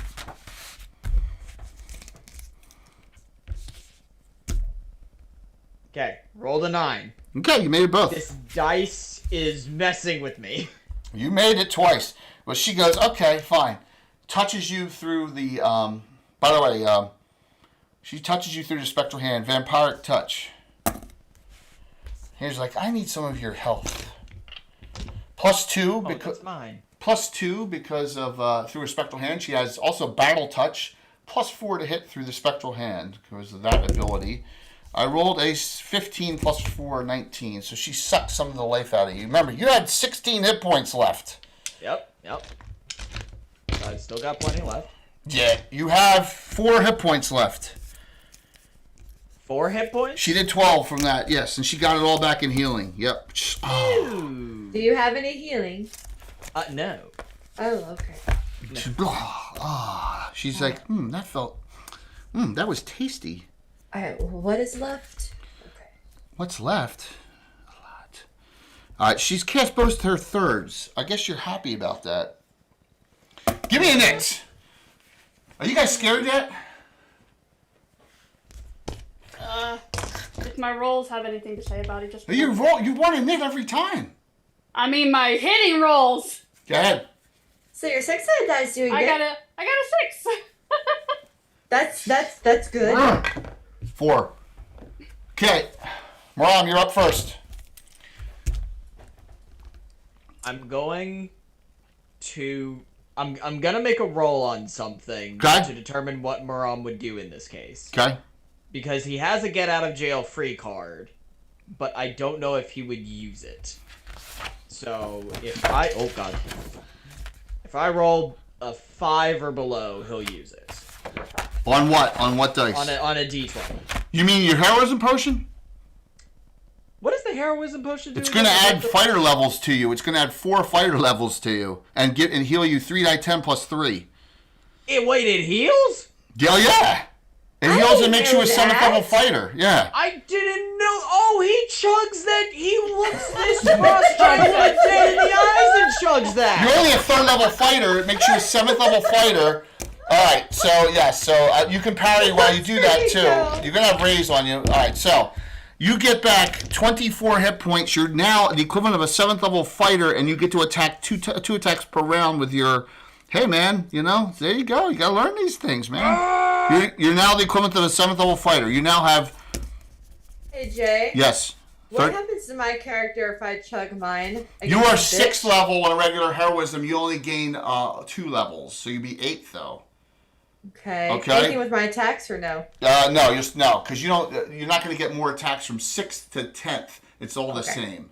I was just curious. Yeah, it's okay, but still, you attack on a higher table. And you'd also gain 2d10 plus 2 hit points back from your heroism potion. All right, so Maram takes his heroism potion. You're up next, Orndar. You're clear. So. How far am I from the main girl? You can full movement. You can engage her this round. You're like 80 feet. Okay, she's been really tough so far. She's kicked our ass a little bit, so I'm gonna chug my heroism potion and go right up to her. All right, she chugged heroism move 10 this round, right? Because that's an action, drinking that. So you're gonna take it. Fine, I'm gonna head away. All right, so you gain back 14 hit points, and now you're equivalent of an 8th level fighter, 8th level duelist, I should say. Same difference. Okay. All right, so yep. So you're up to 55 hit points, and you're equivalent of an 8th level duelist. So boom. Ithranel. The fear spell was broken by the nicety of Orinthera. You're in the back. You're clear. What would you like to do? She is going to also target the main spellcasting giant with a searing light. Okay, so searing light at her. There is no save for it. It's a 3rd level spell. It'll do 3d6 on her. Boom. Okay, you bring the power of Saint Benedor upon. Now, it would have done a lot more on undead, just so you're aware. But there you go. Go ahead. Boom. Yeah. Go for it. 8. 8 points. No save. You burn her, and she's like, ah! Priestess of a foul deity. You're next after the shirtless wonder. Is shirtless? He's always running around with like barely anything on. The monk, right? Yep, pretty much. Yeah, he's like. Forgot about that.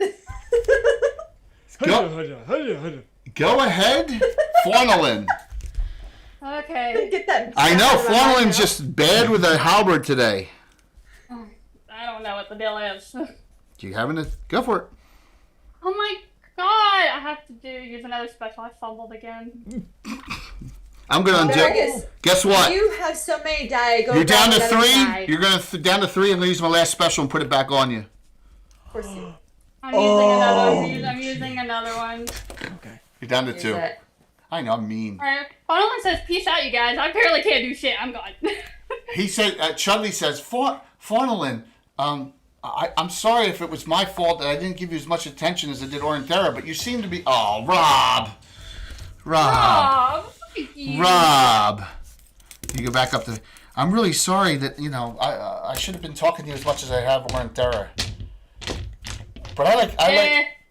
I was suspicious of you, so it's okay. He says, in all honesty, though, I like the half elves a little bit better than the full-blooded elves because you're gonna live a lot longer than me. That's a long-term commitment. That would be long term, and I mean, I don't do long term. He shoots his. Shit. He has no specials. Fumble. I rolled a 1. Can I give him one? No. Yeah. He fumbles with his sling. I'm sorry. Faunolin, hit friend normal damage. It's so I don't even need to roll the re-roll. He hits you with a sling. He slips off of it and kind of slips into the pit here a little bit and hits you for 3 points. That wasn't that bad. He's like, "Oh my god, I'm so sorry." That wouldn't be the worst thing that's happened to me today. I accept it. Okay, round is over. For you, because I keep on losing. So I'm going to do 2 attacks from the Frost Giant on you. At least he's -2 to hit because of the Raven Feeblement, and your mirror image is done. First swing, miss. Second swing, 12 and critical. I am not lying, but I am out of specials. So you going to do it? Yes. All right, so you're back down to 3. But it is a regular hit. The first time he's actually hit you in all these rounds. 4 to 24. Damage. 16, you're down to 15 hit points. Okay. The Beholder. Boom, boom, boom, boom, boom. On Maram. 1 ray. Number 4, Death Ray again. Oh boy. No. You need an 8 right now. Bad DM. Bad. You have 3 specials, so you actually make it without anyone's help on a 5 or better.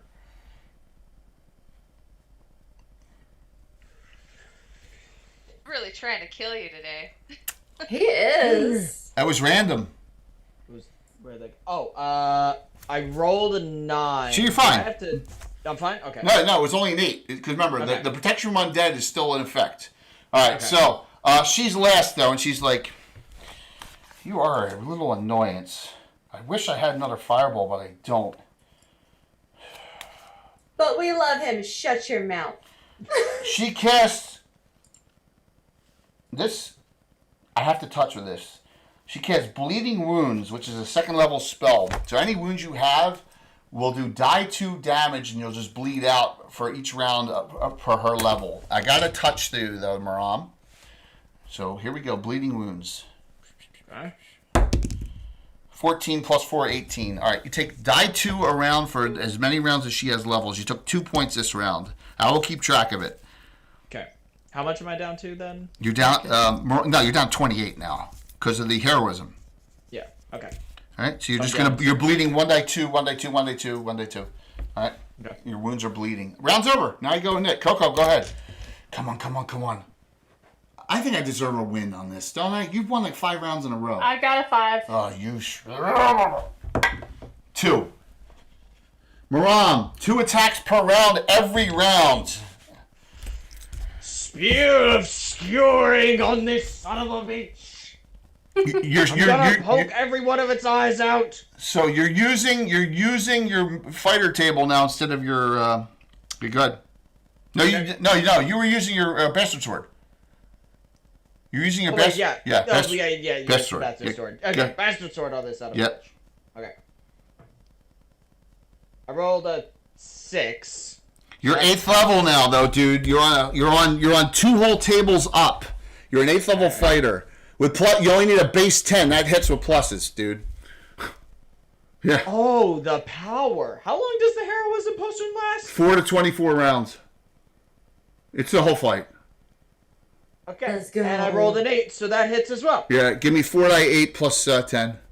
4d8 plus 10, yeah. Yeah, that heroism potion changed the fight for the group that you had from the last adventure.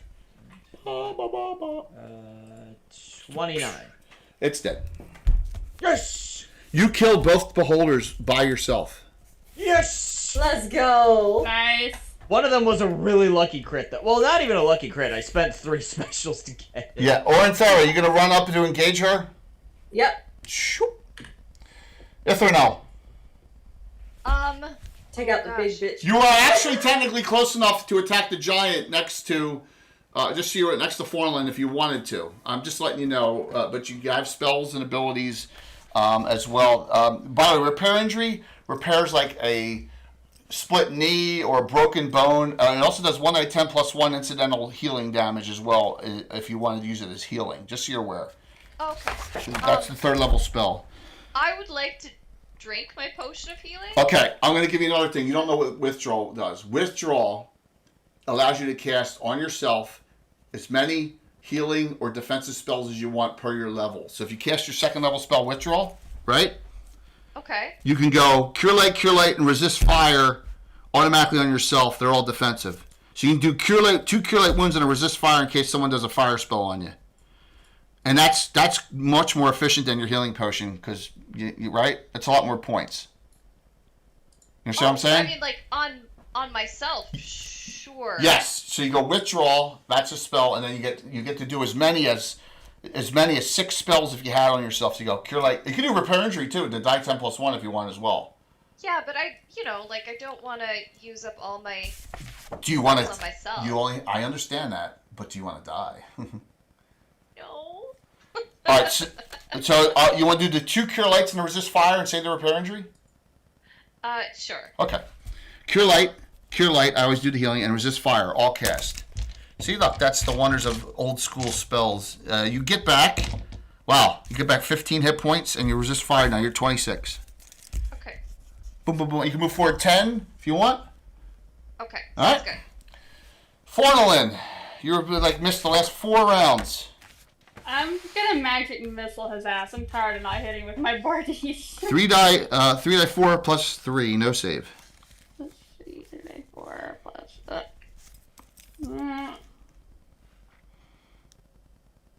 see, that is 1, 2, 8 total.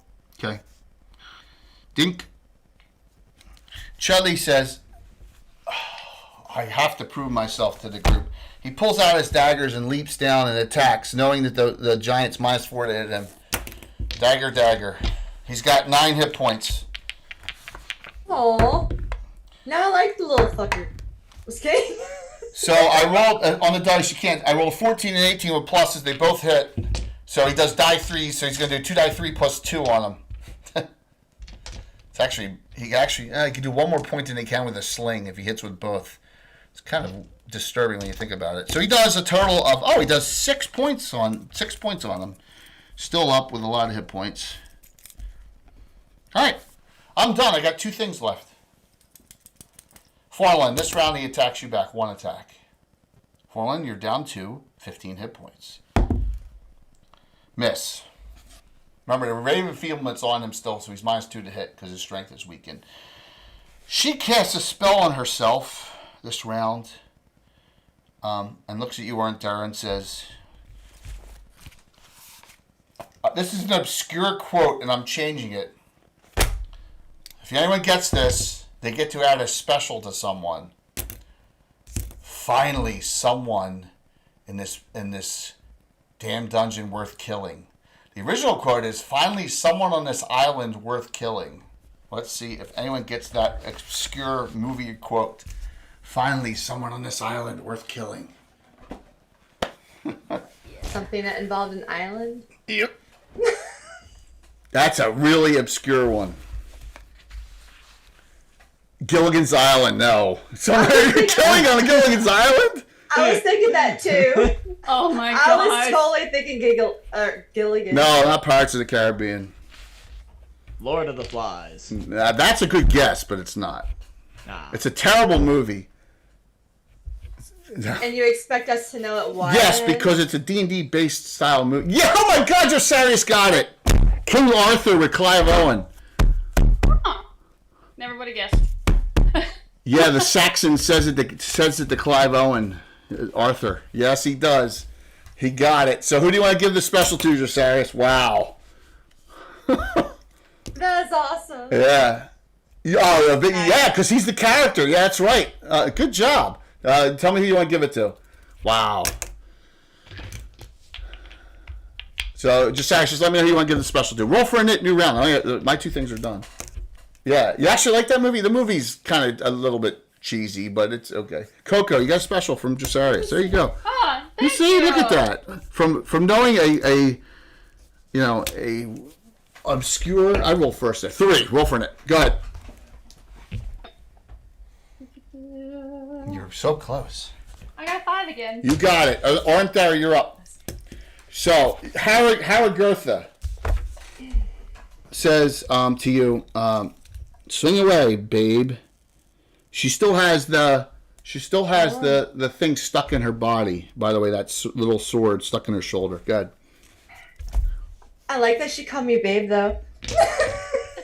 You see, she's got really weird, and this is the effect of being a necromancer. Her eyes are now cat-like, because she's becoming more and more corrupted. So. Okay. It's fun. I agree. It's fun lazy afternoon. And the guy who died, who's Titus Pullo in Rome, he was in that movie too. Who was the second Punisher movie.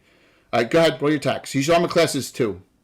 I got a 12 and a 14. They both hit and do no damage. Are you serious? Man, The bladed weapons kind of go right through her. Ray Stevenson, yeah. Oh no! But I don't have withdrawal, so I'm pretty much stuck.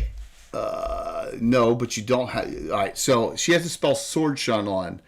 That that thing stuck in her shoulder makes her immune to bladed weapons and missile, bladed weapons at range. Yeah. She's okay. So my other ones won't work either, will they? I thought you had a weapon that did work. Do I have a mace?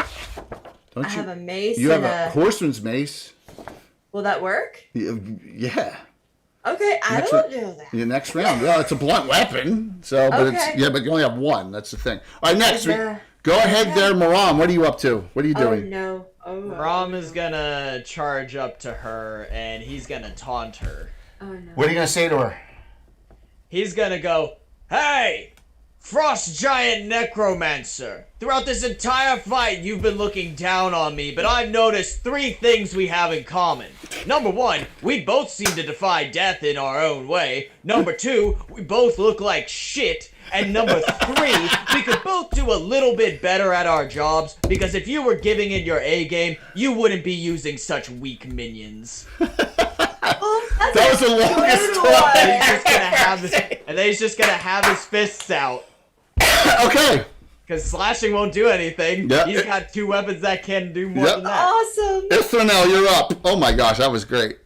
That's great. Oh man. Your mom always has the best taunts. Alright, so which bad guys is my character next to right now? You're close enough to swing at the frost giant consort, Lars. So all that's left are 2 living guys. You can swing at him. Yeah, absolutely. Yeah. All right. Okay. Roll it. 2-handed, please. Yes, of course. It gets large. Yeah, so I rolled an 18. Can I use 2 specials to crit? Yeah, and I don't have any one to undo it, so roll the critical hit for me. Critical hits! See, that's why you... Okay. Yep. What do I roll for? Percentile dice. Oh, okay. Critical hit table. Cool. Critical hit and fumble table. I got you, Alcimane, at the end. Okay. That is, I rolled a 0 and a 5. 0, 5. Triple. Okay. 6 die 8 plus 2. The dice are, instead of 2 die 8, you did 6 die 8. Triple damage, critical hit. Okay. Whoa. 6 die 8. Oh, God. Yeah. That's a lot of mathing. Wow. 13. That is 8.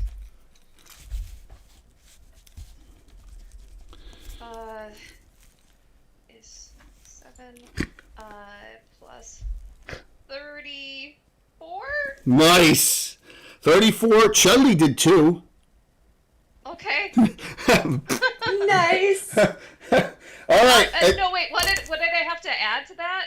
Oh, you didn't do the plus either? Roll. Oh, a +2. +2 because you're strengthening the weapon. All right, got it. Faunolin, you're up. Yeah. I have no idea what to do. You did damage with the magic missile last round. You still have a recast. Remember, you still have a recast from your Pearl of Power, and I still think you have 1 first level slot left. Correct? Mm-hmm. You should have done lightning bolt that round. I said. Cold snap is not going to work on him, right? Yeah, I figured. You can't do a flame arrow at this range. Lightning bolt's too dangerous now with other people fighting him. But so you're magic missile him or swing are your 2 options at this point, or burning hands. I'm gonna try and swing again. Go for it. He's so good. So good. Oh my god, I got a 2. All these dice are going in the trash. You know what? Your initiative dice is working though. Yeah, that's what all the luck has been funneled into. We need your initiative dice. I have to attack you this round because it's a 2-attack round. I don't want to waste it, just so you're aware. So we'll start there. We'll start there. 2 attacks. 1 hit. I rolled a 16 and that hit easily. Even with you don't want to. Let me just double check. Yeah, with that hit die, you don't want to even. You couldn't burn enough specials to undo it. Damage. You're at 15.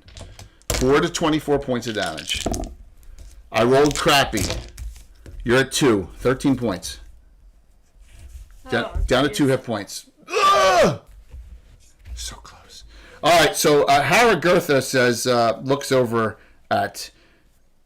I have to do you now because you were just so. That was just so unbelievably. Now you take 1d2 this round from the bleeding wounds, right? So you take 1 point from that, Maram. So you're down to 27, and then you go with she casts. It's a she's gonna try and get you off for 1 round. It's called Little Death. You become. It's like you pretend to. It's a pretend death spell, 2nd level. Basically, paralyze you for a round, put you down. You have to spend you'll be out next round. It's save versus spells. So she gets Little Death on you. You need on your save straight up a 10 without any modifiers. You got this. You still have specials too. That is true. Okay, I rolled a 7. I know I have 3 specials. Yeah, you want to burn them to make it? Because I can't undo it. I have no specials left. Yes? Yeah. You're out of specials. Sir. You made your save. Why not? This is the most crucial initiative of the night because we got someone with 2 hit points left, and he going after her. He feels it. If I win, I've lost 6 rounds in a row. I can't lose the 7th round in a row. Are you using it? Fallen, using a special on this die? You have 4. Are you using a special? Yeah, I'm gonna use a special. There you go. Believe in her dice. Roll. Come on. Roll a 1. 1. I have no belief in my dice right now. 1. Not 1. 1. Roll a 1. I got a 6. Roll a 6 natural, so +1 7. Yeah. I can't even roll against. I rolled. Yep, you won automatically outright. We'll Let's start. go. We'll start in the back. You can go first. Hold on, you can go that first. dice on the back. You go first. Good dice. You got this. You guys are good. Got this. All right. Go for it. What do you want to do? Oh, who are you talking to? Me? No, Faunolin. Faunolin. We're starting in the back first. Yeah, Faunolin. What would you like to do? I'm gonna try and hit again. I can't. Go for it. You're gonna hit this time. I feel it. I really feel it. I feel you. I will say though, if you're about to potentially go down, the lightning bolt spell, you still have that, right? Yeah, but you'll hit Chudley with it because they're engaged in melee combat. Chudley, that's true. You'll kill Chudley. You'll definitely kill Chudley. You'll definitely. He will be. I got a 16, so thank. All right, so give me 3d4. 3d4 plus 5 plus 4. I mean, that could be something I'm willing to have happen. We just met him. We're not Exactly. really attached. 3d4 plus 4. 4, yeah, from the Bardish. Yep. Besides, she wants my gold. Chudley hit with his primary hand and did 2 points again. Hold on. Mm-hmm. Hold on. 3d4 plus 4. The most you can do is 16. Max damage. 16. Nice. Yeah, What's Ithranel doing back here? Can she administer a potion to Funnelin? You can also just touch her for repair injury and do 1d10 plus 1. I'll do that. Cast repair injury as a healing spell. Well, I got it for healing. 10 back. Perfect. So you're up to 12 now, and guess what? That was enough. It goes down. You took them down anyway. Let's go. Wait, all that's left. Say I was back up again. All that's left 10. is So Harrod. you got 12. You got 12. 12. Okay. All that's left is Harrod Gertha. Orinthera, you are up. Are you going to fight just Footman's Mace in your primary hand? That's I mean, nothing else is gonna work. Unless someone, I don't think anyone has to spell magic to spell it. That's the problem. You need to. Wait. What did you say? Oh well, you have to do it next round. Dispel magic in the area of effect, but that could dispel his heroism as well. Oh yeah, I don't have to spell magic. Yeah. Oh, I was gonna be like. Yeah, it's a spell. You have to dispel the spell. So it lasts until she pulls it out. So that didn't sound good. Oh, can somebody pull it out? Someone has to climb up on her, not her throw you off, and so the odds are no. Have you met my monk yet? So roll your attacks first, then you can decide here. Your Horseman's Mace. So, all right. So do I still only get 2, or do I actually get 4? You get 2 because you have nothing in your secondary hands. You get 2 with your Horseman's Mace this round, 2 with your Horseman's Mace next round. Go ahead. Okay. It's blunt damage, and it's your primary. All right, got a 10. Okay. Plus, wait a minute. She's armor class of 2. You are on the. You took your heroism potion. Oh, that hit. I did. So I'm level 8 now. Yeah. So that hit. Roll again. And 15. Both hit. She's large though. On Horseman's Mace, 2d4 plus 2 plus 4. 2d4 plus 4. But it does damage. 2d4 plus 4. I'm just kidding. No, that's good. Hey, necromancers are nothing to. 4. Yeah. All right, so that's 3 and. Necromancers are nothing to sneeze at. 4, so that's actually 14. That's good. All right, Monk, what are you doing? All right, it's time to climb up a giant woman and pull out. He's gonna do Oh that. my lord! Yes. There we go. That's my one main dirty joke of the night. All right, so this is Thank you for using protection. This is what I want you to do. You're gonna make a dex roll of. You have 18 dex. All right, I'm going to assign a -4 to it. If you roll a 14 or less, you climb up. All right, and then a -8 to pull it out this round. So you get 10 or less on the die 20 to climb up and pull it out all in one round. If not, you're climbed up and you don't pull it out this round. Make sense? For 11 to 14 on the die. If you roll higher than a 14, you get thrown off. All right? Okay. Go for it. So wait. Higher than a 14, I get thrown off. 11 to 14, you climb up but don't pull out the dagger. Well, actually, it's a short sword. But from 0, 1 to 10, you pull it out. Okay. I'm just gonna roll. Roll up. You got this. Oh god. I rolled a 19. So, Oh my lord. So this is what happened. You're like, and she just, I'm going to randomize the direction you get. Now, you're a monk. So you fall and you slam back into this wall, and because you're a monk, you take limited damage. Now make it our dex roll. You can actually lay on your feet because you're a monk. Oh, nice. Yep. I rolled a 2. You made it. You done it. You took 4 points. You slammed against the wall and down, but you did not. Yeah. All right. You said 4 damage? Yeah, 4. That's it. All right. So she's like, Is she still taunted because did that fade? That's. But I am low on stuff, on spells, believe it or not. So. That's fine. I know it's fine for you. We don't mind it. I like. She's gonna though make you feel it here, and she goes just this round. She burning hands you for 8 points. I don't think you have any fire resistance, correct? I don't think so. No, she does burning hand spell on you. Round's over. New round. Go ahead, Coco. You have not lost. Are you using a special? Rudeness. No. I got a 4. 6. Yeah. Damn it. Finally. Either I win a net and I don't hit, or Finally. I don't win a net. She says to you, "Bunk, bunk on the head," and she takes her staff and just tries to whack you on the head with it. Okay. Not you. No, I get. I thought that was the name of the spell, and I was like, "Oh, okay, it's just a staff." I know it's not on me though. Ornthera, be thankful I don't have a special or anything. I used the regular on the to hit roll, but I rolled a natural 19. So damage. Okay. Damage is 3 to 18. 14 points.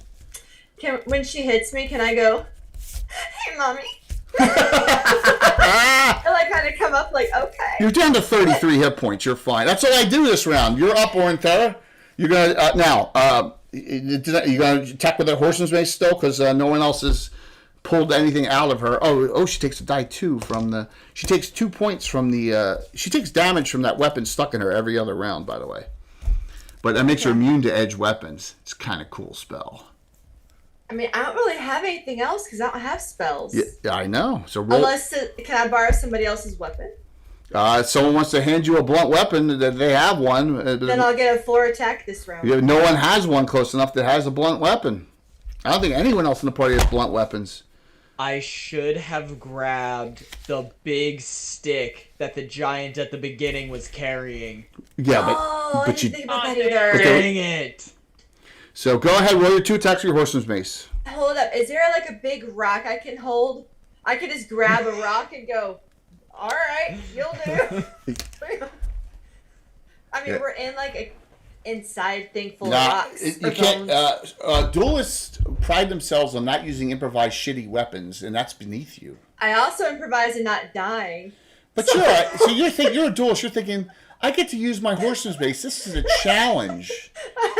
I don't care. I'd rather not die. Yeah. By the way, your armor class now is better because she swung at you with a weapon too whenever she attacks you. So go ahead, roll 2 attacks. Okay. Yep. So that's a no. I got Duelists will not ever use an improvised weapon. It's beneath their code. All right, so I got 13. That hits. And 10. Ooh, that's close. I like 10 today. Dang. This is my 5th one. Cause your 8th level would hit. 2 die 4 plus 4 again. That's 1, 5, 9. Okay, I'm gonna do Moram last. Ithranel. Okay. You're about 90 feet away from her. Oh gosh. I am going to. I know it's getting tough. You're burned. You're almost out of spells. Yeah, I think I only have. Blessing. You have a shield other. So this is what shield other does, and you also have negative plane protection. When shield other, you'll take half of the damage, whoever's getting damaged, until you end it. Okay, it lasts hours, and then they'll get a +1 to their armor class. So at the end, if it's desperation time, you can cast shield other on one of them, and they'll absorb some of their damage. But your hit points yourself are only at 26. Yeah, it's a desperation spell. Okay. Yeah. So, and the only person left is that frost giant. That's it. Everything else is gone, and the feral kid in the cage. Oh man, you know what she's gonna do? She's gonna drop her bastard sword and pull out her light crossbow. Yes, and shoot at her into melee combat. I love it. Do it. Nice. And maybe try to move a little bit so maybe she gets a clearer shot. But yeah, she's gonna try to. All right, I just wanted to check the range off. I moved you forward 10, so you are at short range. You do have 2 +1 bolts if you want to add that and use a magical instead of a regular. It's up to +1 bolt used. You are now +3 to hit. Roll. Okay. Come on. Okay, I rolled a 14. That's a 17, right? 17. That hits die 8 +1. Light crossbows die 8. Yeah. That is 2. She's like, you're all nuisances and gnats. Hey, you did damage to her, and you didn't hit Ornthera. Go ahead, Forlin, what are you up to? That's because we're the nuclear meat. So it doesn't matter. It doesn't matter what 3rd level spell I use. I'm hitting somebody, right? No. Actually, Flame Arrow will do some damage to Ornthera, but not much. Right? That's the one you'll do, and you'll get 1 arrow still. That's the spell. Will automatically hit her and do extra damage because it's fire. But she'll take some of the splash. But she has 33 hit points. That's the spell you want to do. If you do a third level, yeah. If you're gonna hit her, get her good. I don't mind getting a little bit of splash on me. So another question. Yep. How about charm person? No, because charm person only works up to like Knowles. You need charm monster to work on. Charm monster. The other spell you can use if she doesn't have an ability is slow, and she'll get effects. You'll move her at half attack rate. Yeah, Third I'm level. also looking at that. Oh. But God, that would be my last one that I use, and then I would have to basically, I know it's good. Hey, I make you use everything, so it's your We're choice. pretty much just gonna be chipping away at her. I have a feeling. Unless we get that sword out. Yep. I'm gonna move to the left a little bit to Yep. get a clearer shot, and I'm gonna shoot 2 +1 arrows at her. Yes. All right, that range is 60. Let me just double check and see where we are on that. So you are at short range, and using +1s. So now, wow, you're +5 to hit. Roll on each. Okay, so that's 14 total. She's armor class 2, 6th level fighter. Ooh, that's close. Hit exactly. Nice. And Second one. And I got a 14 on the die on that. All right, they both hit. Give me 2 dice 6 and add 4. Wow, you guys Wait. So you said +5 to hit, right? Yeah. A 14 plus a 5 is a 19? Yeah, but it's not. You got to roll natural 19 to make it a crit. Remember? Darn it. Okay. Natural. Wait, sorry, what did you say? 2 dice. How many 2 dice 6 plus 4. You guys are shot in I mean, you guys are really dodging bullets shooting into melee combat. I know, believe me. 9 total. 9 total. Okay, got it. So last, Maram. I'm going to apply now because of your failure here and the jumping up in distance. You're -6 on those. So now you need a 0, 1 to 8 this round, or you can be up there and stay on top of her for a 12 instead of a 14. If you want to try it again. I'm gonna try it again. Yep. So he's like, Oh, I shouldn't say bonsai. I'm quoting a movie. I'm quoting 16 Candles. He jumps up. He's trying to jump up here. There you go. I'll put him up like that. No more Yankee, my Winky. That's it. Donger need food. Donger need food. I do. Oh my gosh. Did you get a nat 20? I got a natural 1. Okay. So you get up there and you slip off, but as you slip off, no, it's perfect. He grabs it, pulls it down. Yeah, these are the rolls that need the low ones. And yes, so you actually you stay up there this round and you pull out the weapon. Now, do you want the bad thing? Fine. That's the good news. Do you want the bad news? Yes. That sets off an innate spell she's had waiting for someone to pull it out called Blood Lightning. Oh! So on you and Orinthera, oh no! Lightning goes off in a big ball around you, setting off because the blood in her system. Yeah, 6 dice 6. Oh no! I was ready. Revive. That's her highest level spell she had cast on herself. Oh, no. Now you get to save for half. That's not a lot. Oh, maybe it is. You said 6 dice 6. Maram. I wish you all ones. Maram, your saving throw versus spells is, and you don't know lightning, is a 10. Roll. Okay. Oh no. Okay, I rolled a 3. You went from 23 down to 1, 22 points. He lives! He lives!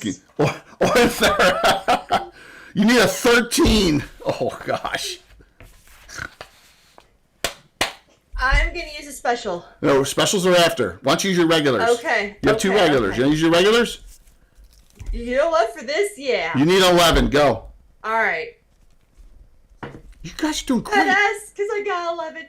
Half damage, 11 points. You're down to 22. All right, here we are hit point wise. Chudley 9, Ithranel 26, Maram 1, Forlin 12, Orinthera 22. Chudley, he does the best thing ever. He comes to the top of this, stays out of the lightning ball, and he just takes out his blue balls and starts juggling them. So yeah! Because he doesn't know what. He's like, I can't do anything to her. Did he throw the balls at her? For goodness sakes, they're weapons now. Give her blue balls. Thank you, Pat. I got another regular. Yes. So I'm going to use them. No. Her action, because that was off of him pulling that out. So she goes to bonk again on Orinthera. She's like the only one she's really doing damage, and I missed. Okay.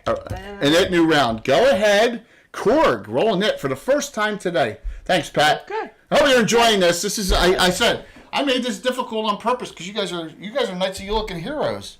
This is. I rolled a 5. I rolled a 2. Okay. Orinthera, switching weapons is a free action. It will reset your attack, so you got longsword, short sword this round. That's okay. Roll. I got an 18. I'm gonna add 2 specials to make that a crit. And I got a 9. You're still 8th level. Yeah. So does that hit? I don't know. That hits exactly with the pluses. Roll a critical hit. Yeah, that's why the heroism potion works real well. Yeah, it does. I'm mad at this bitch. She didn't want me to call her mommy. All right, we got 77. Critical hit.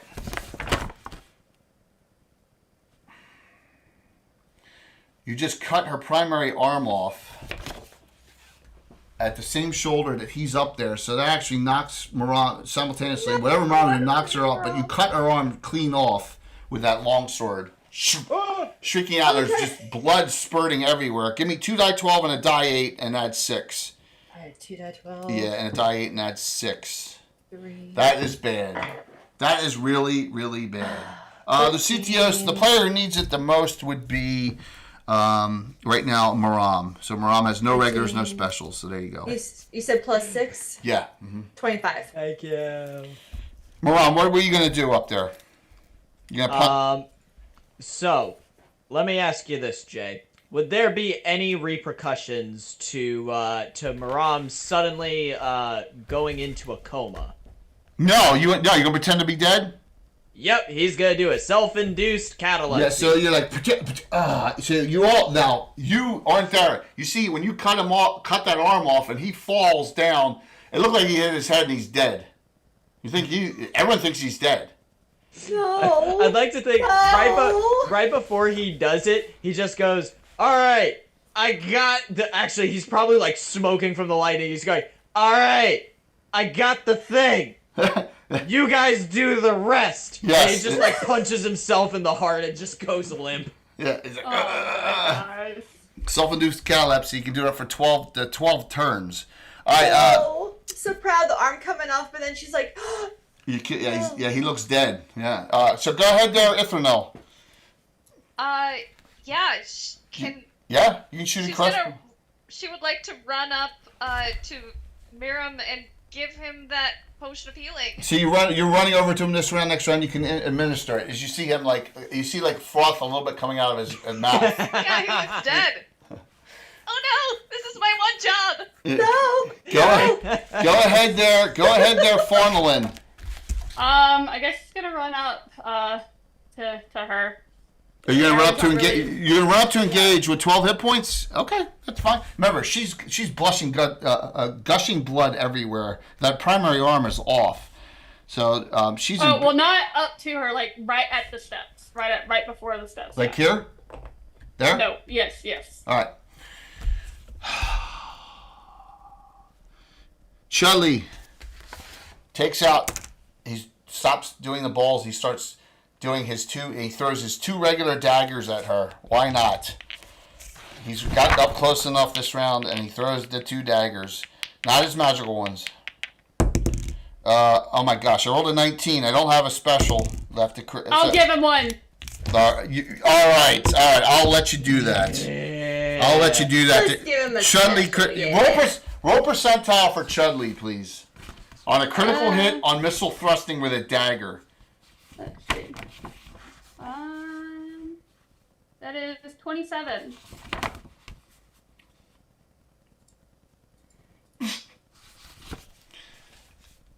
It hits her in the mouth and knocks 4 teeth out. Ow.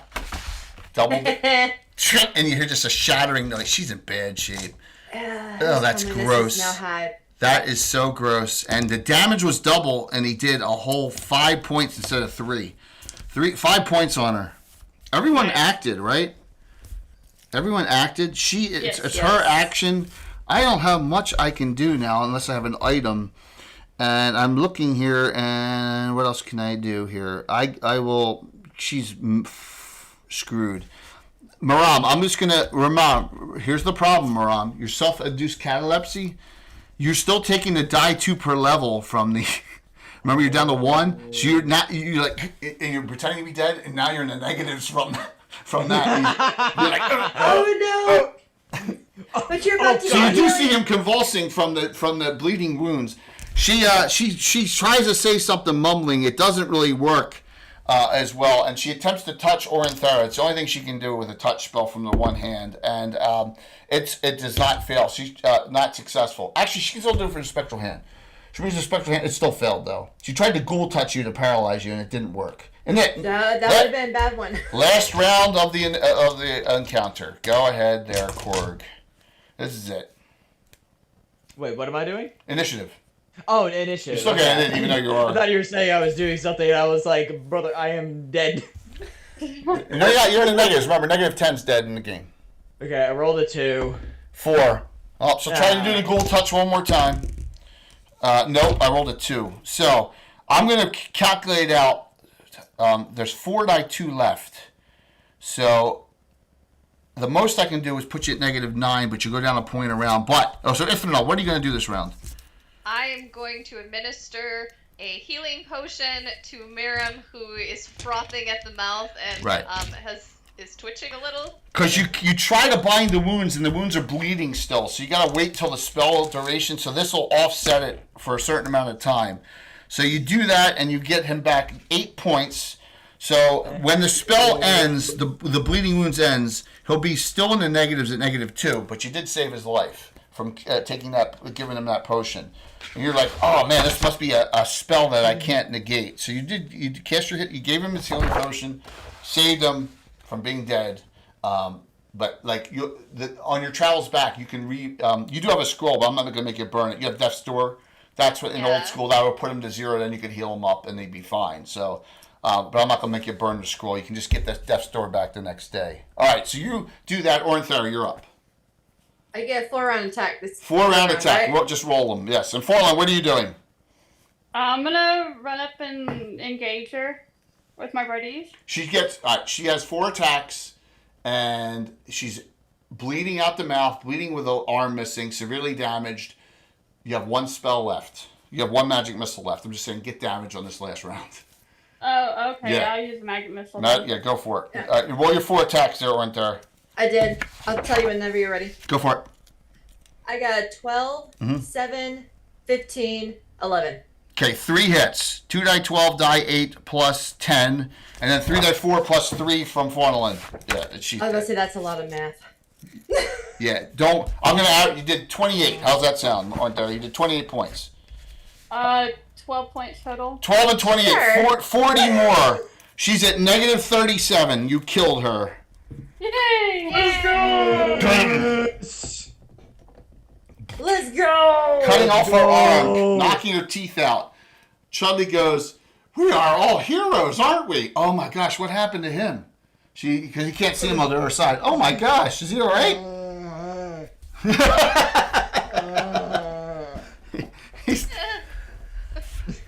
You still hear the feral kid in the cage like, Oh, that's right. Yeah, if you ever seen Road Warrior, you don't know what I'm talking about, the original.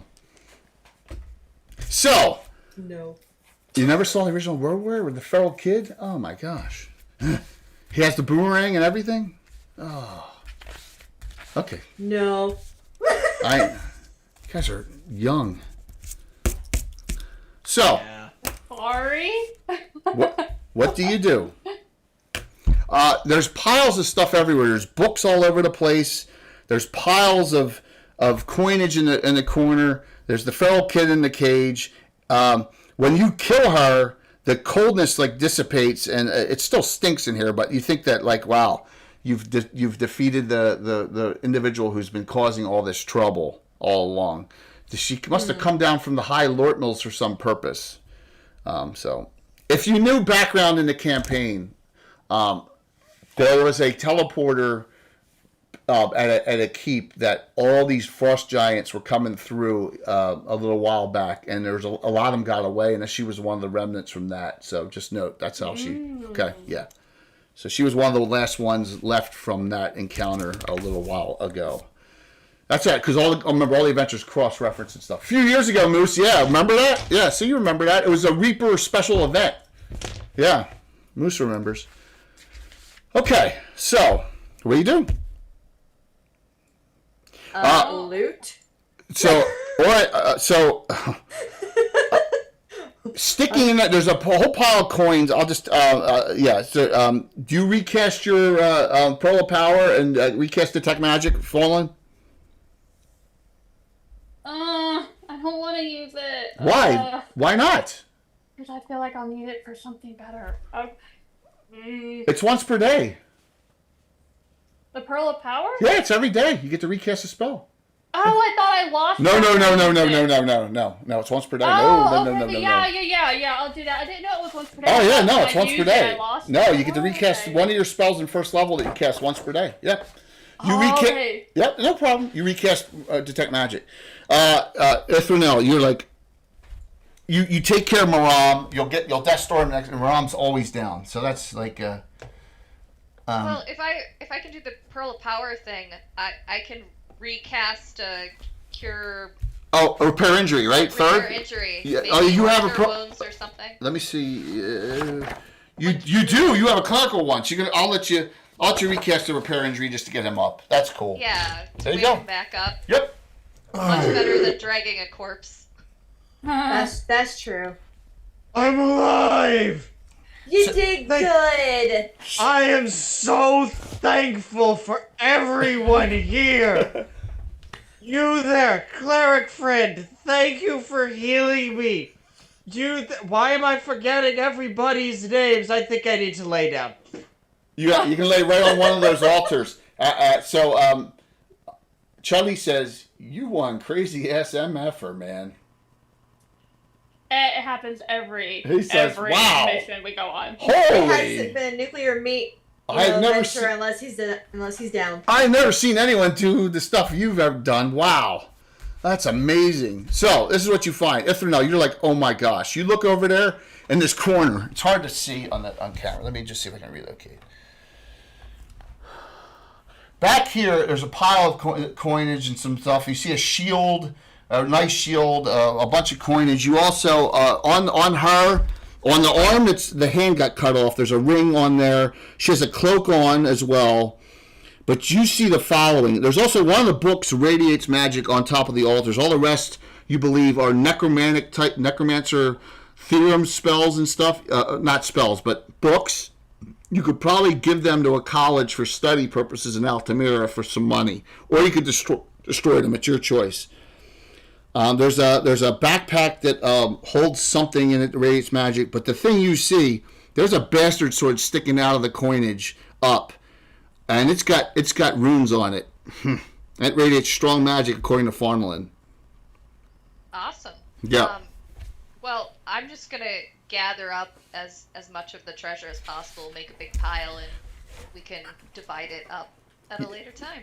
Yep, 500 more gold, 2,500 more silver, 10 gems worth 100, a backpack with 3 healing potions in it, a +1 shield.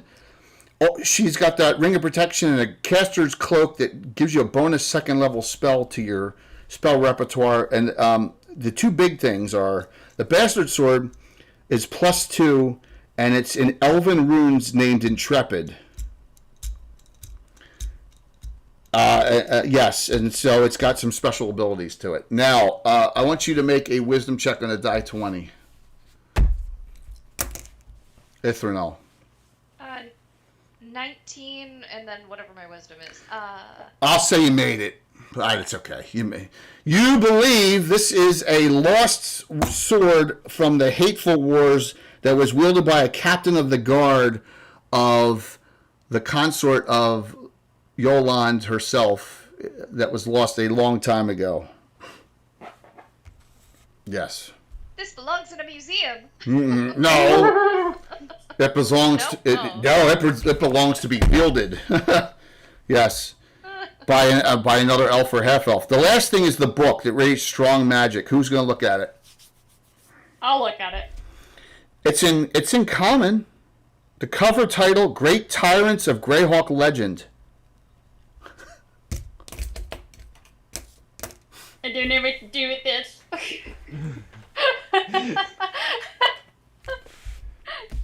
It is a book, yes, that radiates strong magic. Great Tyrants of Greyhawk Legend.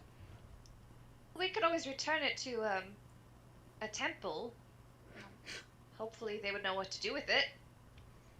Yeah, so you can travel back to Altamira and ask if you so choose.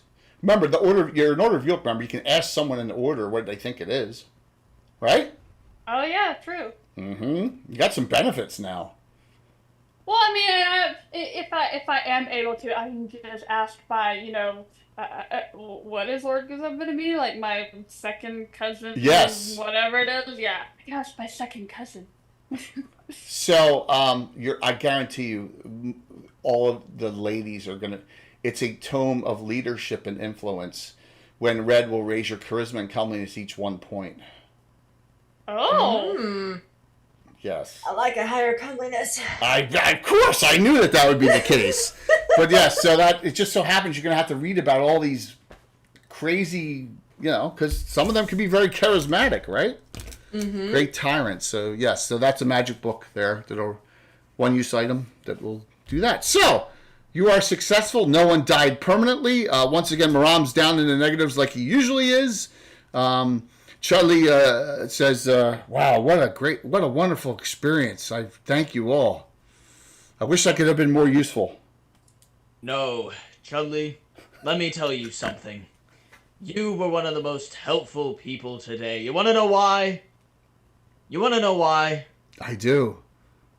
Your acting lessons are what allowed me to pull off pretending I was dead there for a second. I finally knew what it was like to be undead when my skull collided with the floor. So thank you, my friend.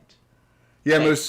I will have to agree with him. You did help me a lot in that frost giant that I was, having a hard time with. So he says, well, I'm glad I was of use. I appreciate that. So, epilogue, Ithranel, you feel very satisfied in doing... I mean, you've taken out a major threat to the area. What do you...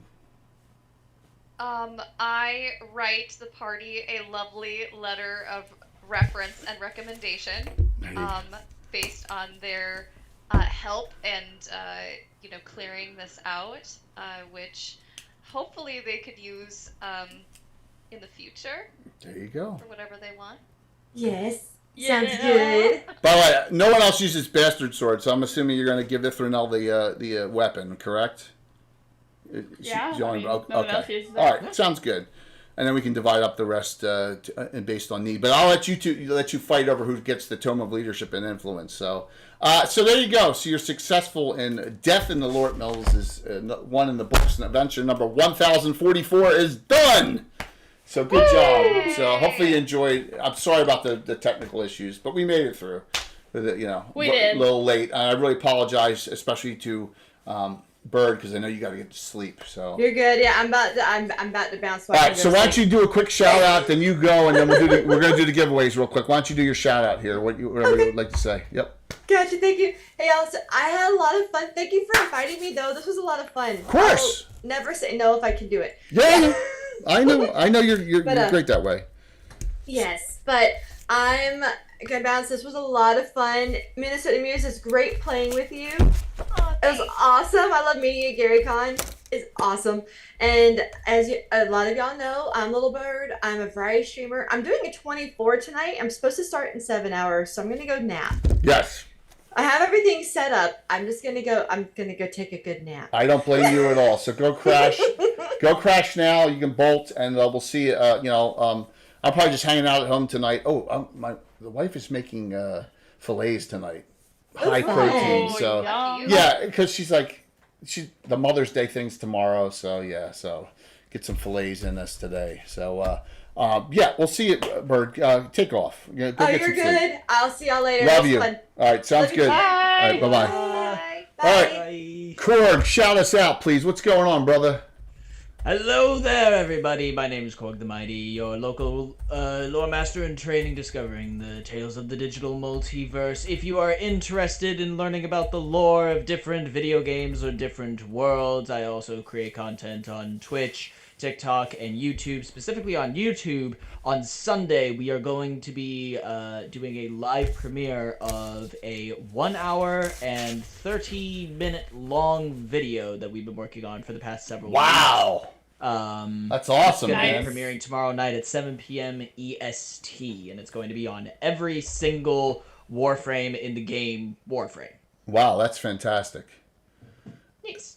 And dude, thanks a lot for playing, and thank you for all the energy and the originality you bring to the character. I really appreciate it, man. It's fantastic. And as always, thank you for inviting me. And I think even though Bird isn't here, Coco, would you agree that if why am I messing up Ithranel? Ithronel. Ithranel. Oh my gosh, I'm so sorry. Ithranel. If Ithranel ever needs any more undead bastards chopped down, hopefully they know who to call, and we would love to have them back in the party. Heck yes, you could definitely call Nuclear me anytime he needs us to. So hopefully we can do that in the future when Dave is available too. So both we can have some. Yes. Oh heck yeah. Yes, absolutely. So and that definitely 100%. Because we, it's a community. Let's keep it rolling here, right? So Korg, thank you for the kind words too. Really appreciate it, man. I'm shouting out Greyhawk Creatives. You can find all the streamers. Oh, Korg, I'm gonna add you to that. I haven't added you. You're a part of the stream team yet? On Twitch? So. I'm gonna add you. I'm gonna send you an ad. Is that you get part of the stream team? You should have been part. Right. So go ahead there, Coco. What's going on? Hi, thank you again for inviting me, Jay. I had a lot of fun. Great. Hopefully my dice will do better next time. Oh, that's okay. Sometimes it's part of the game. Bad dice are part. I know. But I am, I'm here and there streaming, not really, streaming all that much because work has been very busy. But I am in being a part of a lot of games. I am going to be participating in Guild Superiors. We're doing a Skate Wizards game on Tuesday, which I'm very excited. We did a session 0 last night. We're basically stoned out wizards with skateboards. So it's going to be fun to play in that. And then on the 19th, me and Bird will be a part of part 2 for Phantom NJ's CNC game. So really looking forward to that as well. So, and then probably we'll be getting in a Shadow Dart game sometime here in probably the next week or so. So I've been, participating in everything that I possibly can. Absolutely. And I know that I'm glad we got this one in because I know there's a lot of vacations coming up and stuff, and June is tough. So like as we're, I still got 2 more Saturdays of stuff already booked up. But once we get to June, I think we may not be back doing this group again until July. I think, and that's why I'm so glad that you came on. Everyone was able to come on. I was able to get this with the second machine up, and run it. And thank you, and have fun and all those other things you're doing, which is great. Oh yeah, thank you. Experience the whole community. That's the thing we want to do here. So and enjoy. Rob. That's next Sunday, right? Rob, you're on a week from Sunday. Is that game? It's the not 19th. Yeah. Okay. Yes. Okay. Good. Cool. Last. Muse, hope you had fun. I did. Thank you so much for having me on. What do you think of old school 1-2-y? Yeah, it's been a blast. Hey everybody, I'm Ashley. You may know me as Minnesota Muse. I'm Minnesota Muse on Blue Sky and Minnesota Muse 99 on Threads. You can also find me on Guild Superior, usually Tuesdays, but not this Tuesday because of that Skate Wizards, which is going to be awesome, so check that out. But the following Tuesdays, I will be playing in Heroes of Greyhawk. And then every Thursday until the end of the month, I am DMing a campaign called The Undying Sky, which is my Oops All Warlocks campaign, where my players started as one class and then got conned/pressed into service by a dark entity that wants revenge. Awesome. And they've been having a really good time playing that game. That's fantastic. Awesome. Stop by, check us out. Having fun is great, and that's what it's all about. And I'm glad to see everyone is keeping the GaryCon momentum going. Quickie shout outs. Next week I got 5 streams next week. I'm nuts, right? So Gavin tomorrow night. I don't know what the topic is. I'm going to work on that. I got to meet with Kurt after this. Get this computer back upstairs. Meet with Kurt. Figure out what the Gavin is tomorrow night. Then I got Wednesday, normal game Thursday. Saturday's the big one. Saturday morning, Rob Kuntz was on. Rob is on from Corsica at 9 a.m. This is Saturday the 18th. 9 a.m. So 9 to 11 next Saturday. Rob Kuntz on. From 12 to 3, I'm at my mother's birthday party.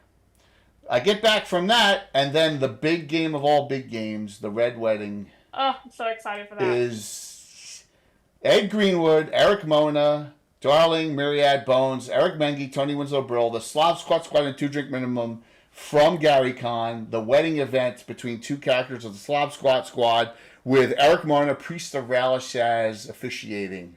What could go wrong? And that's at 6 o'clock, and that's not CDT, it's EDT. Again, I got the wrong thing out. 6 o'clock. So I get back from my mom's birthday and run this, and it's a busy Saturday next week. Cannot wait. And then Sunday night, I think I have everyone on next Sunday, too, on Gavin. So. Nice. All right, I did the giveaways. We got Assure, Keith, and Elstrian. And what could go wrong? Yeah, Rob, I can't wait for this. I've been preparing this since, let's just say, since Virtual Greyhawk Con 1, when Eric Mona's character stole the tongue of Ruggiero Bloodmoon all those years ago, and the chickens are coming home to roost next Saturday night. Because he stole that and sold it. I wondered whose hands it's in. Well, I got some funny things coming. Well, I don't know if they're going to be funny. I won't ruin the wedding ceremony, okay? I'll wait till the wedding ceremony's done before I start doing bad things. So, all right. Justice, I already did the drawing. I already did them. So, Assure won, Keith won, and Greg Illustrian won. So, thank you all. Great support. We're the top stream again on English speaking on Twitch and D&D. I really appreciate it. We're gonna raid into Myriad, who's on now. Great stream for her, and I appreciate all the support. And oh man, I can't. I was gonna go to my exit screen. I can't. I only got the one screen. Holy jeez. Farriston is the best man. No, it's gonna be just wait and see. I cannot wait. All right, we're gonna raid right now into, and then I'll turn the stream off. We're gonna raid right in off the screen into Myriad, and let's see. Hopefully everyone sticks around for that. Thank you all, and thank you Ashley for coming on. Like I said, we'll get you back with Dave. I think that'll be awesome. You get to play with Dave in an old school game. That'd be awesome. If you're up for that down the road, it'll probably be some months down the road, but it'll be, when we can all get this all together. Let me hit the stream manager here. Man, I feel weird not going to a stream ending screen, and no ads, nothing. It's just messed up. All right, let me go to Myriad X, and it's like quiet now. It's weird. Hopefully next time you'll be able to get your stuff. Yeah, I'm gonna work on that. I'm gonna work on that a little tomorrow morning. Figure out what the heck happened with my all my stuff. It was just like, what a nightmare. All right, let's see if we can get over 50 here. There we go. 62. Right, beautiful. 5, 4, 3, 2, 1. See you tomorrow night, 7 o'clock. Have a good one. Bye, everybody. All right, check the raid. Yeah, that's just weird. I can't even do anything at all. Let me shut off the stream. At least the stream didn't crash or anything, right? No, that's true. Oh, no, it didn't. Yeah, what a nightmare. All right, let me turn this off. Thank you all. Yeah, thank you. Yeah, no,